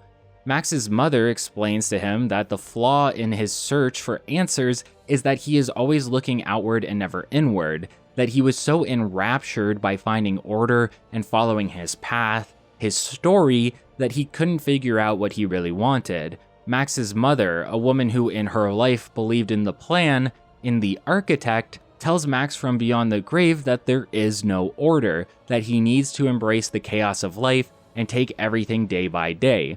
Scientism is just an invention that the board uses to control the workers, to keep them complacent, but when you die, there is no architect or plan to guide you. It's all chaos, and you need to live while embracing this chaos to truly be free. Max believed the plan made his mother happy, hence why he is so confused, but in her own words, it didn't. She made herself happy, and Max will never understand anything until he understands that. His mother will dissipate, and a hallucination of his own perceived self will appear in her stead. This is how Max believes he is or should be, a disciplined, zealous individual who has no doubts, something for Max to aspire for or to judge himself against in an unhealthy manner, an idealization that is not possible. Max questions if it's wrong to aspire to be a better person, and the apparition explains that this is not what he is doing. Max isn't trying to be a better person, he is punishing himself for not being happy. He wants to be happy, to be organized and content, and he doesn't feel that way now, so he makes up a version of himself that he believes would be like that, and then beats himself up for not living up to those perceived expectations. It's brutal and very, very unhealthy. Everything Max has believed in, he is starting to realize is a lie. He can't even fathom that he believed in the idea of an architect. The world is chaotic, and Max can't be perfect. As he starts to realize this, there starts to be less pressure, and he can start considering who he really is as an individual within this universe, and make his own decisions. We have no control over the grand scheme of things, we only have control over ourselves. We exist within our own thoughts, and we can use that to navigate this world as best we can, searching for our own happiness down any path we choose without feeling guilt for straying. Max realizes he is clinging to the way he wants things to be, and by doing so, he is causing his own suffering when those things don't happen. There's loss and suffering in our world, but those are things we can try to move past. By resenting change and by trying to keep control of everything, we are only hurting ourselves in the process. This is philosophism within the Outer Worlds. With this revelation, Max has awoken. He is content, ready to move throughout his life experience freely, without being held down by an unrealistic aspiration of a world he wants. He is willing to roll with the punches and see what happens, and find happiness within that. It's a great message, and I love Max's questline for it. I just wish it was delivered in a more thorough and elongated experience, rather than a short conversation where Max is dumped with a bunch of philosophical thought experiments and knowledge bombs from Force Ghosts while he is high as a kite.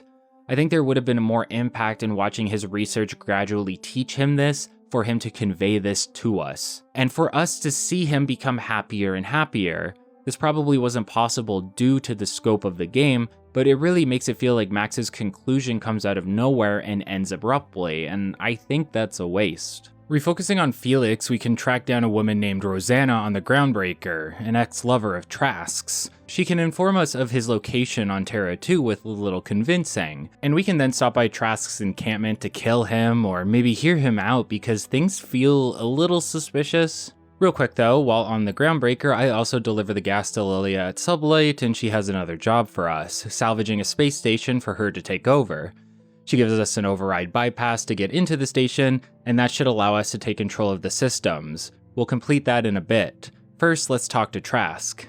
Trask can infer why we are here since he doesn't recognize us, suggesting it was Harlow that sent us after him, which is the case. He will then explain, after some mild convincing, that he never betrayed Clyde and that it's actually the other way around. Clyde is in the pocket of the board, completing jobs for them and getting paid. The revolution is nothing but a lie, and the only reason Felix was brought on, although not explicitly said, was to be a hired gun to kill Trask to keep him silent. Clyde probably would have thrown Felix away after that, although there is an ending where he does join Harlow's crew and leaves ours, so who knows. I wouldn't trust the guy. These aren't just random jobs for the board either, these are human trafficking. The board has hired a pirate to kidnap people and sell them to the board to do God knows what. True villain shit. But how do we know Trask is telling the truth? Well, we don't, but he suggests he hid evidence back in the base that we can find to confirm the accusation, something Harlow does not have. We can kill Trask here or leave him alive. If we want to cover our bases, we can acquire his ring as proof that we killed him. After talking with Trask, we can stop by the settlement outpost where Nyoka's friends are supposed to be staying. The door's locked and we can break in to find that both of them have been killed, meaning that Nyoka is the last of the Karen group. We can find a journal of Rebecca, one of the members, that explains how living here was somehow worse than Monarch because while you fought for every meal on Terra 1, Terra 2 had plenty of food to go around, but no one was allowed to give them any because of red tape. The two couldn't eat and couldn't shower. The other member, Anderson, even considered signing his life away to Spacer's Choice just so that he had this luxury. The big revelation, however, is that Rebecca and Anderson didn't leave to find a new life for everyone else. They left because they wanted out of the group since living on Monarch was so hellish.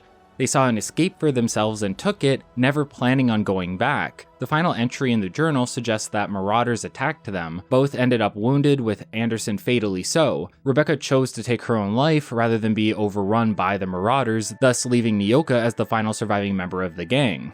Rebecca didn't just abandon the group, she abandoned her sister Clara, who would always ask about her every day. Nyoka, reading the diary, becomes infuriated with how her friends chose to abandon them, while also dealing with the suffering and loss of seeing them here, dead at the hands of themselves and of marauders. Regardless of how she feels about the two betraying her, Nyoka still takes the medallion so the crew can all be buried together. However, there are still 2 medallions missing, and they are in the old Mantisaur-infested base of the Karen group back on Monarch. To bait out the Manta Queen, Nyoka suggests getting some primal organs to leave a scent. Guess where we find those primals? If you said Scylla, you'd be correct. So we'll go kill some of them there and finally confront Clyde alongside Felix. Sure enough, when we get back to the base, we can find some stashed receipts that show the board has made periodic payments to Clyde for freelancing services.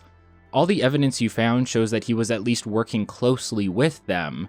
You can actually bring this up to Clyde's right-hand man, and he'll state he always knew, but the pay was so good that who cares?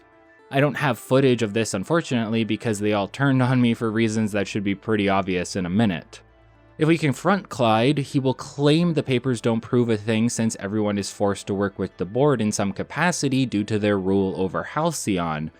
A perception check allows us to point out that Clyde claimed Trask to be an informant with no evidence, suggesting he's lying. Felix will ask Clyde to look him in the eye and tell him it's not true. He's willing to believe him if he can do that, but Clyde can't. He instead states that we have been compromised and his entire group opens fire on us, leading to his death because we are the main character, and you're not killing us, buddy. Not today. As I mentioned, it is possible for this to go another way and Felix to leave your crew to stay with Clyde, but I have no idea why you would want that. Speaking of Felix, this was just another lesson for him to learn. People aren't always what they seem. Sometimes you gotta come to terms with the fact that an individual you thought you knew was hiding their real intentions from you. You can choose to console Felix and suggest that time will allow him to get over this, or you can be a jerk and tell him to suck it up. Whatever floats your boat. The point is that these lessons will shape who Felix becomes in the future. He's young. These are the times that his personality will continue to develop based on experiences, and so we can only hope we have some effect on what lessons he learns. I like that we can guide him along a positive, mature path and outlook. It feels like we are watching him grow up right in front of us, and that's a valuable thing to have in a game companion. It's a rare experience to observe. Just to finish it up, let's head back to Monarch quickly and finish Nyoka's questline. Once you have the primal material, we can find the cave and plant it as bait to summon a Mantiqueen, allowing us to clear it out. Once again, making the base as safe as it can be currently. Out of all the companions, I think Nyoka, Parvati, and maybe even Max feel the most human. Like, we get the most out of them in terms of who they are as individuals and seeing them grow. Sure, Felix learns a couple lessons, but we don't get much more out of him other than watching that happen, and Ellie is just, she learns something for sure, but what that is and how we go about it is more cartoonish than the rest and doesn't really offer as deep an insight into her character as everyone else gets. When Nyoka returns to her old hideout, she reminisces about how awful Monarch is, but how wonderful it was to be here with her friends. The cave didn't stink of sulfur like the rest of the planet. It felt special, like a home. She talks about the members of her old crew, how they met, how they got along, their strengths and what made them special. It's like returning to your childhood neighborhood after years of not being there. Things feel smaller, nostalgic, sad in a way. Maybe bittersweet is the term. I understand that feeling, and on top of all of that, Nyoka has the grief that all of her friends are gone, through abandonment and death. She's lost all of what made her time on Monarch so special. We can empathize with Nyoka, pointing out that she lost a found family, but Nyoka will point out that she believes she has found another, a group of individuals who won't disappoint her, who she won't lose like she did her previous one, and she's right. Our crew is our family. That's the outer world's greatest strength in terms of companions. New Vegas had great companions, but rarely if ever did it feel like they interacted with one another, that they got along, learned from one another, discussed interests and grew closer. Each companion was an individual and always an individual. The closest you could get to them all being together was by placing them in the Lucky 38. But here everyone interacts with one another. They have events on the ship where they talk and help one another. They grow closer, and we get to watch that happen. In that way, we are the glue that keeps this all together. Because of us, all of these people have met and grown, become a family, and you can feel that bond while playing. It's one of the most rewarding aspects of companions in the Outer Worlds. Nyoka will find peace in this endeavor. She'll grow as a person, and we'll see in the end how this affects her future overall. We'll finish Parvati's quest and begin and finish Ellie's quest when we hit Byzantium proper, but I think it's time we focus on the 2 DLC expansions that were added to the game, those being Peril on Gorgon and Murder on Eridanos. Peril on Gorgon was released September 9th, 2020. You'd be forgiven for thinking Murder on Eridanos came first since it's possible to start it way earlier, but that isn't the case. The thing is, you start Murder on Eridanos by talking to Ada about an Aetherwave drama. I believe it's possible to do this as soon as you leave the Emerald Vale for the first time, or at least the Groundbreaker. Gorgon is a bit different. The beginning of the questline won't trigger until after we deal with the events on Monarch, specifically the main questline for Phineas. Once Radio Free Monarch has been completed, docking anywhere will lead to a transmission informing you of a delivery to your ship from the Halcyon Parcel Service. However, when it is sent through to the ship, the HPS employee informs us that this was done in accordance with hazardous waste disposal procedures, suggesting we just received something at the very least unique. Each DLC is its own unique adventure, however, it feels like they were still figuring things out slightly with Gorgon. While it is expansive, aspects of it still require you to travel back to areas of the main game like Byzantium, where the following DLC Murder on Eridanos takes place entirely on the new planet. This package was meant for Hawthorne, the former captain of the Unreliable that we accidentally crushed to death.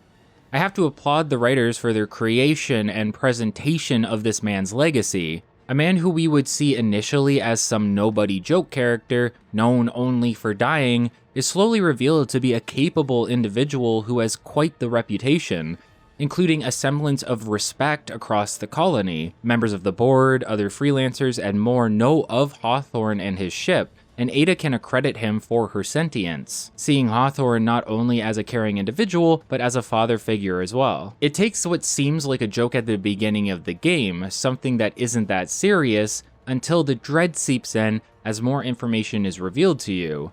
Alex Hawthorne seemed like a good person. He had a good life, friends, goals. All of those were crushed along with his body when we landed on Terra 2. It's because of him that many of these adventures are possible, and we slowly learn more about him. He goes from a throwaway death gag to an iconic individual who we will never get to meet. A freelancer by the name of Lucky Montoya has sent a voice memo along with his own severed arm to our ship. The phonogram states that Montoya got mixed up on some sort of shady business on an asteroid named Gorgon. The presentation, while he talks, is particularly enjoyable, as it is framed as a Dungeons & Dragons scenario, or in this case, systems and serfdoms, showing that it is an adventure for 1 to 3 employees at level 25+, which is the suggested progression point for your characters in the game. I believe you should be long past 25 if you've done everything possible up to this point aside from Byzantium. Your entire crew sits around the table listening to this memo with you. The more you have at this point, the more opinions you will receive since they all have something to say. It really feels like the crew comes together at this point to start a new adventure, and I can't imagine how lonely this would feel if you were by yourself the entire time. Montoya was sent to investigate an abandoned research compound, but something went awry, and he wants us to pick up where he left off. It's unclear if he is alive or dead, although the lack of an arm could spell disaster for someone in a world like this. Orbiting around the asteroid is a location known as Ambrose Manor, home of the individual who gave Montoya the job, making it a logical first stop should we choose to accept the task bestowed upon us. Wilhelmina Ambrose, or Minnie, seems to be an affluent individual, as it is stated that her money is good for the job. She'll be our first point of contact. Montoya believes there's something big hidden away on Gorgon, and conveys this as a means of enticing us to go along with it. While The Outer Worlds is heavily inspired by Firefly, Peril on Gorgon feels specifically inspired by the show's sequel movie Serenity, mainly due to one of the big revelations that we come to understand through our journey on the asteroid. I mentioned this earlier, but there will definitely be Firefly and Serenity spoilers in the video. If you thought from all of this that the DLC might be leaning into a darker direction, you'd be both right and wrong. There's still humor. One of the first things we see when we land at Ambrose Manor is a butler automechanical fall to his demise off the landing pad. Well, maybe not all the way to his demise, but he is stuck indefinitely, unfortunately for him. I want to make a concurrent theme between the two DLCs very clear. Both feel like mysteries in their own way. Peril on Gorgon is a mystery of the unknown, an eerie abandoned land to explore, full of secrets for us to discover. Eridanos is a murder mystery where we play detective. Very different atmosphere and vibes between the two, but through both DLC, you always feel like a detective in my eyes, but maybe more so on Eridanos. Ambrose Manor is empty and quiet. It feels like there's no one there, that it is a manor lost to time, but we aren't alone here. Wilhelmina Ambrose has taken over the manor she grew up in from her mother, Olivia. The manor and Gorgon all seem to be owned and operated by Spacer's Choice. We can find a terminal that acts as a journal for Olivia throughout the years that gives us some insight into her personality. It starts on February 1st, 2324, with the birth of her child, Wilhelmina, and works through to 2350, with some deleted logs we can hack to gain access to. The entries paint Olivia as a fairly distant and detached individual when it comes to her daughter. A scientific genius, Olivia puts a lot of value into her work and sees things like childhood fun, drama, television, etc. to all be distractions. This makes her increasingly frustrated with her young daughter in the early years as she feels like she can't relate to her interests. Olivia wants a daughter that would follow in her footsteps, but feels like she got an airhead. She can't understand why a child would want to be a child. Emotional, clingy, and in need of a mother.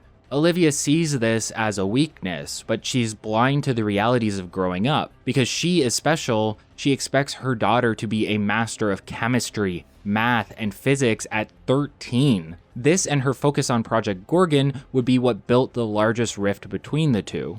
As the years go on, it seems Olivia's husband, Harvey, began suffering withdrawal symptoms from a drug to the point that it sent him into a frenzy. Olivia was forced to have him shuttled off for medical care. This withdrawal, or the effects of this currently unnamed drug, is the core to the Gorgon mystery. Everything here centers around one drug and its catastrophic effects on those that abuse it, and we will learn more about this as we begin to explore the asteroid. Something is wrong here, very wrong. A darkness that we aren't exactly used to in this game is enshrouding the lands ahead. We can find Minnie further into the manor and she'll be surprised to see us, wondering who we are. She immediately points Gorgon out to us, calling it both her birthright and her burden. Whatever her mother was doing on Gorgon has affected Minnie greatly to cause her to grow up into the adult she is now. We can ask Minnie about Montoya and she will let us know that she hired him to find the journal of Minnie's late or at least missing mother, Olivia. Montoya must have gotten in trouble, hence why he contacted us to finish the job. Minnie explains that her mother was a casualty when Gorgon was shut down and evacuated by Spacer's Choice. The evacuation was chaos and many people got left behind, assumed to have ended up as casualties to the marauders that infest the asteroid. We will soon learn that the asteroid has since been occupied by salvagers that look to make a killing by taking anything and everything of value that they come across. A community has formed on Gorgon surrounding this, but the asteroid is still heavily infested by marauders and actively dangerous. According to Minnie, the deaths and failures of Gorgon have caused her mother's name to be dragged through the mud. She wants the journal in order to clear her mother's name, but what that journal would show to do this, I'm unsure. A lot of vile shit has happened on Gorgon, and we will learn that Olivia is directly responsible for a lot of it. Just the idea that a journal could clear her name should be a red flag for Minnie's true intentions not being what she says. Olivia was the head researcher of Gorgon, hence why Minnie believes it to be her birthright. We don't know why Gorgon failed, but her mother is accused of dereliction of duty, anti-corporate memos, and taking average than longer coffee breaks of all things. Landing on Gorgon reveals it to be quite the sight. This design isn't like the other locations we visited thus far. There's no day and night cycle from what I can recall due to being in the expanses of space, and so everything looks the same at all times. It's also one of the more vertical maps we will explore in the game, with plenty of cliff sides and large elevators to work our way up and down to find access to various facilities surrounding us. While there is dialogue to be had within this expansion as one would expect, I find Peril on Gorgon to be a bit light in this regard. It really focuses more on the tasks at hand than the conversations that there are to take part in. That doesn't mean those conversations aren't worthwhile or give you something to think about, but you will be spending much more time alone in the quiet canyons of the asteroid than you will be discussing things with various NPCs. It's a nice change of pace, honestly, and offers a sort of experiment into what works and what doesn't when it comes to gameplay styles for the Outer Worlds. The lack of dialogue is made up for through the inclusion of many voice memos we will find and listen to while exploring. This voice memo trend continues on Eridanos, although the DLC is possibly the most dialogue heavy in the entire game. We are here for one thing and one thing only, a diary, but it won't be that simple. Olivia's diary is locked away within a specific research center, and while it seems easily accessible at first, we will end up needing access to multiple other locations in order to unlock it. However, our best bet is to see what Montoya ended up learning, so we can head to a nearby saloon that has been established by the salvagers and Sublight to see if Montoya had a room there. However, first we need to get by the doorman, and this is another tell into things not being quite right around here. Van Hoffman will ask us to perform a test where we look into his eyes as long as we can without blinking, as well as completing some very basic tasks that you would do at the beginning of like a Halo game or something. He's basically just making sure our mind is all there, a sanity check. This is because many of the people on Gorgon have succumbed to crazed anger and mayhem just like marauders. Once we prove our sanity, we can head down a long elevator into the pits of the saloon. From there we can pick up a couple side quests and talk to the person running things, who's Lex. If we ask Lex about Montoya, she will tell us that he spent a lot of his time coming and going from the Office of Creative Incubation, or OCI. If you ask her about what happened to him, she will also let you know that she was the one who found his severed arm and phonograph being dragged along by a canid. Lex kicked the canid to scare it off and shipped it to Hawthorne after seeing the memo was addressed to him, explaining why we ended up with it in our possession. However, all Lex saw was an arm. Whether or not Lucky is still alive is up in the air. Assuming Montoya is dead, Lex will offer to let us in his room and take whatever we find, which is good, as it will help give us a better idea of where he was headed, or at least why he went to OCI. Before we go talk to the rest of the residents and patrons, it's good to note that Lex will point out that adrenatime, a drug that is prevalent across all of Halcyon, is said to originate on Gorgon. Apparently very hush-hush for reasons unknown to us at the moment. However, we will soon learn that this loss of sanity and adrenatime are more connected than we initially realize. We saw this first with Olivia's diary and then the sanity check, and we are learning more and more that allows us to connect the dots. There's plenty of little hints and tells that allow you to come to revelations and conclusions before they are openly revealed to us outright, which feels really rewarding to follow along once you start to understand what is happening on your own. Lex will point us towards a couple individuals in the saloon that can potentially give us some more information about what is going on here. One of those individuals is Leonora, who asks us to look into something for her. She wants us to explore some of the old ruins of Gorgon and trek through marauder-infested lands in order to find the hip flask of her old partner Jerome. During the evacuation of Gorgon, non-essential personnel were entered into a lottery to see who got to evacuate first. Jerome won, but switched his ticket with Leonora so she could escape. Now Leonora has returned to Gorgon with a broken heart in order to find something belonging to Jerome to remember him by. The first wave of evacuees were the only ones to make it out safely. Anyone still on Gorgon were basically left to die or turn insane thanks to what happened here, which we will soon learn about.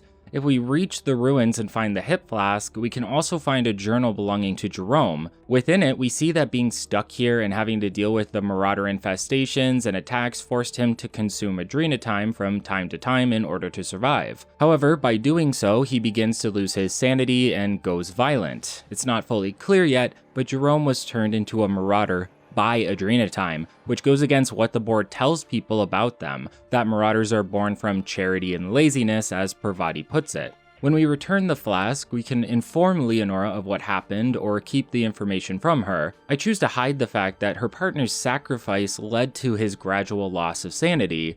It's possible Jerome isn't even dead. He may still be walking around Gorgon as a marauder as we speak, completely lost and changed from who he was. A torturous existence, and one I think would break anyone who heard it. Telling Leonora that Jerome is simply dead feels like a kindness to me. We can also meet Roscoe Clanton, a journalist who wants us to collect a few phonograms that consist of interviews between him and Olivia Ambrose. Roscoe was hired by Spacer's Choice to perform these interviews on Gorgon. Due to someone trying to steal his phonograms, he hid these around the asteroid as the evacuation was taking place. However, Spacer's Choice considers his work unfinished, and he is contractually obligated to stay on the asteroid until he provides the interviews. He's even been smuggled off multiple times and forced back for something like 5 years. Roscoe worked on these interviews with his assistant Georgie. During the search for these phonograms, we find that one is from her to Roscoe, rather than the interview that we need.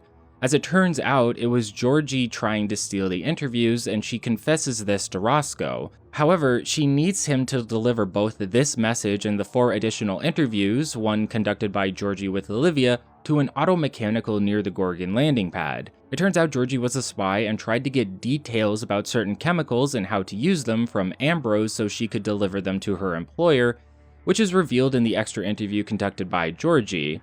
You have a choice to return all of these logs to the robot or to Roscoe. However, I experienced a bug where the robot would not accept the journals from me no matter what I tried, so I ended up delivering them to Roscoe by default, which is the best course of action anyway in my opinion.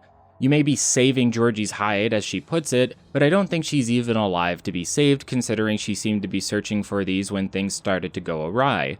Instead, I like to give them to Roscoe so he can finally leave this hell world of an asteroid. He'll be surprised to hear Georgie was working on her own, and when we explain what she was looking into, he'll realize that both he and her could have been murdered by Spacer's Choice HQ for this, and being stuck here may have saved his life. He still wants to get the hell out, though. We can also head over to Lucky's room and find his case notes to figure out what he had learned up to this point. Most facilities on Gorgon are locked up tight, but he was sold a key to OSI that ends up being a preserved eyeball. Montoya learns that the journal should be in Olivia's office, located in the Synthesis and Manufactory Center, and the facility can be unlocked through OCI, meaning that's our next stop, but we need the key. Luckily, it's stored in a nearby safe, the code for which Montoya has left in his case notes. A huge portion of Gorgon is available to explore at this point, mostly the exterior sections, and there are various other side quests and goodies to find as you go. Most importantly, there are the phonograms that act as interviews between Roscoe and Olivia, but some of Olivia's own personal diaries can be found as well. If it wasn't obvious by now, Adrenatime created the Marauders, and you can find a memo from Olivia talking about how the term was even coined, originating from Edgewater of all places. Olivia blames the use of Adrenatime for pushing the people of the town over the edge, creating marauders in the Emerald Vale, and hindering production, leading to the issues the town faced before we arrived. Gorgon is the catalyst for much of the suffering found throughout Halcyon. It's not the only cause, sure, but much of what has gone wrong can be accredited to the Marauders and through that Adrenatime. It's a great lore revelation that you only get by playing Gorgon and completely recontextualizing how we perceive the Marauders. They weren't just normal people who lost their minds for no reason, for being lazy and rebellious. They are victims of a highly addictive drug that rapidly deteriorates your mind. Some people, like Jerome, were even forced to take it to survive against the Marauders, dooming themselves to joining their forces. Spacer's Choice knew exactly what may happen as well. Edgewater was a testing ground. They didn't care if it succeeded or not. They only wanted to see what would happen. It didn't matter who died. That's true evil, like right there. Edgewater lost the good graces of Spacer's Choice because of Spacer's Choice, and they only regained those graces thanks to production increasing. Even though we helped Edgewater temporarily, they are still under the thumb of the board, of Spacer's Choice, and this could happen again at the whim of some higher-up official. No one will be free in Halcyon without significant reforms, or potentially the complete destruction of the board. Edgewater would be doomed if not for us. Further doomed if we sided with the board, as we would at some point be asked to wipe them out entirely. The entire point of Adrenatime, as we start to learn through these interviews and memos, is to increase productivity across Halcyon in order to increase the quality of people's lives. Olivia calls it improving the poor via science, turning everyone into drug-addicted, compliant individuals so that the gears keep turning in this machine that's falling apart by the cog. This backfired and created one of Halcyon's biggest issues, the Marauders. And it's this revelation about them that is likely the biggest reference to Firefly and Serenity, as there is a similar revelation surrounding the Reavers in that show. No amount of repetition could make it any more clear how villainous the board is, from hiding the Hope Colony ship, to starving their workers when they are unproductive, to creating one of the most dangerous infestations known in Halcyon.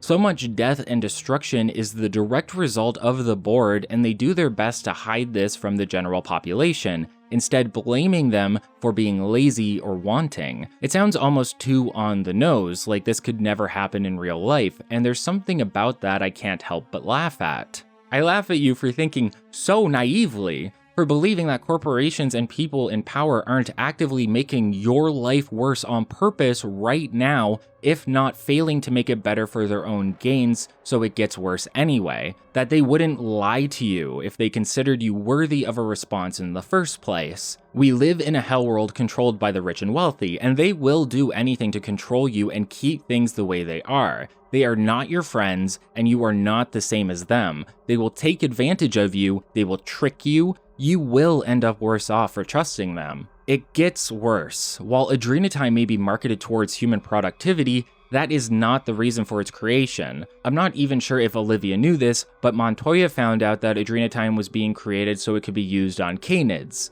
The reason for this is unknown. It could have been for military force, or to try and make them smart enough to do our jobs for us. Montoya posits these ideas on a phonogram we can find on his corpse. Yeah, Montoya didn't make it, unfortunately. It seems like he died to a pack of feral canids before one gnawed off his arm. Montoya's adventure made him realize that many of the wildlife on the asteroid were acting differently than normal, most likely due to the fact that they had been tested on with adrenatime. To make matters worse, the compound for the drug seems to be airborne on the asteroid, and everyone on here has the potential to slowly succumb to its effects.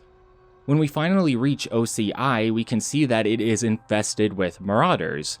By the way, the main game and each DLC have unique Moon Man-style helmets. The one on Eridanos is for a sports mascot, but I still couldn't get anyone to comment on it.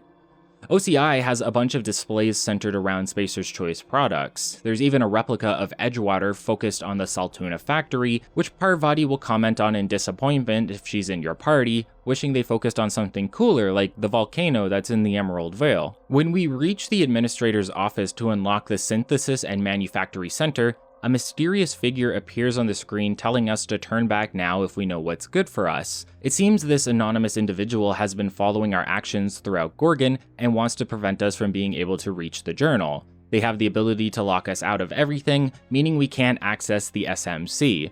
They also confirm that Gorgon is the birthplace of the Marauders.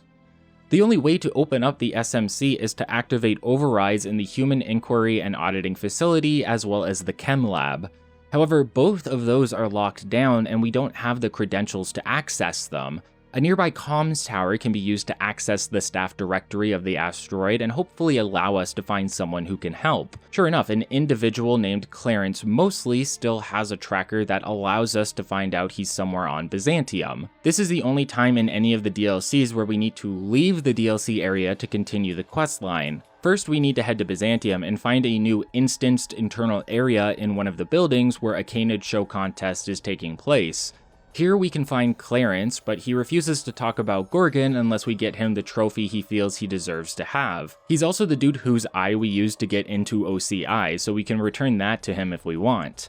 Apparently, he didn't bring his own Canid because it was a waste of time, as the animal had the highest statistical probability of coming in first.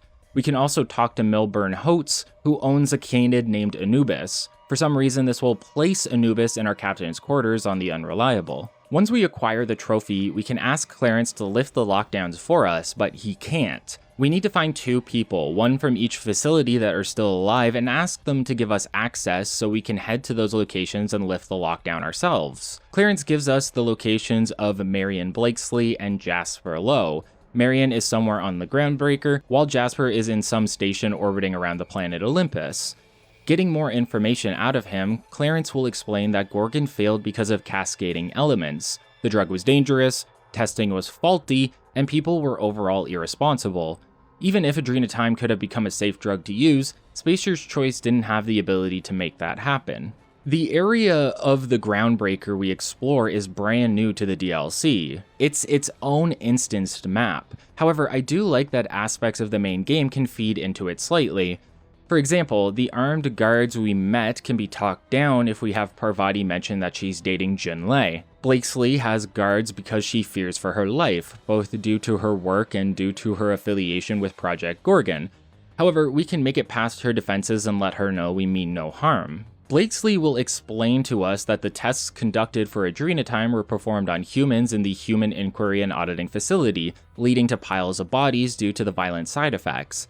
HIA tested for dexterity, efficiency, and compliance, but what they got were marauders. There is a dialogue option where you can ask why it hasn't done the same to you, and I'm going to be so honest with you guys, I missed that one and can't get back to that point, so I don't remember the exact answer. If you know, please feel free to say so in the comments.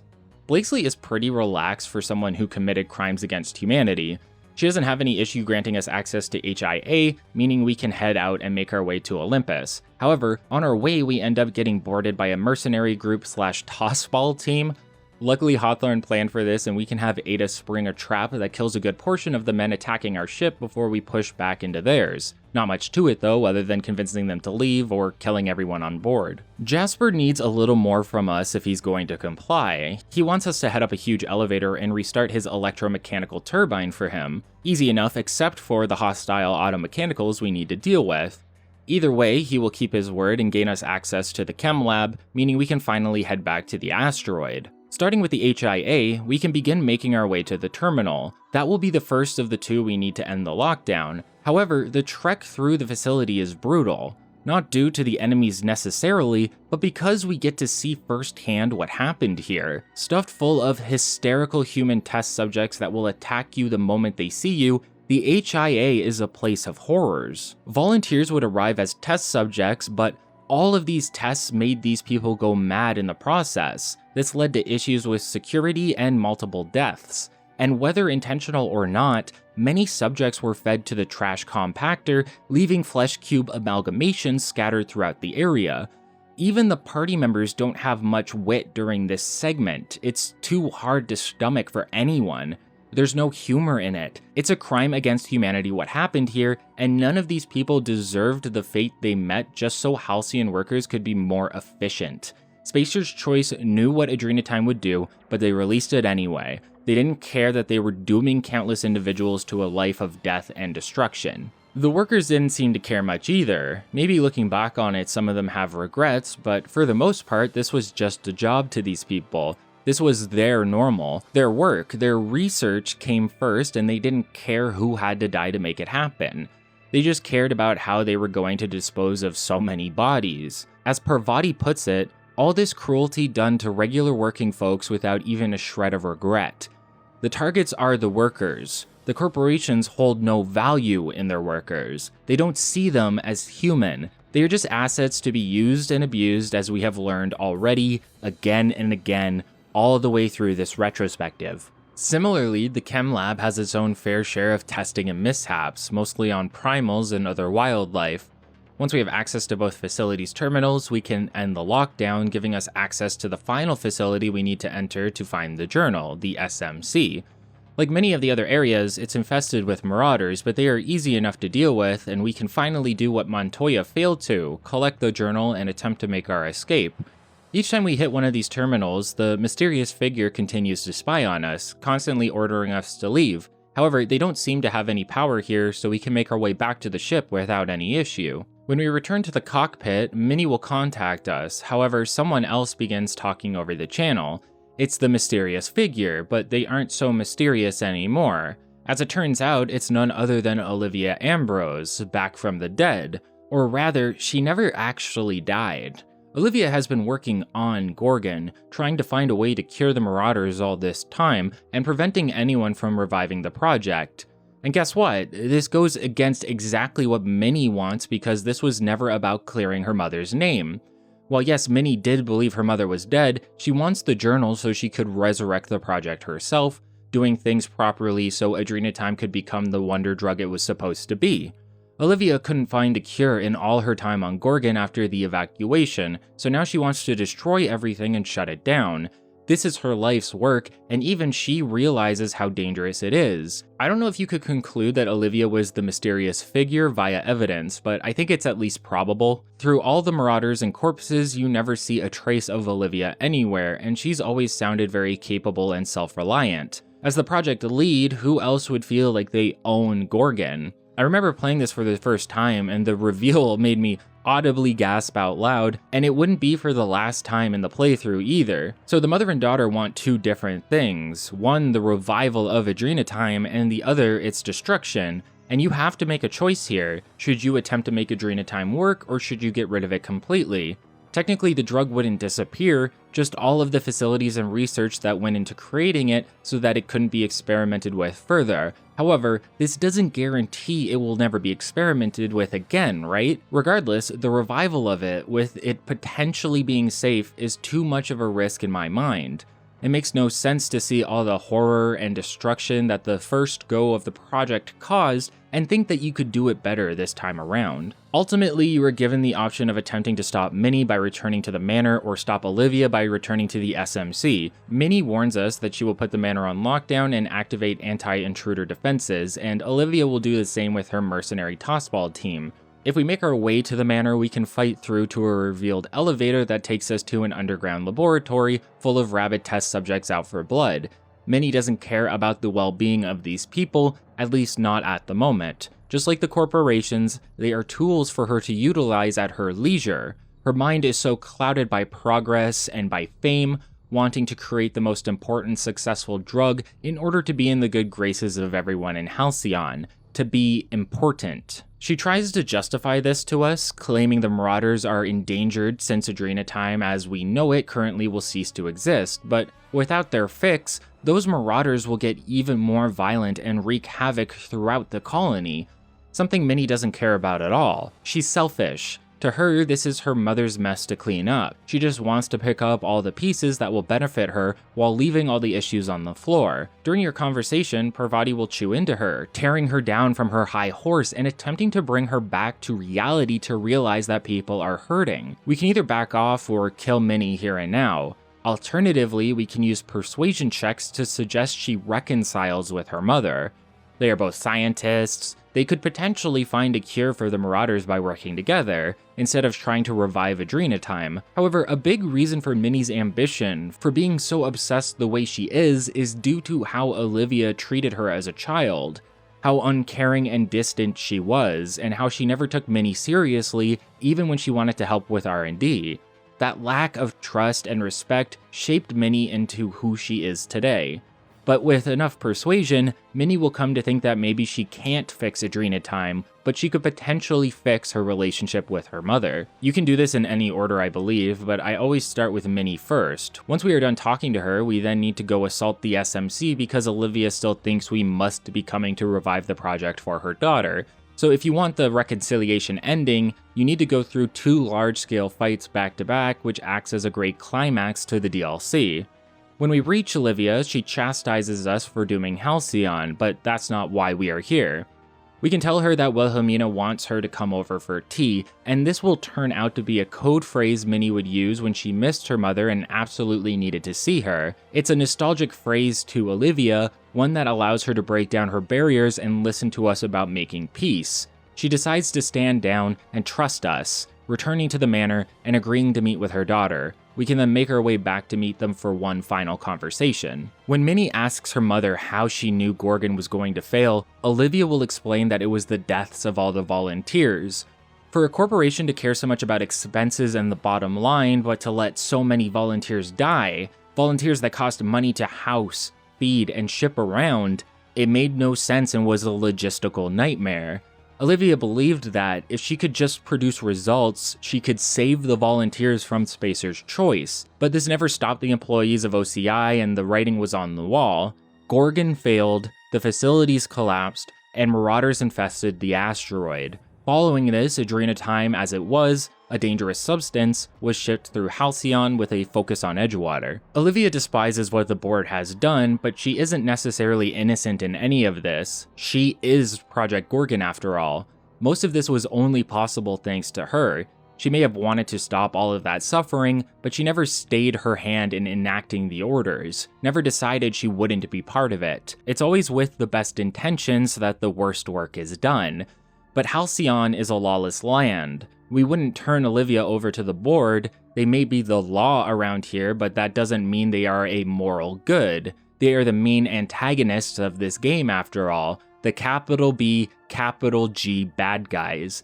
No, Olivia needs to make up for what she has done, and she actually has a path to that with Minnie. These two are the only people we have in this colony that have a chance of actually curing the Marauders, and so it's best to leave them here in their manor to look over Project Gorgon and make sure it is never revived, and to find a cure in the process. Minnie and Olivia share a bonding moment between the two of them. They talk about the difficulties of the research ahead, the work and setbacks that lay before them, but they have each other now, and they believe they will be able to find the answers they seek in the future. things are looking optimistic here at the end of Peril on Gorgon. Ambition can be a dangerous thing. Peril on Gorgon as a DLC wants to focus on how ambition can cloud the mind, make you blind to the horrors you are creating. Project Gorgon was created for a simple reason: to make workers more efficient, to make more money, for progress, and to that end, the board was willing to do whatever it took, killing countless test subjects, creating the Marauders, and dooming settlements. Ambition fueled the people on the project, and many of them seemed indifferent to the amount of lives that were lost. They would rather sweep it under the rug. Ambition drove Olivia to work on the project. It was ambition that caused her to be distant from her daughter.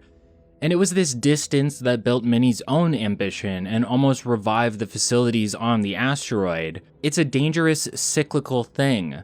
Peril on Gorgon showcases just how gruesome the results can be when productivity and the bottom line are the key performance indicators. How inhumane we can be and how we can look at other people as tools rather than human beings. Sure, we have seen it bad in some communities on Halcyon, but these are some of the worst horrors so far, all entirely in the pursuit of profit. It's the same story all throughout the Outer Worlds. Efficiency, productivity, and profit are dooming us all, and hurting the working class. The powerful are using us as their property and actively making our lives worse. And at some point we need to change things so that this isn't the case. We need to do something about our oppressors. Peril on Gorgon is a fantastic DLC, due in no small part to its focus on the themes of ambition and the dangers of becoming consumed by it. Everything within Gorgon, from the abandoned facilities full of horrors to the Marauders, show us examples of unchecked ambition, of Olivia being unable to see the darkness she was creating until it was too late. Alongside this, we see firsthand how bad corporate negligence can get, mostly through the incredibly unethical testing that was taking place, leading to piles of dead bodies. It offers plenty to explore, and a mystery that is worth unraveling, with a big payoff near the end when you find out about the Marauders. Sure, it may not be especially dialogue heavy, but the action is there, the narrative is tight, and the landscapes are a breath of fresh air. The next DLC, Murder on Eridanos, will rectify some of this mostly, providing everything that Gorgon did and then some, so let's talk about that now.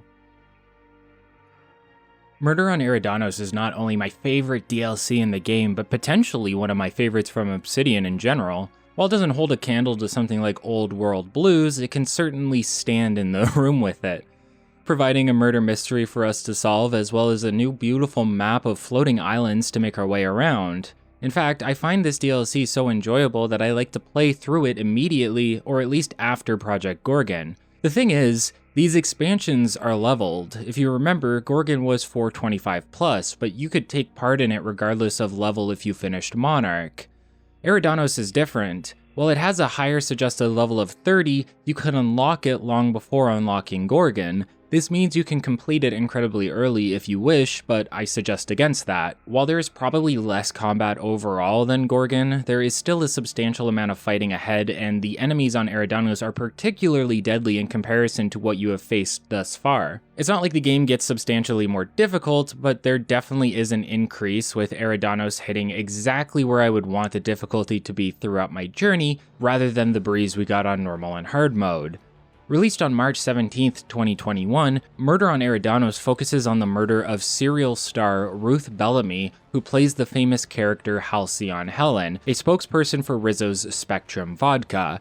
To start the DLC, you just have to talk to Ada about an Aetherwave transmission, and you'll start watching the show. It's one of the few times you get a pre-rendered high-quality cutscene to watch, as most content is in-engine.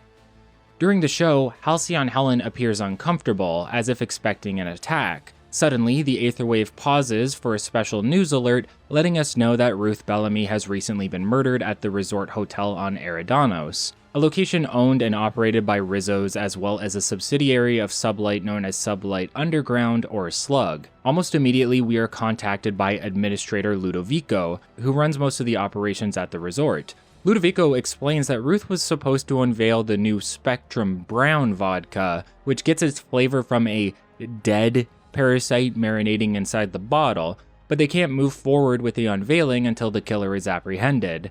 Cedric Kincannon of Slug is also on the line and interrupts Ludovico to talk to us directly, suggesting the two have a bit of tension between them. If you are wondering why they would contact someone like us, it becomes more clear here. Once again, we are masquerading as Captain Hawthorne because of the Unreliable. They want a freelancer to come and investigate the case for them, and Hawthorne has a bit of a name for himself, hence the call. They claim to want a third-party investigator so the UDL doesn't have a bunch of guards stomping around the grounds, especially while the murder is public knowledge. They want to keep everything running smoothly with limited hiccups. It's all about keeping things open, efficient, and profitable, after all. The themes of Gorgon and Eridanos are fairly similar in nature, wanting to enhance humans in a way no matter the cost so that efficiency is multiplied across the colony. We'll learn more about that later, but while Gorgon was a dark, serious stare directly into the heart of this issue, Eridanos is a more meandering, jaunty gaze. It has plenty of horrors, sure, but they are more so there to laugh at than feel disgusted by. Also on the call, we have Constable Keen, who works as the head of security for Rizzo's. Keen, Ludovico, and Cedric are the main individuals we will be dealing with throughout our stay in the resort, although Ludovico is who we will have the most contact with as we update him on the investigation. Things are tense between the three, and Eridanos is full of politics on top of murder. If the UDL stepped in, it could close the resort temporarily, plus delaying the unveiling could be the final nail in the coffin for Rizzo's. Helen was that well known and beloved in Halcyon, the most famous actor of her time. To lose her is a cultural death blow for Rizzo's, and they need to try and make it up as best they can. That's not our problem, but they want to hire us for the job, so why not accept the adventure and maybe get paid in the process? That being said, I don't think you even get to talk terms during the conversation. They just invite you to help and you choose to go. Even Minnie on Gorgon offered us riches beyond our wildest dreams. Seems odd we never have that conversation here. Regardless, after the introduction, we can be cleared to land on Eridanos and make our way to the resort planet to see what's going on firsthand. Eridanos is a sight to behold. It is potentially one of the most beautiful maps in the game. Composed of several floating islands tied together, it's made to be an amusement park that guests can show up to and stay at their large central hotel. From there, guests can tour around the facility, checking out the purpleberry orchards, going on survival tours, and more. This is the outer world, so clearly everything is dangerous, but this is the outer world, so the guests don't seem to care. The map is fairly large, as we have come to expect with Peril on Gorgon, and each island holds a different theme or facility, giving them all their own unique experiences. And while mostly open, Eridanos shares an additional trait with Gorgon, where some of these locations are locked off to us and will become available as we are guided throughout the narrative. And while Gorgon had its humor, Eridanos really excels here. The sheer absurdity of the planet/resort lends itself well to the writing style of individuals who either don't care or are completely blind and ignorant to all around them. It's the perfect absurdist world with a crew of straight men trying to make sense of it. Hilariously, the first bellhop we meet, Norville, is sort of a straight man himself. Since we are at a hotel, he offers to take our luggage. Confused, he asks us if we just wear the same clothes all the time, and, well, we do that, don't we? Norville is also obsessed with Ruth, and we need to keep things like that in mind since this is a murder investigation. At the moment, everyone is a suspect. We can make our way inside and talk to concierge Halston to learn we will be staying in the penthouse suite free of charge. This is, of course, where Ruth was staying before she was murdered. Before we can get settled in at the hotel, as this is a sort of vacation for us, we can stop by the ballroom to take a look at the scene of the crime.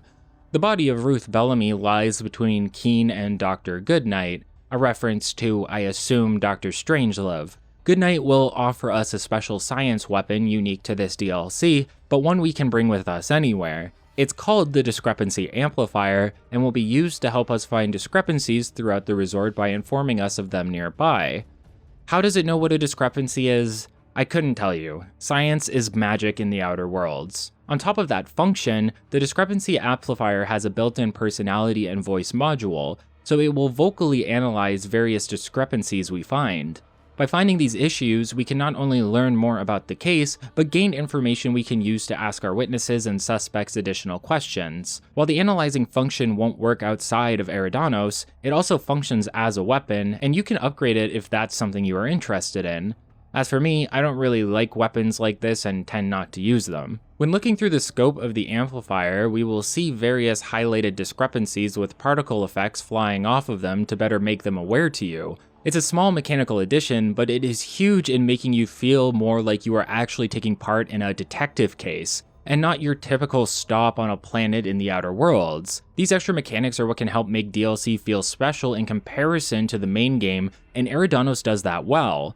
Once we finish our initial investigation, Goodnight will perform an autopsy on Ruth so we can figure out what really happened to her. One of the biggest pieces of evidence we can find to start us on the investigation is the footprints of Ruth that have traces of dirt from purpleberry orchards, meaning that should be one of our first stops to see what she was doing around there. That's useful information. Not everything comes off as useful, however. A dead body could be a discrepancy because, it's supposed to be alive, but that doesn't mean it is necessarily related to our case. It probably is, but these aren't always obvious to us. You need to try and think about why the dead body is, dead. What is going on around here? Are all of the little things related to one another in some way? The answer is usually yes, so you need to keep alert if you want to be successful in figuring out who done it. At least that's the idea anyway. We'll get there, but it's a pretty disappointing aspect of the climax in my mind. We can inspect Helen's body to see that she wrote the letter B using a bottle of Spectrum Brown. What the B stands for is currently unknown. It could be for the drink, or many other things we begin to learn about as the story develops. For example, there's a famous tossball team staying here, and one of their members, Black Hole Birdie, was the partner of Helen. Birdie has gone missing, making him suspect number 1 in her murder. You can suggest the B stands for Brown, although it would make more sense for it to stand for Birdie. However, there's at least one other option it could be, as unlikely as it is. Once again, we'll get there. Oh, and you can taste a lot of evidence as well, like way more than you would expect. Once we are done investigating the ballroom, we can talk to the concierge again to get access to our penthouse. There are plenty of questions to ask the named NPCs around here, and it's good to ask them all so you can start to frame your theory as to what is going on. Here's an example. Ruth was ordering more food than would typically be normal to her penthouse for one person, suggesting there was someone staying with her. Was it Birdie or someone else? The penthouse acts as a second base of operations for your crew. Everyone will hang out there while not being used, but are also available on the Unreliable if you want. While the penthouse has been cleaned somewhat, it was the room of Ruth, and therefore any of her effects are considered evidence and have been left untouched. There's a few clues as to what is going on here as well, specifically the fact that Ruth has 2 of the exact same wig on her vanity. Additionally, there is an evidence board suggesting Ruth was investigating into something, and we can commandeer this board to continue work on our own investigation.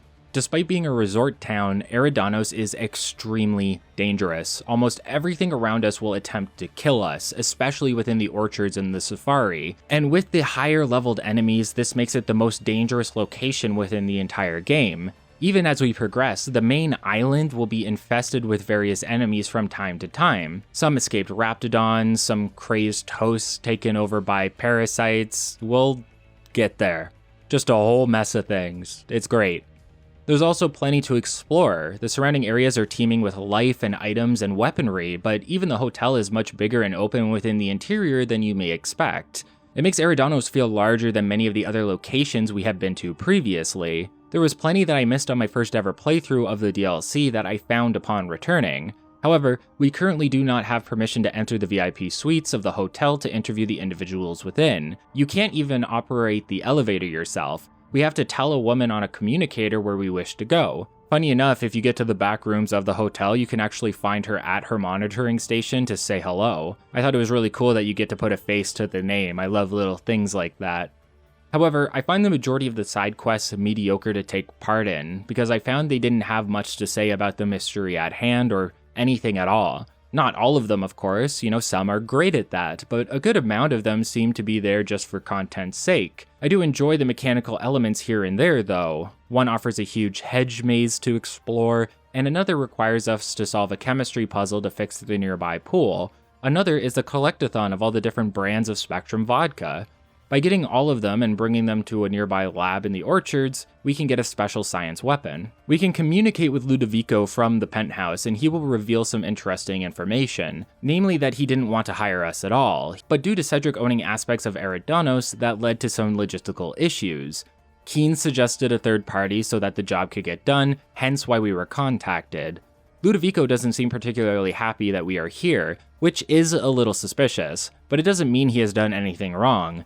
Then again, he is the administrator for a corporate-owned resort, which probably means that he has. Ludovico will give us access to the Purpleberry Orchards so that we can follow up on those footprints we found earlier. All of the islands are connected by these long bridges that we initially take before unlocking fast travel, and it really helps you understand the scale of the map we are in.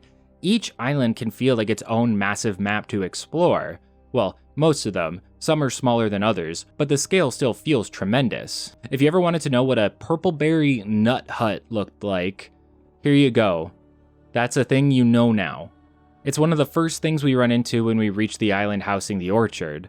Within the nut hut is what I would consider one of the most disturbing things in the entire game. An individual who has a parasite dug into their neck, causing her to be constantly happy and elated. We are going to see this from time to time, more often as we go. These are the Eridanium gigaseus. They latch onto a host and seem to pump them so full of pleasure signals that they appear unhinged at all times. From what I can tell, the parasites are not harmless to the host for obvious reasons, but the hosts are relatively harmless to you provided the right conditions are met. For one, the parasite cannot be threatened. Attempting to remove the parasite will cause the host to become openly hostile and murderous. For another, only one parasite can be attached to an individual at any given time. More will cause the host to turn rabid and begin attacking anyone that isn't currently infected. These are the dead parasites found to be flavoring, and you may be wondering why nothing is being done about this at the moment. Well, if we consider the setting of the game, this isn't the weirdest thing we've seen so far necessarily, and Eridanos is so dangerous, you may assume this is just something that can happen and to move on. There's nothing we can really do for the hosts at the moment anyway, since they will turn hostile on us should we attempt to save them. This seems like it would be another workplace hazard or vacation hazard for the tourists, you'd think, but no. These were inserted via a medical procedure to make some of the employees more efficient by keeping them happy at all times. Individuals have a chance of being infected by the indigenous species that populate this planet, but this specific example seems intentional. There's more to it than that, which we will start to learn about as we explore the orchard and find the nearby laboratory. However, something that we will start to notice first about the orchard is that a lot of its facilities and functionality seem to be sabotaged. DeWitt Hathaway, who runs the orchards, is complaining to a Slug operative, blaming him for sabotaging the orchards. DeWitt believes that Slug is the cause of all the sabotage since he wasn't able to pay for their security services. This leaves the two men at odds with one another and allows us to look into it for them so we can figure out what is really going on. For the sabotage, what we can find out is that an employee, Anna Summers, has had the best of intentions, but seems to be a bit lacking in terms of critical thinking. Trying to help around the orchard, she has single-handedly been responsible with everything that has gone wrong there. For example, she used a weed killer around the orchard which harmed the plants, but she thought it would only harm weeds, because of the name, weed killer. You have the option of choosing who to side with, but if you do the legwork and find out about Anna, you can report her actions to DeWitt, either defending her so she keeps her job, or allowing her to get fired. Through this, both DeWitt and the Slug operative can come to an agreement following a persuasion check that will allow them to keep working together. If we follow Helen's tracks, we can locate a couple clues about what's going on.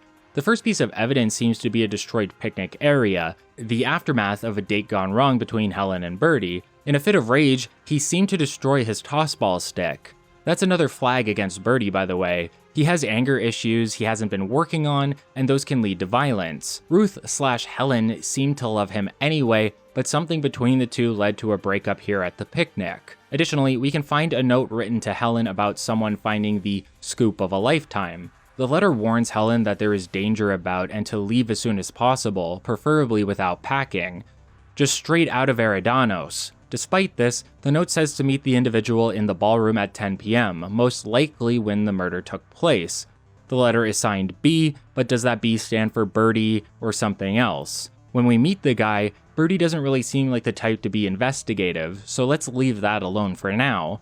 Regardless of who wrote it, we are hot on the trail of Helen and can head into the nearby RR&DD lab that has been working on the latest Spectrum vodka variety. Here we can find Dr. Blossom and her team are trapped inside a part of the lab due to many of the workers going crazy from the parasites. Through talking with her, we can learn that Ruth demanded a tour of the lab, suggesting she was investigating something around the orchards, but what that was exactly is unknown to us at the moment. We can kill all of these people for her, but they are innocent, and Blossom would rather not lose the manpower, meaning we can find another way to deal with the situation. Specifically, we can spread a sedative gas through the air in order to knock everyone unconscious, thus saving them and allowing the parasites to be removed at a later time. Dr. Blossom is appreciative, or at least she would be, but when we return to her, we find that Blossom and her crew have been murdered by a third party. At the moment, it seems like someone is trying to prevent us from getting to the bottom of this case, but is that what is really going on? Checking the corpses, we can find they were murdered by an injection, despite us hearing gunshots earlier. It's not quite clear what has happened here, but it will become clear with time, leading us to the fact that the weapon was the Needler, a signature gun used by Halsey and Helen in her serials. Rather than killing individuals with a bullet wound, it shoots needles into the body that causes it to shut down. But why would a prop gun be fully functional, and who would want to use Helen's gun to kill all of these people? A fan? Helen herself? As far as we know, Ruth is dead and currently having an autopsy performed on her, so what exactly is going on? On top of all of this, it seems as though a centrifuge has gone missing from the premises. Checking Blossom's terminal shows us that some of her research files have been deleted. We can hack the computer to restore some of the logs and learn there are notes surrounding the parasites and their pheromone makeup, which is unique and bypasses like food regulations or something, giving the company free rein to use them within their products however they like, hence Spectrum Brown. The idea seems to be that the dead parasite soaking in the vodka will cause an additional feel-good effect when drinking it. We can also find a ventilation shaft that seems to have been used by the perpetrator to sneak in and kill the doctor, but for what reason? What was the doctor hiding that led to her death? To make matters worse, someone seems to have unleashed the deadly mosquito swarms used to pollinate the orchards. We can, again, kill them all or abort the pollination cycle to recall them back to their hives, thus saving the orchards from becoming out of commission. When we reach the terminal that controls the pollination cycle, we can find a device that was used to meddle with it. This seems to have the slug logo on it, implicating them, but was it left here on accident or on purpose as a means of planting evidence? Once the orchards are back to normal, we can head back to our penthouse and report to Ludovico to let him know what we learned. However, when we return to the penthouse, we find an uninvited guest in the form of the Rizzo Rangers tossball team mascot, with another unique spherical helmet we can acquire shortly after.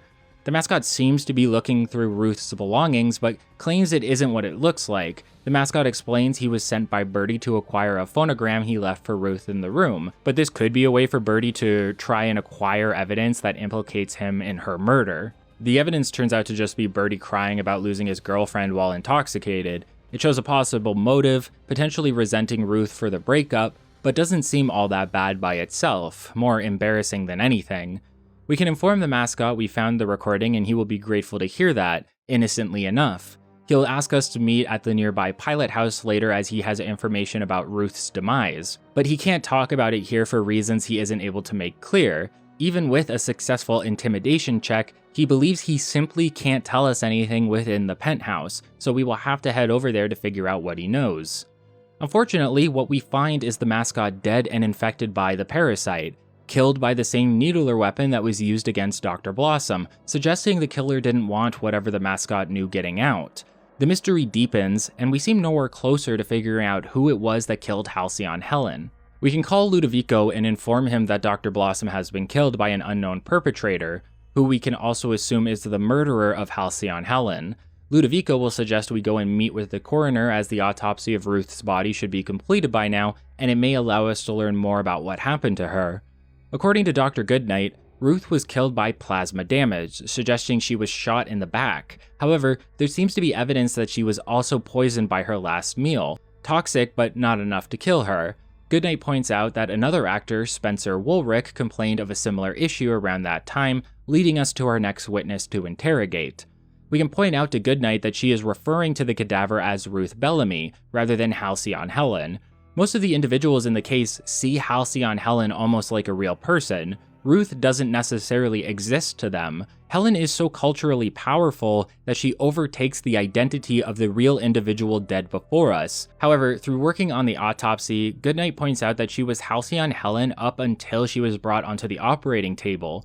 As soon as the autopsy started, Goodnight realized she wasn't cutting into a cultural icon, but a human being. She began to feel empathy for the death of the real individual rather than the loss of an idea. That might sound obvious, but that is a rare occurrence in the Outer Worlds. Outside of our crew, most of the individuals we meet are comically used to their way of life on the colony. Culture is the driving force in this colony, and its dominance over emotional connections is used to push products and atomize individuals via propaganda. Seeing Helen, now Bellamy as she is, dead, cut open to be analyzed, and human, has reawakened something within the Doctor, helped her rediscover a level of empathy that is severely lacking within the colony, and shows us how foreign the concept has become to most people. It's not enough that the board sees people as concepts, tools, and assets. They have trained the civilians to feel that way as well in order to keep work moving, to keep efficiency, and that's a terrifying, dehumanizing thought. Spencer is on the VIP floor of the hotel, so we need to finally gain access to it. Once we do, we can head up and investigate the various VIP rooms to try and learn more about what happened. On top of Woolric, we can also find the room of the Rizzo's Rangers, which is housing a drunk woolly cow for reasons currently unknown to us. We can learn from a member of the tossball team that they got drunk along with Birdie and kidnapped the woolly cow, getting it drunk in the process. It's something of an alibi for Birdie, but it's hardly without its holes, so we need to find and meet with him eventually in order to get the full story. Additionally, we can find Burbage 3001, a robotic actor who has starred in its own set of movies. Why an auto mechanical has his own room is beyond me, but it's like I said before, people do not see humanity within the colony. They see rules, regulations, propaganda, and cultural icons. Burbage is a cultural icon, so for all intents and purposes, he harbors a similar aura of respect as someone like Spencer or Helen, if not to the same level. My point is that, because Burbage is famous, he gets all of the treatment a famous person would receive, despite not being able to appreciate it. Burbage's room is a mess, with what seems to be coolant spread all throughout the bathroom. Why a tank has basically leaked and exploded is beyond us, but something seems to be up with the robot. Despite that, Burbage doesn't have a mind of his own. He could have gone defective and killed Helen, but he seems to have all the correct faculties at the moment, so what happened here? After exploring, we can head to Spencer's room and interrogate him. Spencer is a famous actor, but he often finds himself in the shadow of Helen. Despite this, they have worked together before and seem to have a good rapport. He claims to have had food poisoning, but the analyzer can point out that the source of the poison seems to be originating from a rocks glass that Woolric used to drink out of. We can learn through checking the cameras and talking to the chef downstairs that the poisoning of Helen and subsequently himself were all part of a plan devised by Spencer. He wished to incapacitate Helen in order to take her spot at the Spectrum Brown unveiling as he was jealous. However, as we know, the poison isn't what killed Helen, it was a plasma shot. We have motive, but it doesn't seem like the actions line up. Woolric wanted Helen out of the way, but he went about it via poisoning and not through direct use of force. At least as far as we can tell at the moment. Despite this, he did commit a crime, and we can turn him over to Ludovico if we so choose. Again, the law here is just Ludovico and Rizzo's as well as the constable. I don't personally feel it right to turn anyone over to Ludovico at this point, especially since we don't have all the answers yet. Woolric did wrong, but he doesn't seem to be an active danger. That being said, you may still find it worthwhile to turn him in and have him locked up anyway. What happens if he gets jealous of someone else in the future? Ludovico and Cedric will give us access to Parias Spaceport, which is the main section of the resort operated by Slug. We can head there to talk to Cedric and interrogate him as well, and find Birdie in the process. However, when we arrive at the spaceport, we are held by some thugs dressed in Slug uniforms. From the start, it's very clear that these individuals are just impersonating Slug officials, referring to Slug as if they weren't part of it, and just bad acting on their part. It's clear this is a setup of some sort in order to paint Slug in a bad light and add suspicion onto them during the investigation. But who would have the motivation to implicate Slug specifically? This isn't the first time this has happened either. If you have a keen eye, you may remember that we found a multi-purpose tool that was hiding the logo of the company. So was this a coincidence, or is someone trying to sway us? The only one we know of at the moment that seems to hold open hostility towards them, and Cedric specifically, would be Ludovico. But would he sabotage his own production line in order to get rid of a thorn in his side? You can't really put it past a corporation, can you? Still, that's all circumstantial at the moment. We can intimidate these actors into leaving us alone and then make our way around the spaceport to see what is going on. Cedric is definitely one of the more interesting characters to talk to in the DLC. Oftentimes, it sounds like Cedric knows more than he's letting on. This either makes him more suspicious or shows how intelligent he is. He has this air about him that says he knows exactly what is going on but doesn't want to tell you. When we mention the operatives who just ambushed us, he explains how uniforms go missing all the time and then tries to guide our hand to a conclusion as to why someone would want to impersonate members of Slug. So is he actually helping us, or did he orchestrate this little act as a means of pointing us towards Ludovico? It takes a lot of intuition and gut instinct to get a read on this guy, and you never know quite where his allegiances lie in the given moment.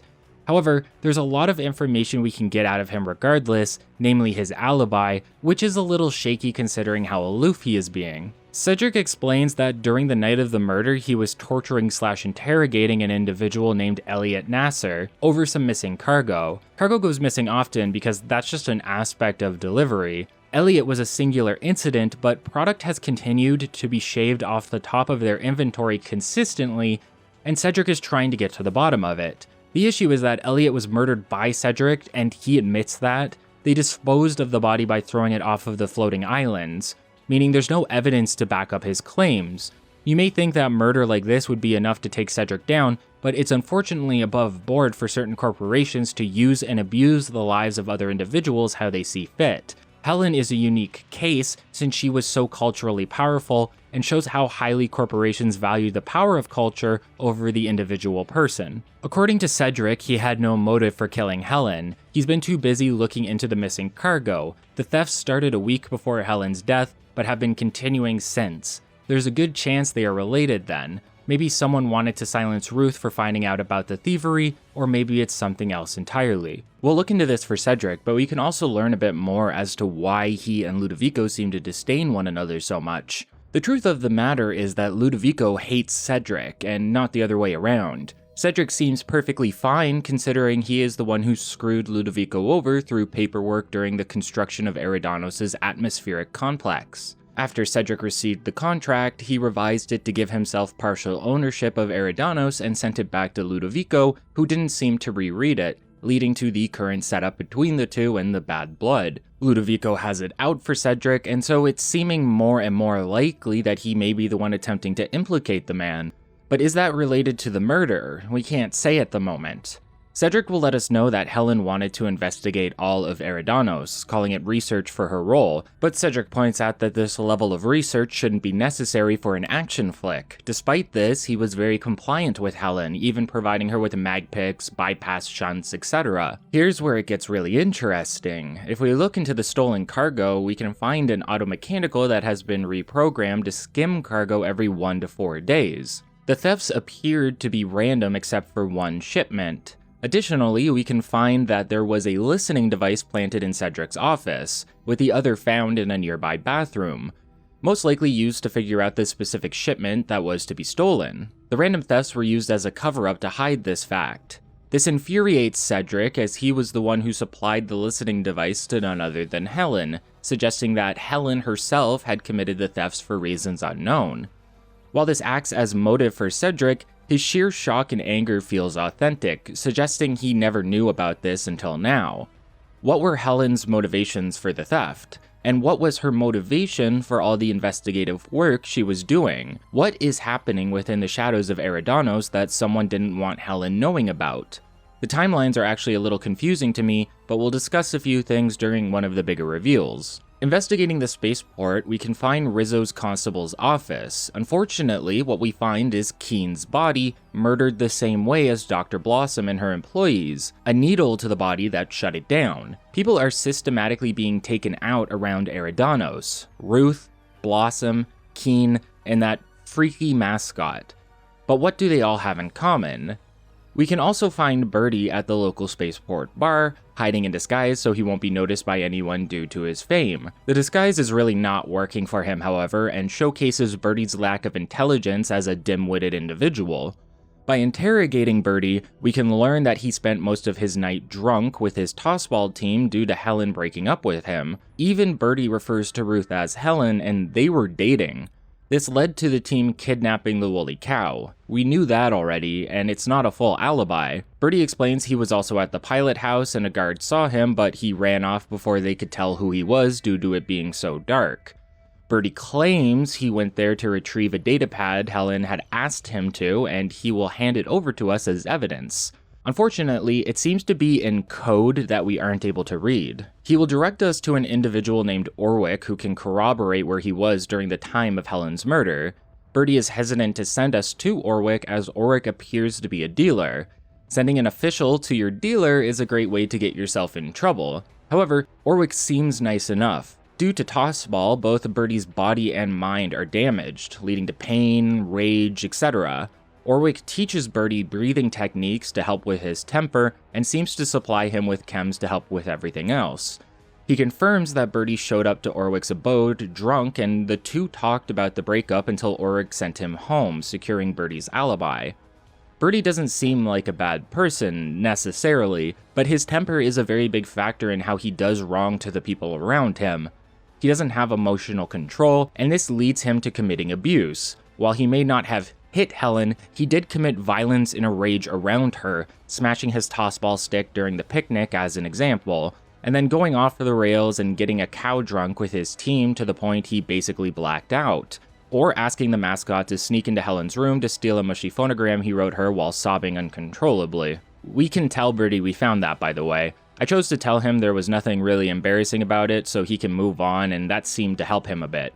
I don't like Birdie as a person, but he's trying to change. I don't think changing is enough of a reason for you to change your own opinion of someone based on their past actions, but for some people that will be enough and that's fine. Birdie is growing, and this thing with Helen hit him really hard. Hopefully he only goes up from here. There's one final major area we need to stop by, and that's the survival retreat. It's the true showcase of how little the rich and wealthy in Halcyon seem to understand about safety and security. Always looking for the next thrill to spend their wealth on, many individuals from Byzantium come to Eridanos to take part in the retreat. Unfortunately, it's so poorly looked after and dangerous that there are countless deaths to the wildlife that we can find as we make our way to our true destination, the Prophet of Profitability. A self-help guru of sorts, the Prophet had a seminar/retreat she is running within a local building.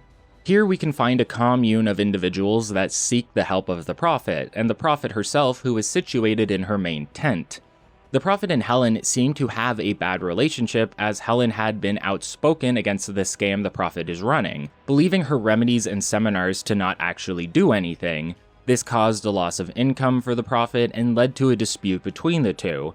To remedy this, Helen seems to have agreed to attend one of the seminars, and we can learn this through a nearby terminal entry. The Prophet uses herbal treatments within her seminars, but an analysis will show us that these plants are toxic if inhaled enough, meaning they are extremely dangerous. Additionally, a nearby member of the flock will inform us that they saw the Prophet dragging a human-sized bundle, suggesting she was disposing of a body. This happened around the time of Helen's visit, and the body was dragged into the wilderness. We can follow a set of footprints to find where the body was dumped, however there is nothing to actually find there. Rather, it seems as though whoever was here got up and walked away. If we confront the Prophet with this information, she admits to killing Helen using her drugs by mistake, but this doesn't make any sense. Helen was poisoned by Woolrick and shot in the ballroom by an unknown assailant. The Prophet believes she killed Helen in the retreat, but the evidence says otherwise. Rather, we can conclude that the drugs incapacitated Helen and then she woke up before the wildlife could take her, followed by her walking back to the main hotel. The Prophet doesn't believe us, however, and wishes to be arrested, wanting to become a martyr and even more famous in the process. We can either agree to this or let her go, so that's really up to you. She's a con artist and actively dangerous, so it may be like Woolrick and better to lock her up despite the fact that she doesn't seem to be related to Helen's murder. The Prophet is the last suspect we need to talk to, and yet here we are, with no one who seems to have committed the crime. If we bring everything we learned to Ludovico over the time of the investigation, eventually we need to accuse someone, but nothing adds up. However, we have one extra option here, to accuse Ludovico of the crime. Now, apparently there is evidence to suggest this, although I couldn't find it. That being said, no one else seemed to be the culprit, so the process of elimination leads us here anyway. That doesn't matter though, unfortunately. It doesn't matter who you accuse. Either way, we will work our way into the endgame state of the DLC, which is a little disappointing. Regardless of how good or bad a detective you are, all will be revealed, and that doesn't feel very rewarding. Ludovico gets upset with us over the accusation and takes us off the case, but before anything is set in stone, some alarms begin to go off at the distillery where he is located. It seems there is an intruder afoot and he asks us to come rescue him. But who would be attacking Ludovico if he is the perpetrator in all of this? Well, things are more complicated than you may realize, but everything has been there for us to notice and conclude. The truth is, as we see once we get close to Ludovico, is that Helen is, in fact, alive. Rather, Ruth Bellamy is alive. But how is that possible? Ruth will reveal to us that it wasn't her that was killed, but rather her twin sister who was kept secret from almost everyone. Ruth and her sister Belinda would often swap with one another for work, and the two shared the role of Halcyon Helen. If you think back on it, this makes a lot of sense. 2 wigs were found within the penthouse, more than enough food for one person ordered to the room, and one of the 2 was incapacitated by the Prophet, while the other was murdered in the ballroom. Or it could have been they were incapacitated and then murdered, but either way, they're twins. They're twins, and you could figure that out, I think. There's enough clues in the DLC to come to this conclusion, and it's a very rewarding reveal if you thought this as an option, or a large surprise if not. Ruth will explain that she has been actively working against Ludovico after finding out about the parasites.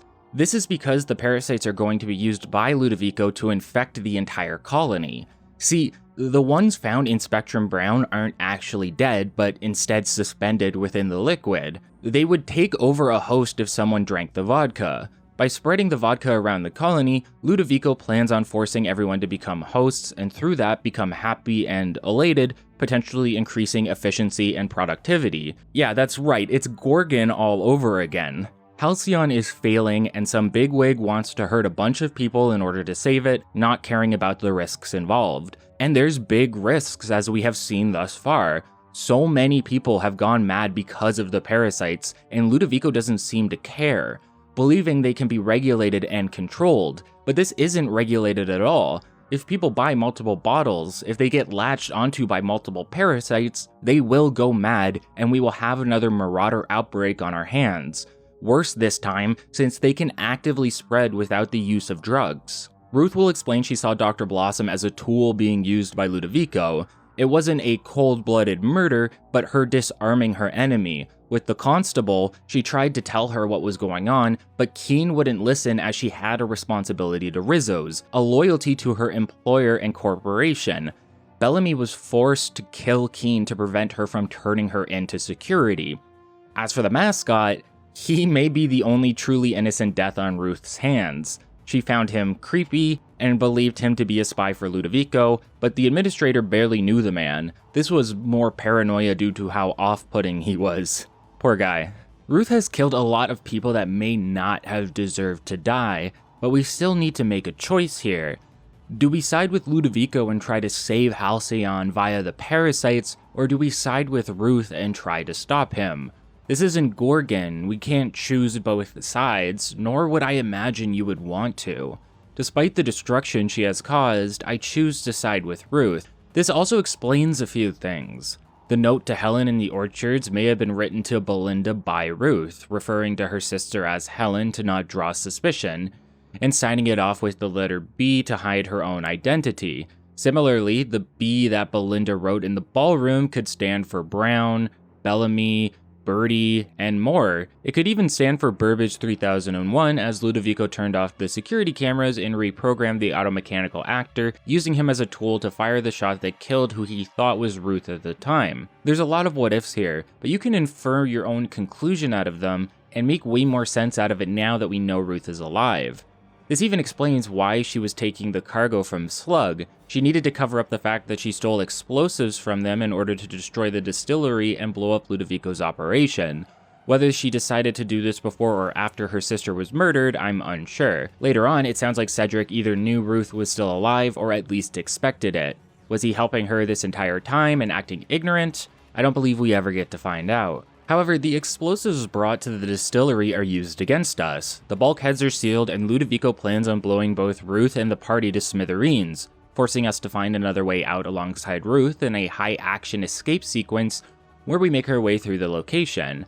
Once we are out, we can meet with Ruth back at the penthouse to learn more about what has been going on. And during these conversations, there are multiple times we can call her out for killing innocent people if you so choose. You need to decide if these people are innocent. Did Blossom know what Ludovico was going to do with the parasites? Would she have cared? Was there any way to stop Keen? Was the mascot really a spy? Ruth is trying to save the colony from a corporation, but do non-hostile individuals need to die in the process? Is what she is doing right? I'd argue about Blossom or Keen, but from what I can tell, the mascot really did not need to die by any means, and so his blood should be on Ruth's hands, and I'm glad the game lets you play that out, as it acknowledges that what Ruth is doing could be seen as extreme. There's no due process here. We need to decide for ourselves if we are okay with what Ruth wants to accomplish and how she is going about it. I don't think I would personally kill Blossom, but Keen may have given us no choice as an example. But what got Ruth to this point? She began looking into the resort and figured out what was happening. When she threatened or explained that she was going to go public with this information, her sister was unknowingly killed in her place. Ruth loved her sister. They shared the role as Helen, but it was Ruth who everyone knew. Belinda was introverted and preferred the quiet life and being able to slip back into the shadows when everything was too much. It was Belinda specifically who was dating Bertie, although he wasn't aware of this. She broke up with him because she didn't like lying about the fact that she had a secret twin. Belinda saw a softness within Bertie despite his rage that led to their relationship, but she wasn't willing to keep him in the dark if they were together. Choosing between her life as a sister and Bertie, she ended the relationship. It's a hard decision to make, choosing life or love, but Belinda felt the guilt over hiding things from Bertie, and that can be hard to come back from. Finding out you've been lied to for so long, all semblance of trust could be thrown out the window. It's a betrayal, and I don't blame her for ending things because I doubt I would have been able to accept that the truth was being hidden from me had I found out.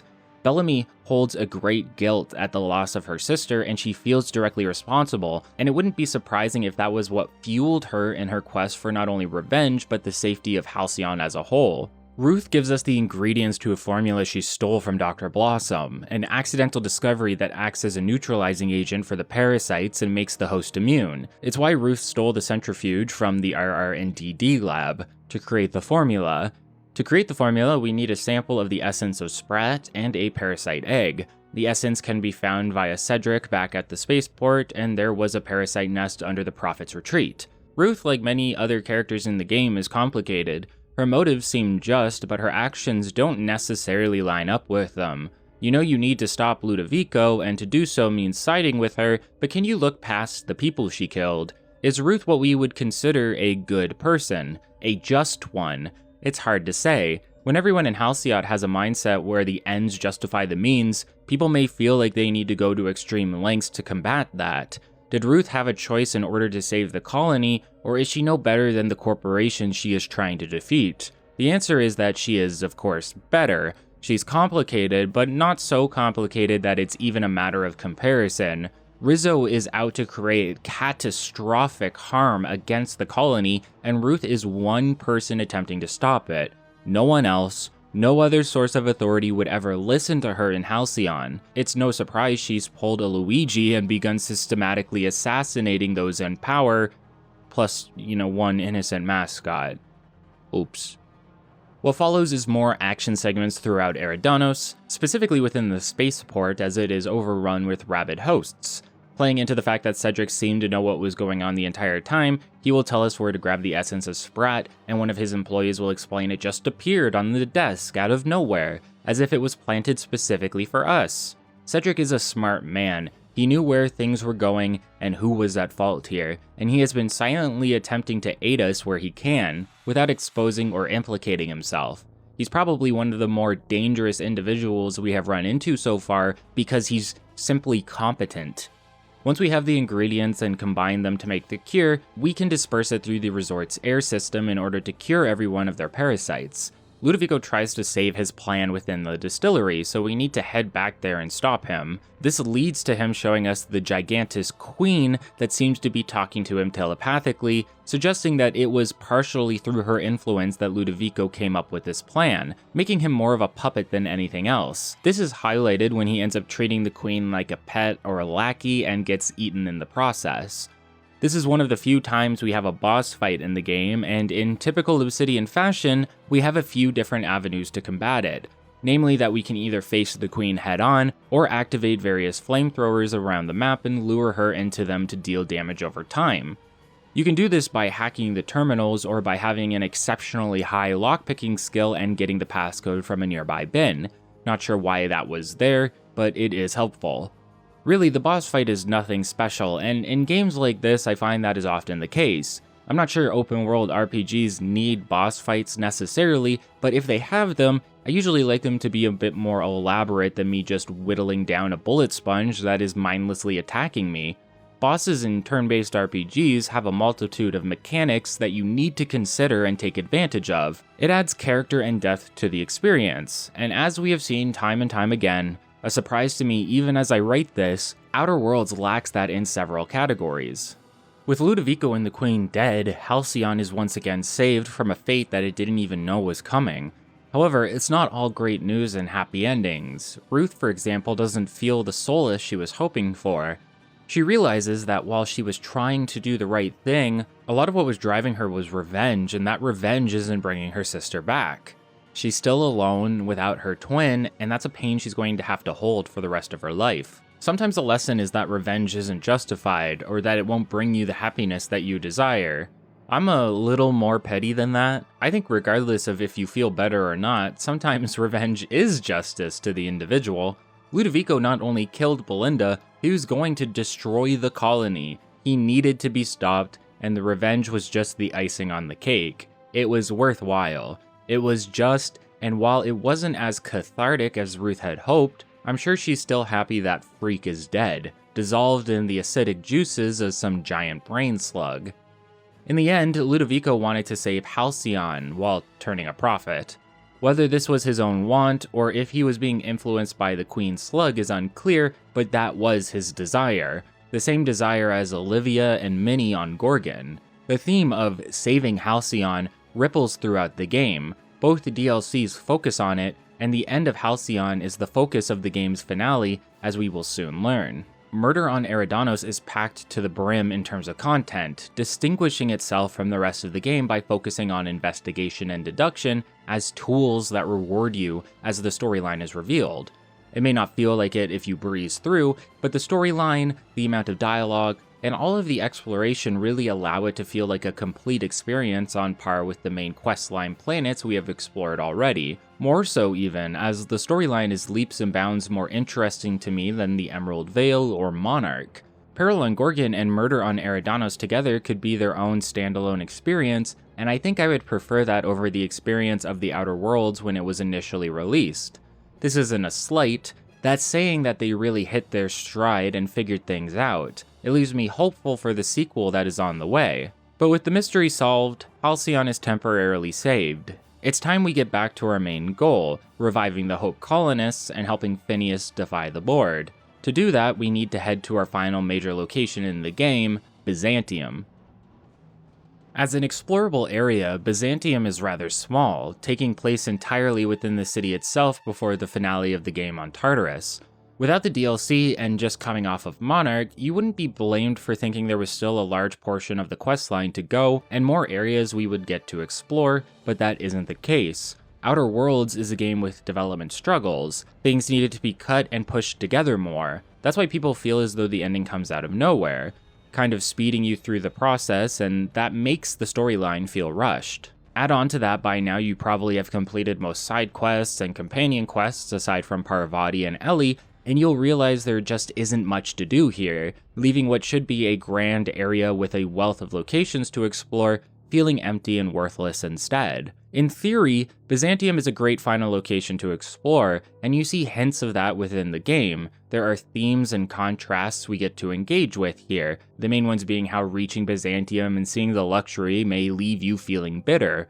As a character, we have explored Halcyon and seen all the pain and suffering caused by the board. Everything terrible and villainous has been caused by the rich and wealthy. The corporations, those in power, have used and abused the working class in order to have a better life for themselves, and it's on full display here in the city. Knowing everyone around the colony is living in squalor, can we really feel good about the people here, without a care in the world, living their lives without the knowledge of what is happening to everyone else? Worse, most Byzantium citizens hate the working class. They see workers as beneath them and are actively hostile toward them. If you aren't wealthy, you are less than. We see this best during the quest involving the early retirement system that Byzantium is running. We can run into a citizen named Hortense Inglesby? Insane name in my opinion, but Hortense here showcases the level of hatred someone can have for an individual she perceives as poor or working class. To Hortense, seeing people like us, less advantaged individuals, within Byzantium is a sign of the times and the crumbling of Byzantium culture. She sees us as evidence of the city's doom, finds us dirty, wants us gone, yet she's still willing to take advantage of us and ask us to complete a task for her. Hortense feels slighted. Since she is clearly better than everyone else, she should have access to everything everyone else does. This brings up the lottery, a system in place that rewards Byzantium citizens with early retirement and access to a private district of the city if they win. By winning the lottery, you can live in luxury for the rest of your life and never have to lift a finger. Hortense feels this is unjust. She deserves to be within this private district because she is better than everyone else. She deserves to be within this private district because she believes she is better than everyone else. A lottery shouldn't get in the way of that. So she asks us to find out what is going on there and report back. We can sneak into the retirement center and are greeted by an intercom explaining how our lives are about to be changed for the better. We will be taken care of and not be burdened by everyday life any longer.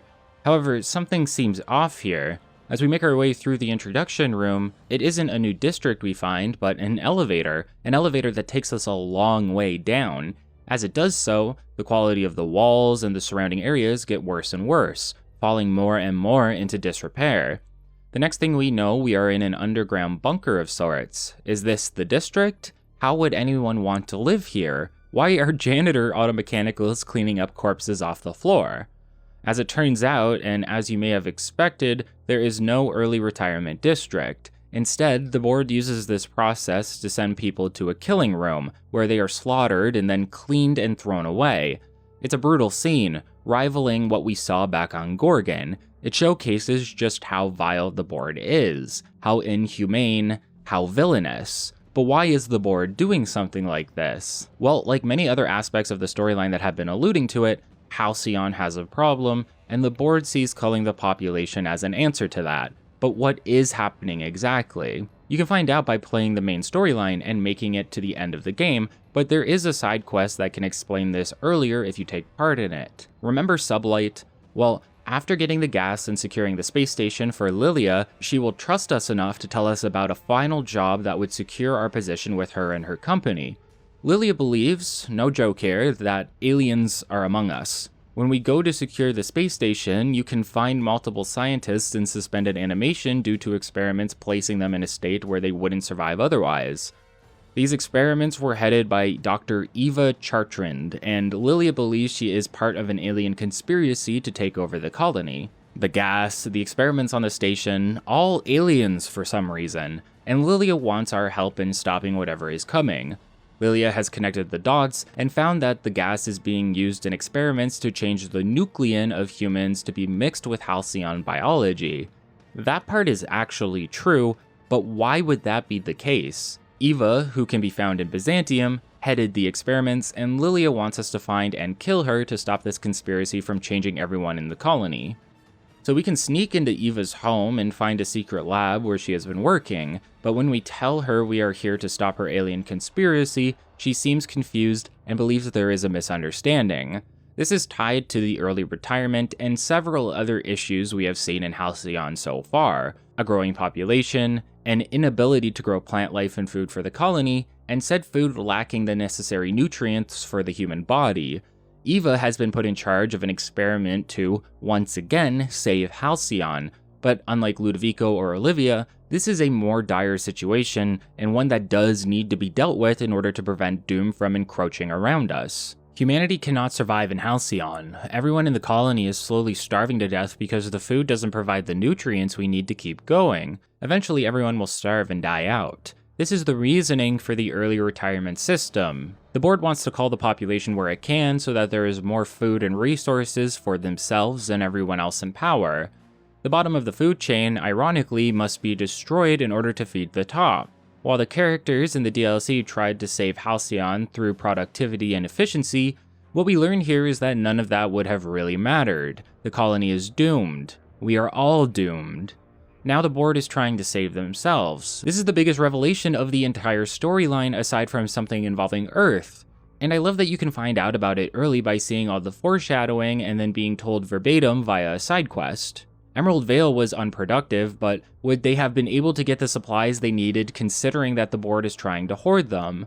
So what is the actual fix? Well, that's where the experiments come into play. By changing the human nuclein to be mixed with Halcyon, humans could derive more nutrients from the food, thus saving them from starvation. However, Eva refused to conduct these experiments on innocent civilians or prisoners, so it was her team of scientists that had to volunteer, eventually leading to them all being suspended due to complications. So in reality, what Eva is doing is a good thing. How she's going about it through human experimentation, not so much. And it is this process that Lilia has misconstrued as an alien conspiracy and why she wants Eva dead. Is that something you think you should do? Does killing Eva make sense? From my perspective, she is currently one of the only people who is researching something that could actually save the colony because the colony is doomed otherwise.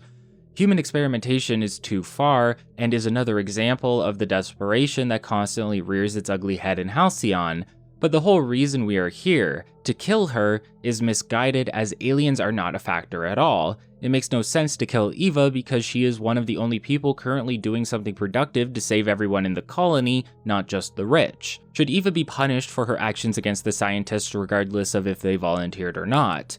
Do you care about pleasing Lilia over the health of the colony? Should we find another way? It's up to you, but with how messed up Halcyon is at the moment and how much worse it is going to get, I do believe every avenue needs to be explored in saving it. This isn't about productivity and profit.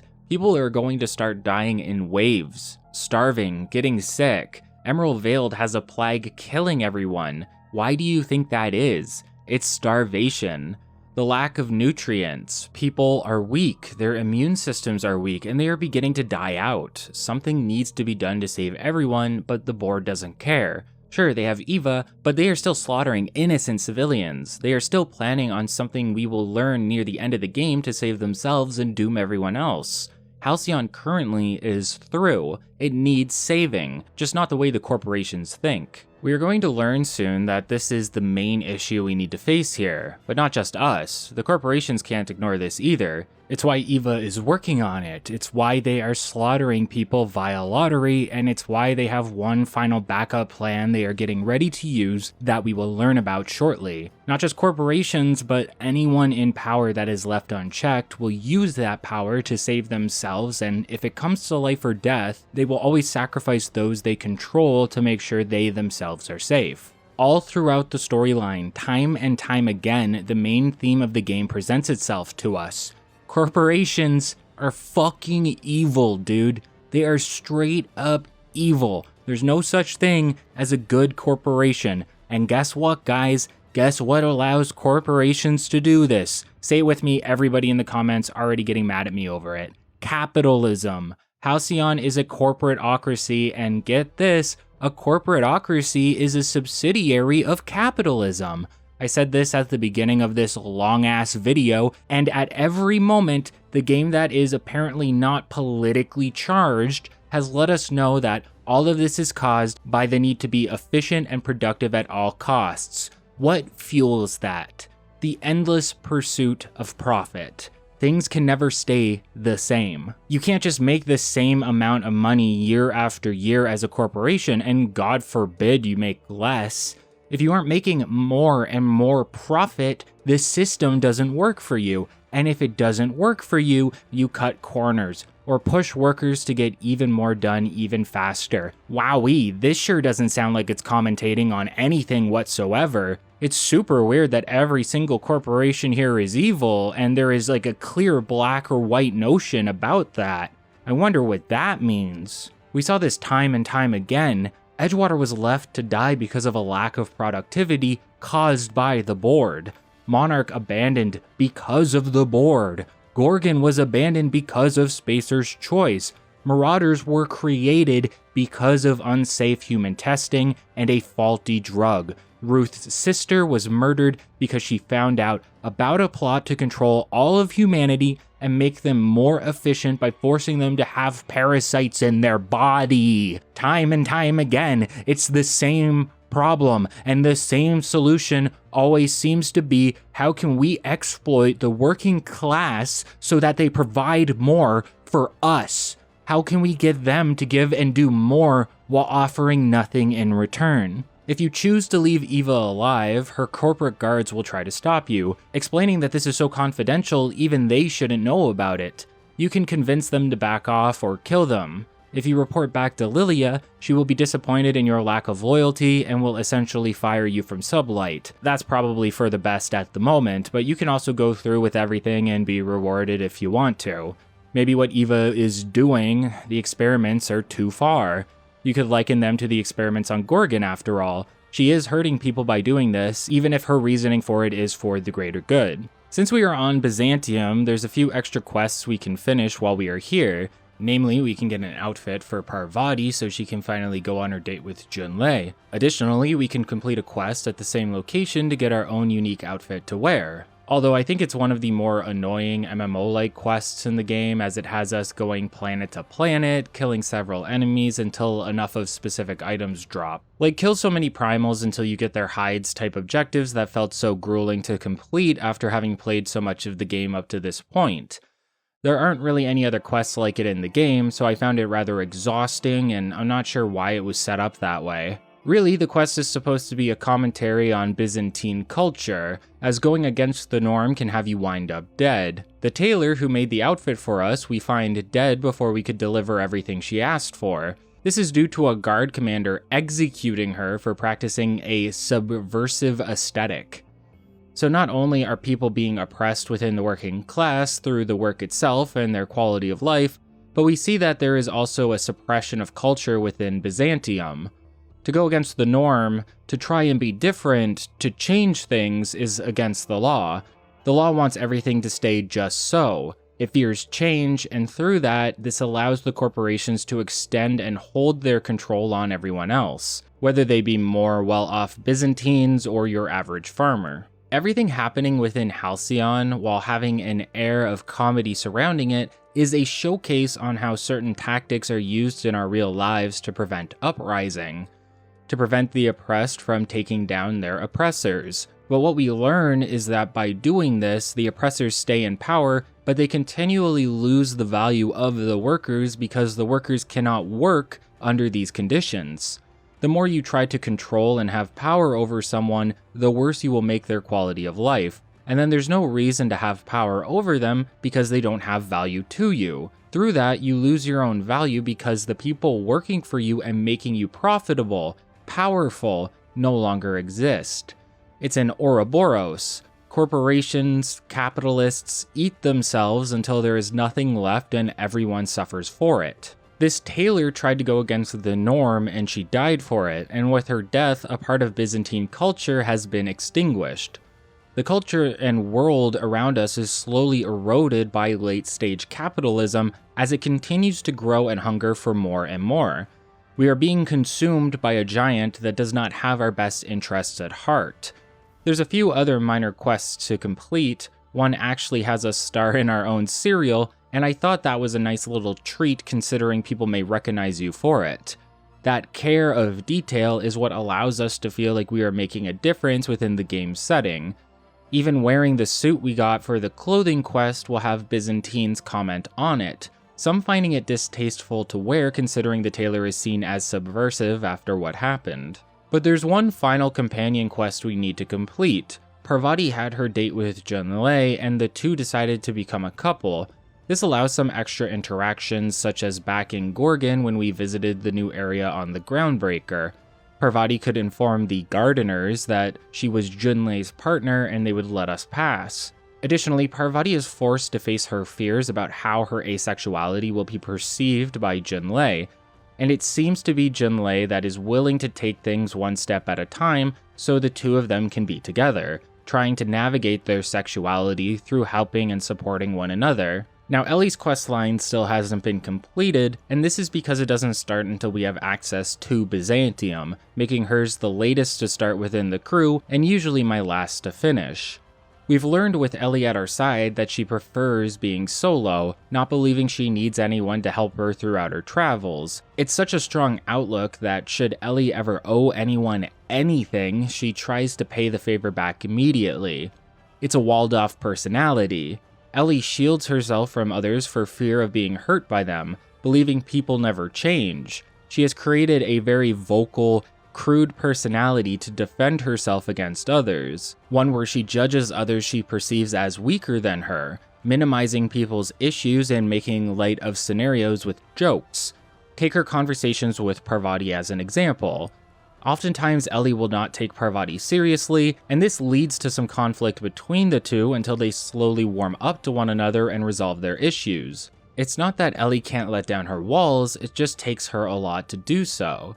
She may not even realize she's doing it, that she is becoming part of a found family. We slowly watch Ellie become friends with the crew and eventually with us, and through that she will have fun and eventually even start to care somewhat for us, even if she tries to act like she doesn't.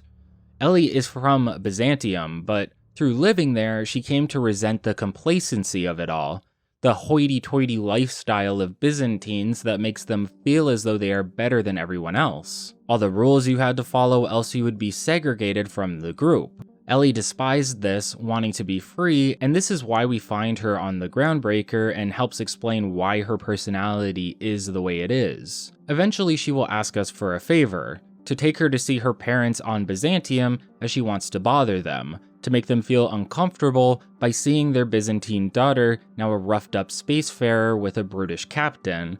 For that reason, she asks us to really ham up our personality when we get there, and we will. However, things don't go exactly as Ellie planned. We learn when visiting Ellie's parents that they thought she was dead. However, rather than grieving, they seem to capitalize on this event by cashing in on her life insurance policy. This infuriates Ellie, especially since her parents ask her to leave since they don't want to deal with the embarrassment of explaining that their daughter is still alive to all of their friends. Ellie's parents are the perfect example of Byzantines that thrive within their environment. They lack the world experience and morals that come with that, looking more at continuing to live comfortably. They lack the world experience and the morals that come with that, looking more at continuing to live comfortably while being better than everyone else. Leaving in a huff, Ellie asks us to help her acquire this life insurance policy for herself, and through that sets herself up for life. Heading to Fallbrook, we can make this happen, and Ellie will be incredibly grateful to us for assisting her through this. By being by her side and helping her through a moment of weakness, we help assert for Ellie that friends are a valuable asset to have, people that you can trust and keep beside you. And while she doesn't want to get too mushy about it, she can acknowledge this, and this will help her develop as an individual once our adventure is complete.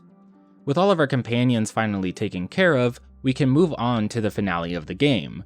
We learn after landing on Byzantium that we need to meet with a Minister Clark in order to get access to the chemicals that will allow us to unfreeze the Hope colonists. However, we have to sneak into his abode as Chairman Rockwell of the board has placed him under house arrest.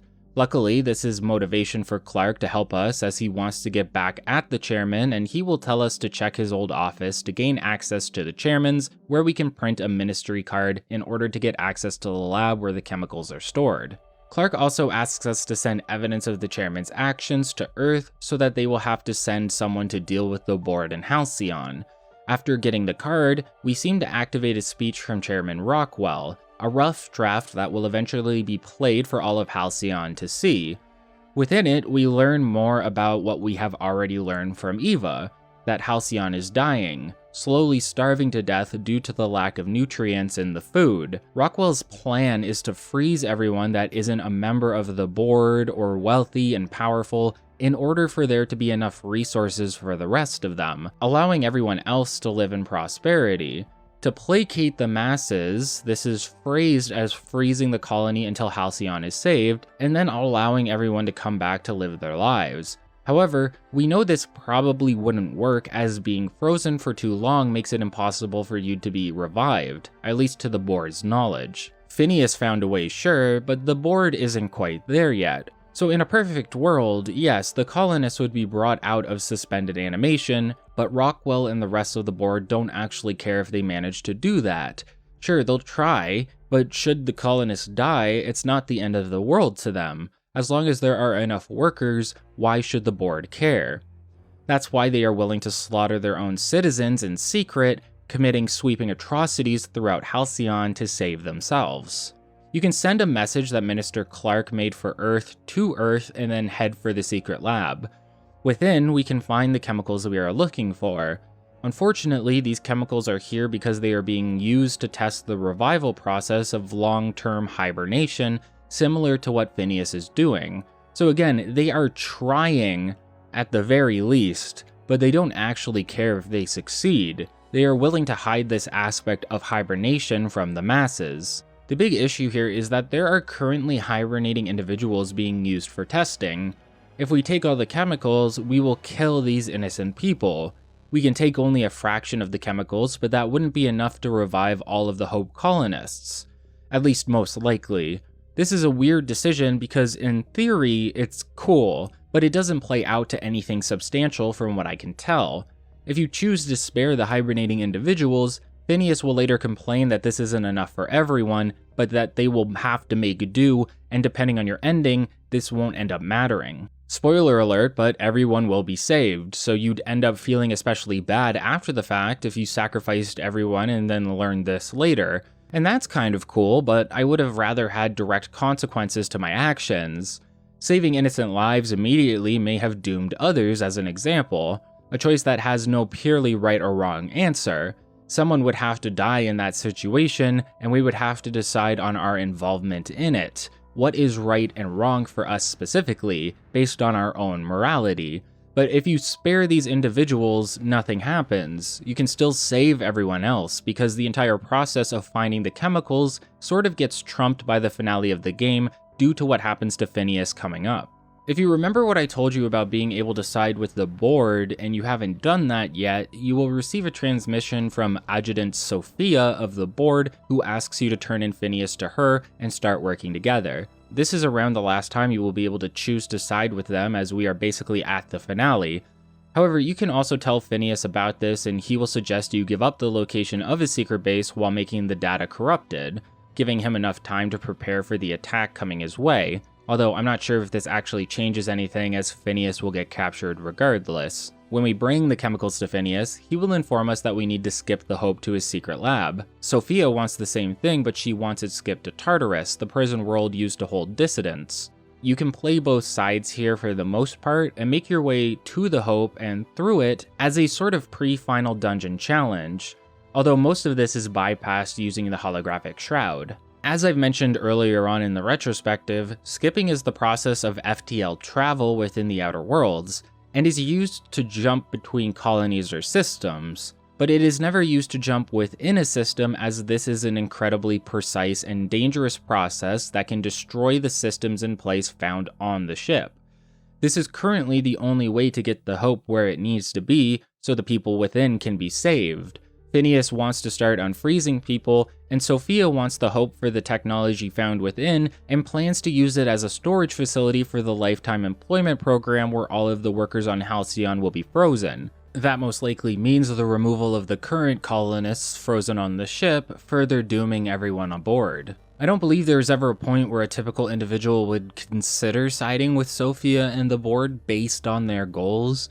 Sure, if you want to see the ending, that's one thing, but in terms of morals, there is no difficult choice here. Sophia wants to doom countless individuals. There are those on the Hope who are guaranteed to die, and then all of the workers that will almost certainly die if they cannot find a way to revive them. And for what? To save the colony? The board has only so many scientists, and they are all working to create something Phineas has already managed to, or to change the biological structure of humanity entirely, and there has been very little progress on that front, and multiple deaths as well. Meanwhile, Phineas knows how to revive the colonists, all of whom are genius engineers, scientists, doctors, etc. It would be incredibly foolhardy for us to side with the board if the survival of Halcyon is actually our goal. If you can find some sort of moral ground to stand on to make this decision at least somewhat difficult and interesting, I'd love to hear it, because to me, it just sounds like villain shit. Either way, we can head to the Hope and use Ada to skip it to Phineas. You can do this yourself if you have the right stats for it, but there's also a secret ending where, if your character is dumb enough, we can skip it straight into the sun, ending the game immediately. I think there's even an achievement for this. After succeeding at this, we will receive a transmission from Phineas letting us know he is being attacked. When we get back to the lab, he has already been captured and taken away to Tartarus. In order to save the colonists on the Hope, we need Phineas, so we need to head to Tartarus and free him. We can, however, take a look through his private area within the secret lab and learn a bit more about how Phineas learned how to revive the colonists. We can hack a nearby terminal to learn that Phineas left us a care package should he get kidnapped by the board, but we can also find a few journal entries on here. Within, we can learn the steps Phineas had to go through to figure out the revival process was one of torturous sacrifice. At least 12 individuals were attempted to be revived, and each of them suffered cell liquefaction for upwards of just over a minute and a half. A minute and a half of the most torturous, painful death imaginable. Also, Phineas could figure out what he was doing right and wrong, leading him to finally reviving us at the start of the game. Phineas, the individual who hates the board for dooming the colony and for using humans as tools and assets to get what they need, has committed similar vile actions against humanity without their consent. We can tell he was doing this for the greater good, and this may make him a more morally sound character than the pure villainy of the board that he is compared to, but he has still done immense wrong to at least a dozen individuals who had no say in the matter. Should Phineas be forgiven for that? What if we weren't the first success story? What if we had been one of the 12? Can we look past that and forgive Phineas for his actions? Even if we can't, don't we need him? He's the only one who can save the colonists, and the horrendous crimes he has committed have already come and gone. Should he be punished, or should he find penance in his work of saving the colony? Would he ever be pushed to those limits again, where he feels as though this is what must be done? I think the biggest difference here between Phineas and someone like Ludovico is that Phineas feels guilt for his actions. He felt backed into a corner and like this was the only way, and he didn't do it for his own benefit or profit. He has done immense bad in order to create good, but that may not be forgivable to you, and I think that's completely fair. I don't think I would look at Phineas the same knowing what he did to my colleagues. There had to be a better way. However, as we have learned, there really wasn't. Phineas had to do this behind the board's back. He was extremely limited in what he was able to accomplish, and even now the board is doing the same thing and essentially dooming test subjects to extended hibernation should they fail to find a cure. Phineas is not innocent, but could this have been done another way? Would the board have been able to save everyone? Does that matter considering the scale of the atrocities they are willing to inflict on the working class? Would this knowledge change who you side with? For me, I still see Phineas as the best way of saving Halcyon. I don't forgive him for what he has done, but he must be used now, preferably under a responsible, watchful eye, to bring everyone from the Hope back to life so they can take the reins and repair the colony. Even knowing what we know now, Parvati will still defend Phineas as he is the only one in power trying to truly save the colony. And if you ask me, Parvati is probably one of the best "am I doing the right thing" barometers out there. If Parvati asked me to do something, I'd salute and say yes ma'am, no questions. The gift left to us from Phineas is a nav key to Tartarus, meaning we can make our way to the true final location of the game. The point of no return, meaning be sure to back up those save files in case you haven't gotten everything done by this point. What follows is a fight through the prison planet where every faction you helped along the way will show up to defend you as you make your way towards Phineas. Zora and the Iconoclasts, Sanjar and MSI, Junlei and the Mardettes, etc. Everyone that you sided with and helped will be here to allow you to push through to the end, emulating how everyone stands together on the Hoover Dam at the end of Fallout New Vegas.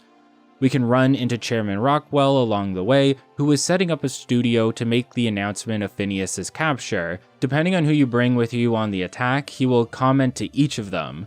He's got a mouth on him and likes to sound as though he's the boss, but we can convince him that reviving those on the Hope is a necessity towards the survival of Halcyon. Unable to afford any additional havoc, Rockwell can agree to work for us and be our tool in influencing the board should we manage to escape with Phineas alive, that is. See, even all of this couldn't immediately lead to the dismantling of the corporations. There are too many systems in place, too many people attached to the norm. We either take control of the system to use them as we see fit, or we go full violent revolution and burn it all to the ground, suffering the consequences for those actions. A messy route to take that may work. However, by controlling Rockwell, we can force change within the board and see to its dismantling internally, eventually removing it entirely without any more violence. You may wonder if that's the right call, since Rockwell has a lot to answer for, from almost having Edgewater destroyed to the slaughtering of innocent civilians through the early retirement plan. Countless individuals' blood is on his hands, and you may not consider him worth the time. However, while I do believe he is deserving of punishment, it is true that he holds value in allowing us to control and manipulate the board at our leisure, and I believe that the good we can create through using him is more valuable than locking him up or killing him. It makes for a more difficult decision that's engaging to be forced to make over something like the chemicals we dealt with a little while ago. We can move past Rockwell and make it to where Sophia is holding Phineas. She chastises us for disrupting what she considers the natural order of things and introducing uncertainty. Sophia has an automechanical warden programmed to kill us if we approach, which can lead to one of the few boss fights in the game. However, you can reach a nearby terminal and hack the nearby security system to find the warden hostile, trivializing the fight and allowing you to move on. From here, we can quickly kill Sophia and free Phineas, who will thank us for coming for him. However, Phineas has some extra news for us, something that was alluded to back when we first reached the Groundbreaker. Phineas has found out that Earth has gone dark. One of the frigates disappeared 2 years ago on its way back to Earth, and there has been no communication from the planet for 3 years as well. We first became aware of this when we helped out with the communication station for Edna Ingmeyer back on the Groundbreaker. Ellie doesn't seem to care much, but Phineas explains that the psychological effects of losing humanity's original home would be devastating to the colony. Without support from Earth, the process of saving Halcyon will be even more difficult and completely placed on the shoulders of you, Phineas, your crew, and the Hope colonists. We have the opportunity to learn that Sophia knew about this and told Phineas about it to try and get him to her side. Additionally, we can inform him that we know about the other colonists and choose to forgive him or condemn his actions. However, once this conversation is over, so is our adventure in the Outer Worlds, and we have a Fallout-esque final slideshow to act as an epilogue and show us how everything ended up. I'll play the slideshow for you now so you can see how things went for yourself based on the decisions I made in the game.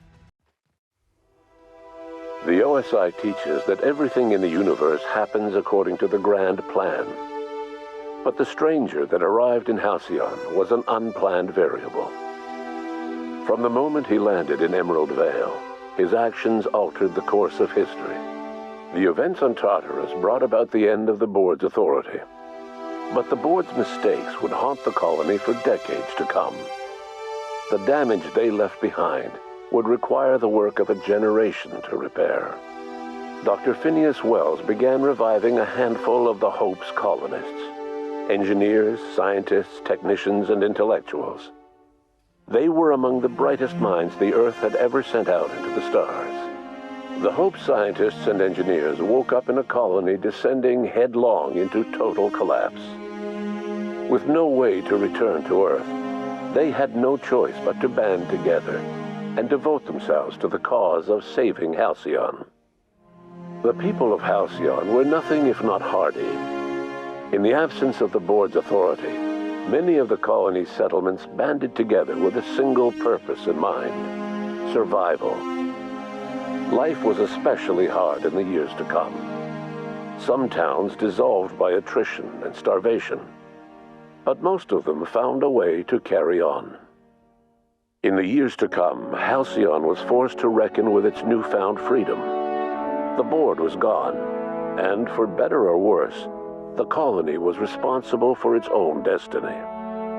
Between MSI's worker-centric policies and the iconoclast's manpower, Sanjar and Zora were able to rally many of the Terra 2 townships to their cause. MSI's workforce swelled, and the iconoclasts enjoyed a significant surge in their ranks. The board was too distracted by infighting and internal politics to stop MSI from becoming a powerful corporation and a refuge for townships that might have fallen through the cracks. Consumed by paranoia, Lilia Hagen took Sublight Salvage in a controversial direction, openly accusing board officials of an extraterrestrial conspiracy. One day, an accident at the Groundbreaker's docking bay silenced her forever. Time would tell if a replacement could keep the Sublight family together. After returning to Edgewater, the deserters negotiated workplace reforms with Reed Thompson, including a single day of rest, which came to be known as a weekend. As the world around him changed, Thompson found himself pining for the old days. He was known to spend his weekends in the cantina, nursing one of the few remaining bottles of Zero G, and repeating to himself, "It's not the best choice, it's Spacer's choice." As for Adelaide McDevitt, she tended to her garden in solitude for another year before passing away. Her body was discovered some months later when Reed Thompson paid her a visit in an effort to make amends. Her remains were buried in a place of honor underneath the floor of the Edgewater cannery. Reed believed this was what she always wanted. Under the leadership of Junlei Tennyson, the Groundbreaker held firm against corporate influence. The ship's mechanical stability gave Junlei the time to educate a promising generation of engineers schooled in her family's traditions. The future of the Groundbreaker looks promising. The rediscovery of the Hope and the abandonment of the lifetime employment program forced Byzantium to come to terms with some uncomfortable realities about the state of Halcyon. While Byzantines were reluctant to surrender the luxuries they'd grown accustomed to, the board's diminished authority gave them little choice in the matter. Nearly everyone had to learn to make do with less. Some even had to get jobs. It was a dark time indeed. Even the Gorgon asteroid, though a distant enigma to most of Halcyon, felt the aftershocks of your actions. Olivia and Minnie Ambrose worked together to cure the marauders Adrena Time had created. Through their partnership as scientist and administrator, they discovered the harmony that had eluded them as mother and daughter. And through years of patience and effort, they discovered the means to wean Halcyon from the scourge of Adrena Time. Their work eventually allowed Wells and his scientists to treat many of Halcyon's marauders.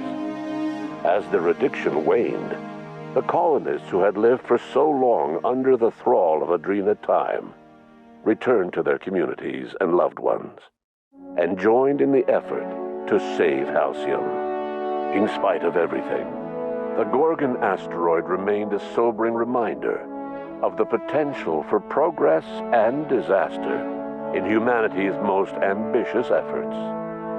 The Rizzo's company in Halcyon dissolved after the collapse of the board. Needless to say, the launch of Spectrum Brown was indefinitely delayed. A stockpile of Spectrum Brown remains buried deep beneath the ruins of the old distillery, abandoned to time and attrition. With the dissolution of the board, Ruth Bellamy found herself without the two constants in her life, Byzantine culture and her sister Belinda. In the face of this new reality, she struggled to find a direction for her life. The colony had moved on from Halcyon Helen and would require new heroes in the years to come. And so Ruth Bellamy decided it was time to exit stage left. She quietly disappeared from public view. The dissolution of the board did not mean the dissolution of the ambitions of Cedric Kincannon, the charismatic leader of Sublight Underground. Cedric offered slugs transportation services to the newly thawed colonists and set to work ferrying resources and food wherever they were most needed. For better or worse, slug headgear became fashionable in the following years. As the board began to disintegrate, Spencer Woolrich found himself at a crossroads. Cling to what little stardom remained to him, or help usher Halcyon into its new future. To the surprise of many, perhaps himself most of all, Spencer chose the latter option. Having learned a variety of different skills in the many different roles played throughout his lengthy career, Spencer founded a radio serial dedicated to staying alive despite the odds. His subjects included how to survive violent encounters with only grazing wounds, dispense pithy one-liners for tense scenarios, and, of course, how to look good doing both. After a brief attempt at dating Helen as one person rather than two, which both Bertie and Helen found too strange, Bertie struck out on his own to try his hand at raising woolly cows.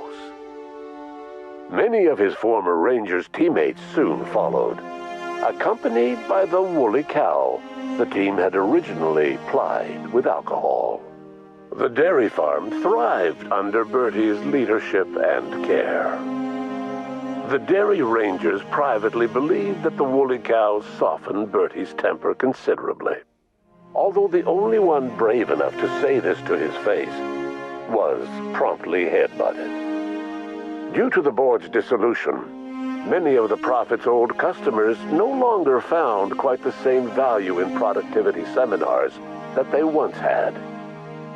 With her business drying up, the Prophet chose to take her followers down a new path. Months later, salvagers on Eridanos found clues leading them to a seemingly abandoned bunker out in the wilderness. Inside, they discovered horribly mangled corpses, sacrificed to a blood-scrawled portrait of a sprat-headed deity. The Prophet was not among the bodies. Your influence shifted Ellie's perspective.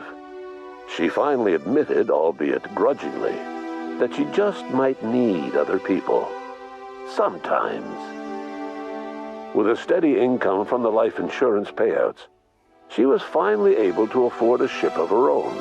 She hired a small crew and flew supply missions to communities on the fringe.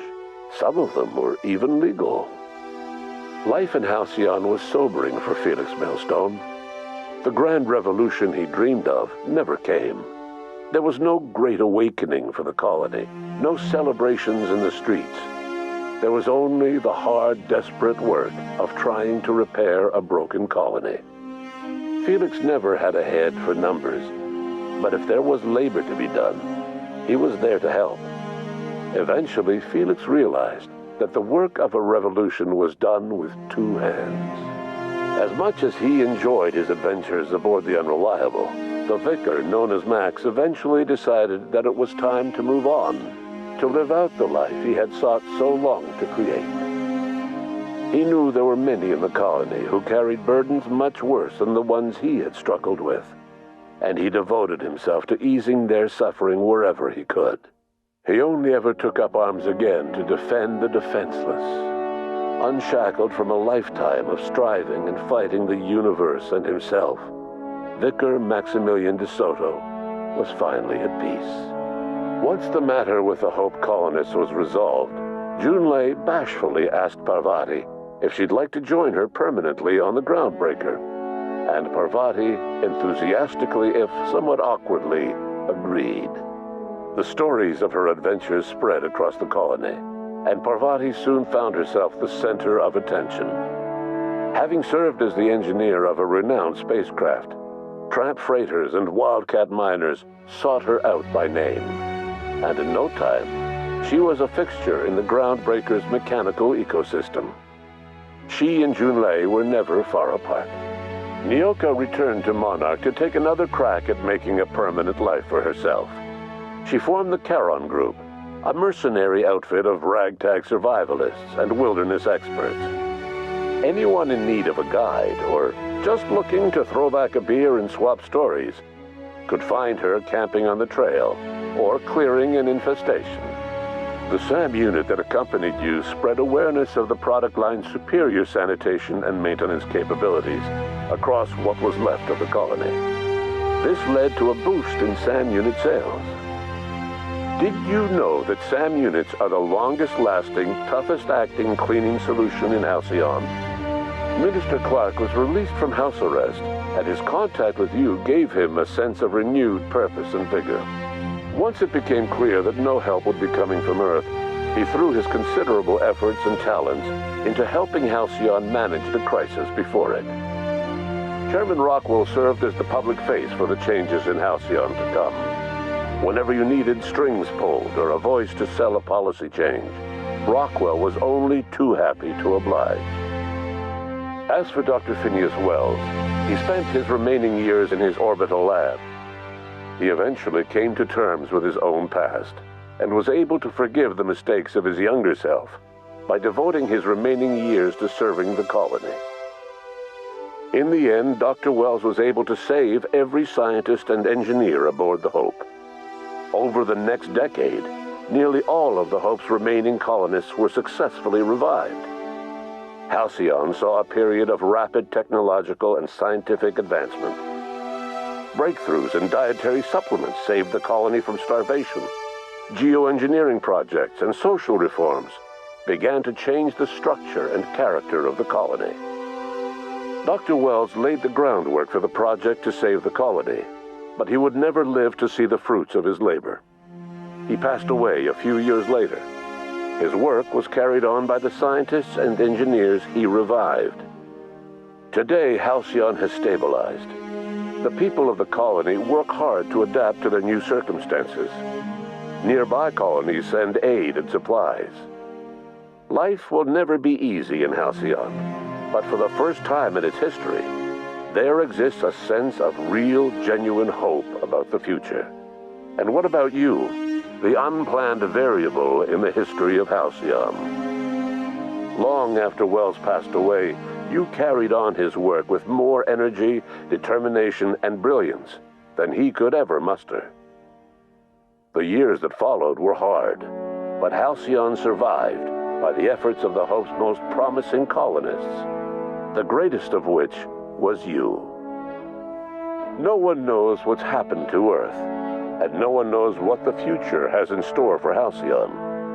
All we know for certain is this: the name of the Unreliable and that of its intrepid captain will remain the subject of countless stories for years to come.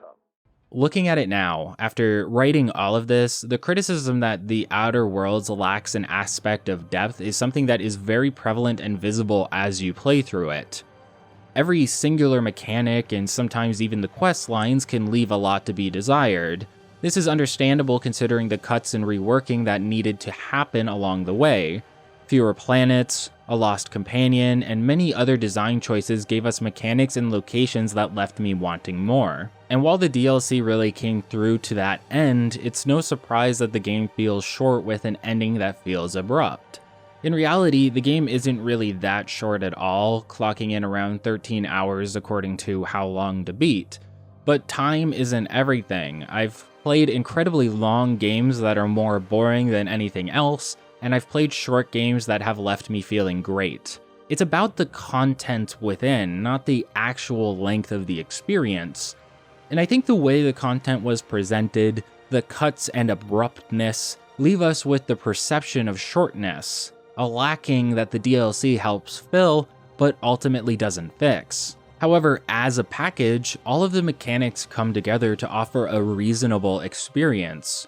The tinkering, repairing, and modification mechanic of equipment is simplistic, but it fits well with everything else. Shooting feels fluid, tactical time dilation can be satisfying, and the worlds, while varying in size, feel like they have enough to offer in terms of quests and exploration that you usually want to see everything there is to see. However, this repetition we see, a lack of equipment variety, and more caused me to feel burnt out around the time I reached Byzantium. The Outer Worlds, along with its DLC, offer compelling narratives and themes that relate to one another. The concept of productivity, of capitalism, and corporatocracy, how these elements work together to create an oppressive system where it is the working class that suffers, and how those in power try to push us even further, whittling us down in the process. How the desperation that comes with that follows, and the consequences of unchecked ambition often leaves the workers taking the brunt of the abuse. We see this within the environment, like on Monarch, which has become a dangerous wasteland, and with the characters who are all suffering in one way or the other due to the board and their greed. And while baked in humor, the questlines and story showcase horrific crimes against humanity, all in the name of productivity, efficiency, and profit. The disregard for human life led to a parasitic catastrophe befalling Eridanos. It led to the Marauders being created and stealing people from their families. It led to countless deaths, specifically performed to cull the population. The board and those in power are blinded by their ambition, by the need for success. Through that, they inflict suffering on the individuals who don't have a say and desperately try to keep control over the populace. It's a humorous game, but the Outer Worlds tried to bring this darkness to the forefront. Even something as whimsical as Murder on Eridanos is full of horrific visuals via the parasites and showcases how far Ludovico was willing to go to see success. To the point he believed he was saving the colony by dooming them to servitude. We get to see how he tries to manipulate the populace with his brand, with Spectrum Vodka, how the importance of Halcyon Helen's culture supersedes that of the real human individual we see in Ruth. How all of this is tied to maintaining power while making a profit. Time and time again, we see how extreme these measures can be, and these extremes, this desperation, isn't solely tied to the board. Even someone we may consider righteous, like Phineas, still commits crimes for the sake of doing what he believes to be the right thing in the end. Killing at least a dozen colonists so he could learn how to revive the rest. Everyone feels desperation, and sometimes that can force us into immoral choices while convincing ourselves that what we are doing is right. And some people can keep choosing not to feel bad about it at all. What Phineas does is wrong, but we empathize more with him as a character because he feels guilt for his actions, where the board is incapable of feeling the same.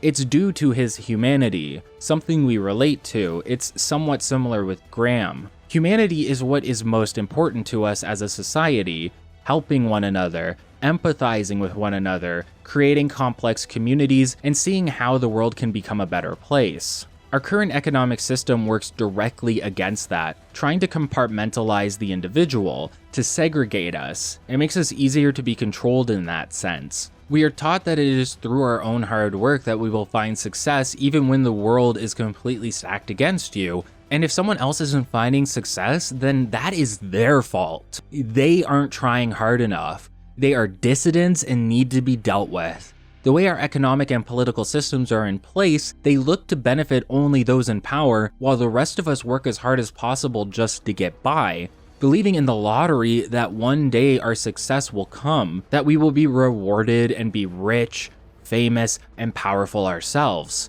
But that's a lie. That's propaganda that those in power feed you, and they will always try to lie to you so that they can stay in power and you can stay beneath them. That's what the Outer Worlds shows us. The game confronts these issues as well. Do you side with Minnie in an attempt to save the colony from the exhaust it is feeling, or do you side with her mother in destroying something so dangerous that it has doomed countless individuals? Is there another way? Does helping cure the Marauders trump potentially saving the colony? Was it right to force the workers back to Edgewater, or should we have allowed the town to crumble? Did we do the right thing with the Iconoclasts by putting Zora in charge and allying them with MSI, or should we have gone fully against the corporations with Graham despite what he had done? While the Outer Worlds may not be the most engaging mechanical experience out there, it truly shines in these questions. In its storyline and narrative, the gunplay, the exploration, all of that really feels like a bonus as we delve into the failings of Halcyon as a colony and our own economical and political systems that are in place. It's funny, sad, heartbreaking, and terrifying all at the same time, and that is exactly what the developers sought out to achieve. It leaves you asking, how can I help my own society? What changes need to be made so people can live better lives? How can I help people? And I believe that's a great message, a positive outlook. By helping those around us in Halcyon, we provide comfort and hope. We taught things to our friends and loved ones. We saved factions, citizens, and the like. We made a difference, and by bringing everyone together, without the board being able to interfere as much as they were able to in the past, by putting the power in the hands of the worker and not some CEO, we see Halcyon be saved, become a better place where people can live freely. And I look forward to exploring similar situations in a new colony in the sequel. Overall, The Outer Worlds provides a memorable and thought-provoking exploration of social and ethical issues through the lens of a spacefaring adventure, and we can easily relate these to our real lives. I recommend giving that a try. Thanks for watching, everyone. Hey, thanks so much for making it to the end of the video. This is the Patreon section where I shout out all of the patrons, specifically the high rank and G rank patrons. High rank and G rank can be found here. It's usually here. The G ranks get a special vocal shout out, so if you want to support me, you can head over to the Patreon link in the description and do that. I'd really appreciate it. Thanks. Shout out to Gim Best YouTuber 69, still an insane name. Dylan Delaney, Critical Link, Gloomerous, Backdraft 677, Natsuki Mamamura, Brendan Hesse, Metalhead Frank, Wooly, Ralcar, Ashtray, Cyberworm, Jonathan, Strange Lee, Lude Hifumi, Rosaleo, and Mr. Janky. Thank you to all of those patrons, especially Mr. Janky, as he is the individual that proofread this script and many of my other scripts that you might have seen in some of my other videos. Thanks so much for watching, everybody, and I'll see you in the next video.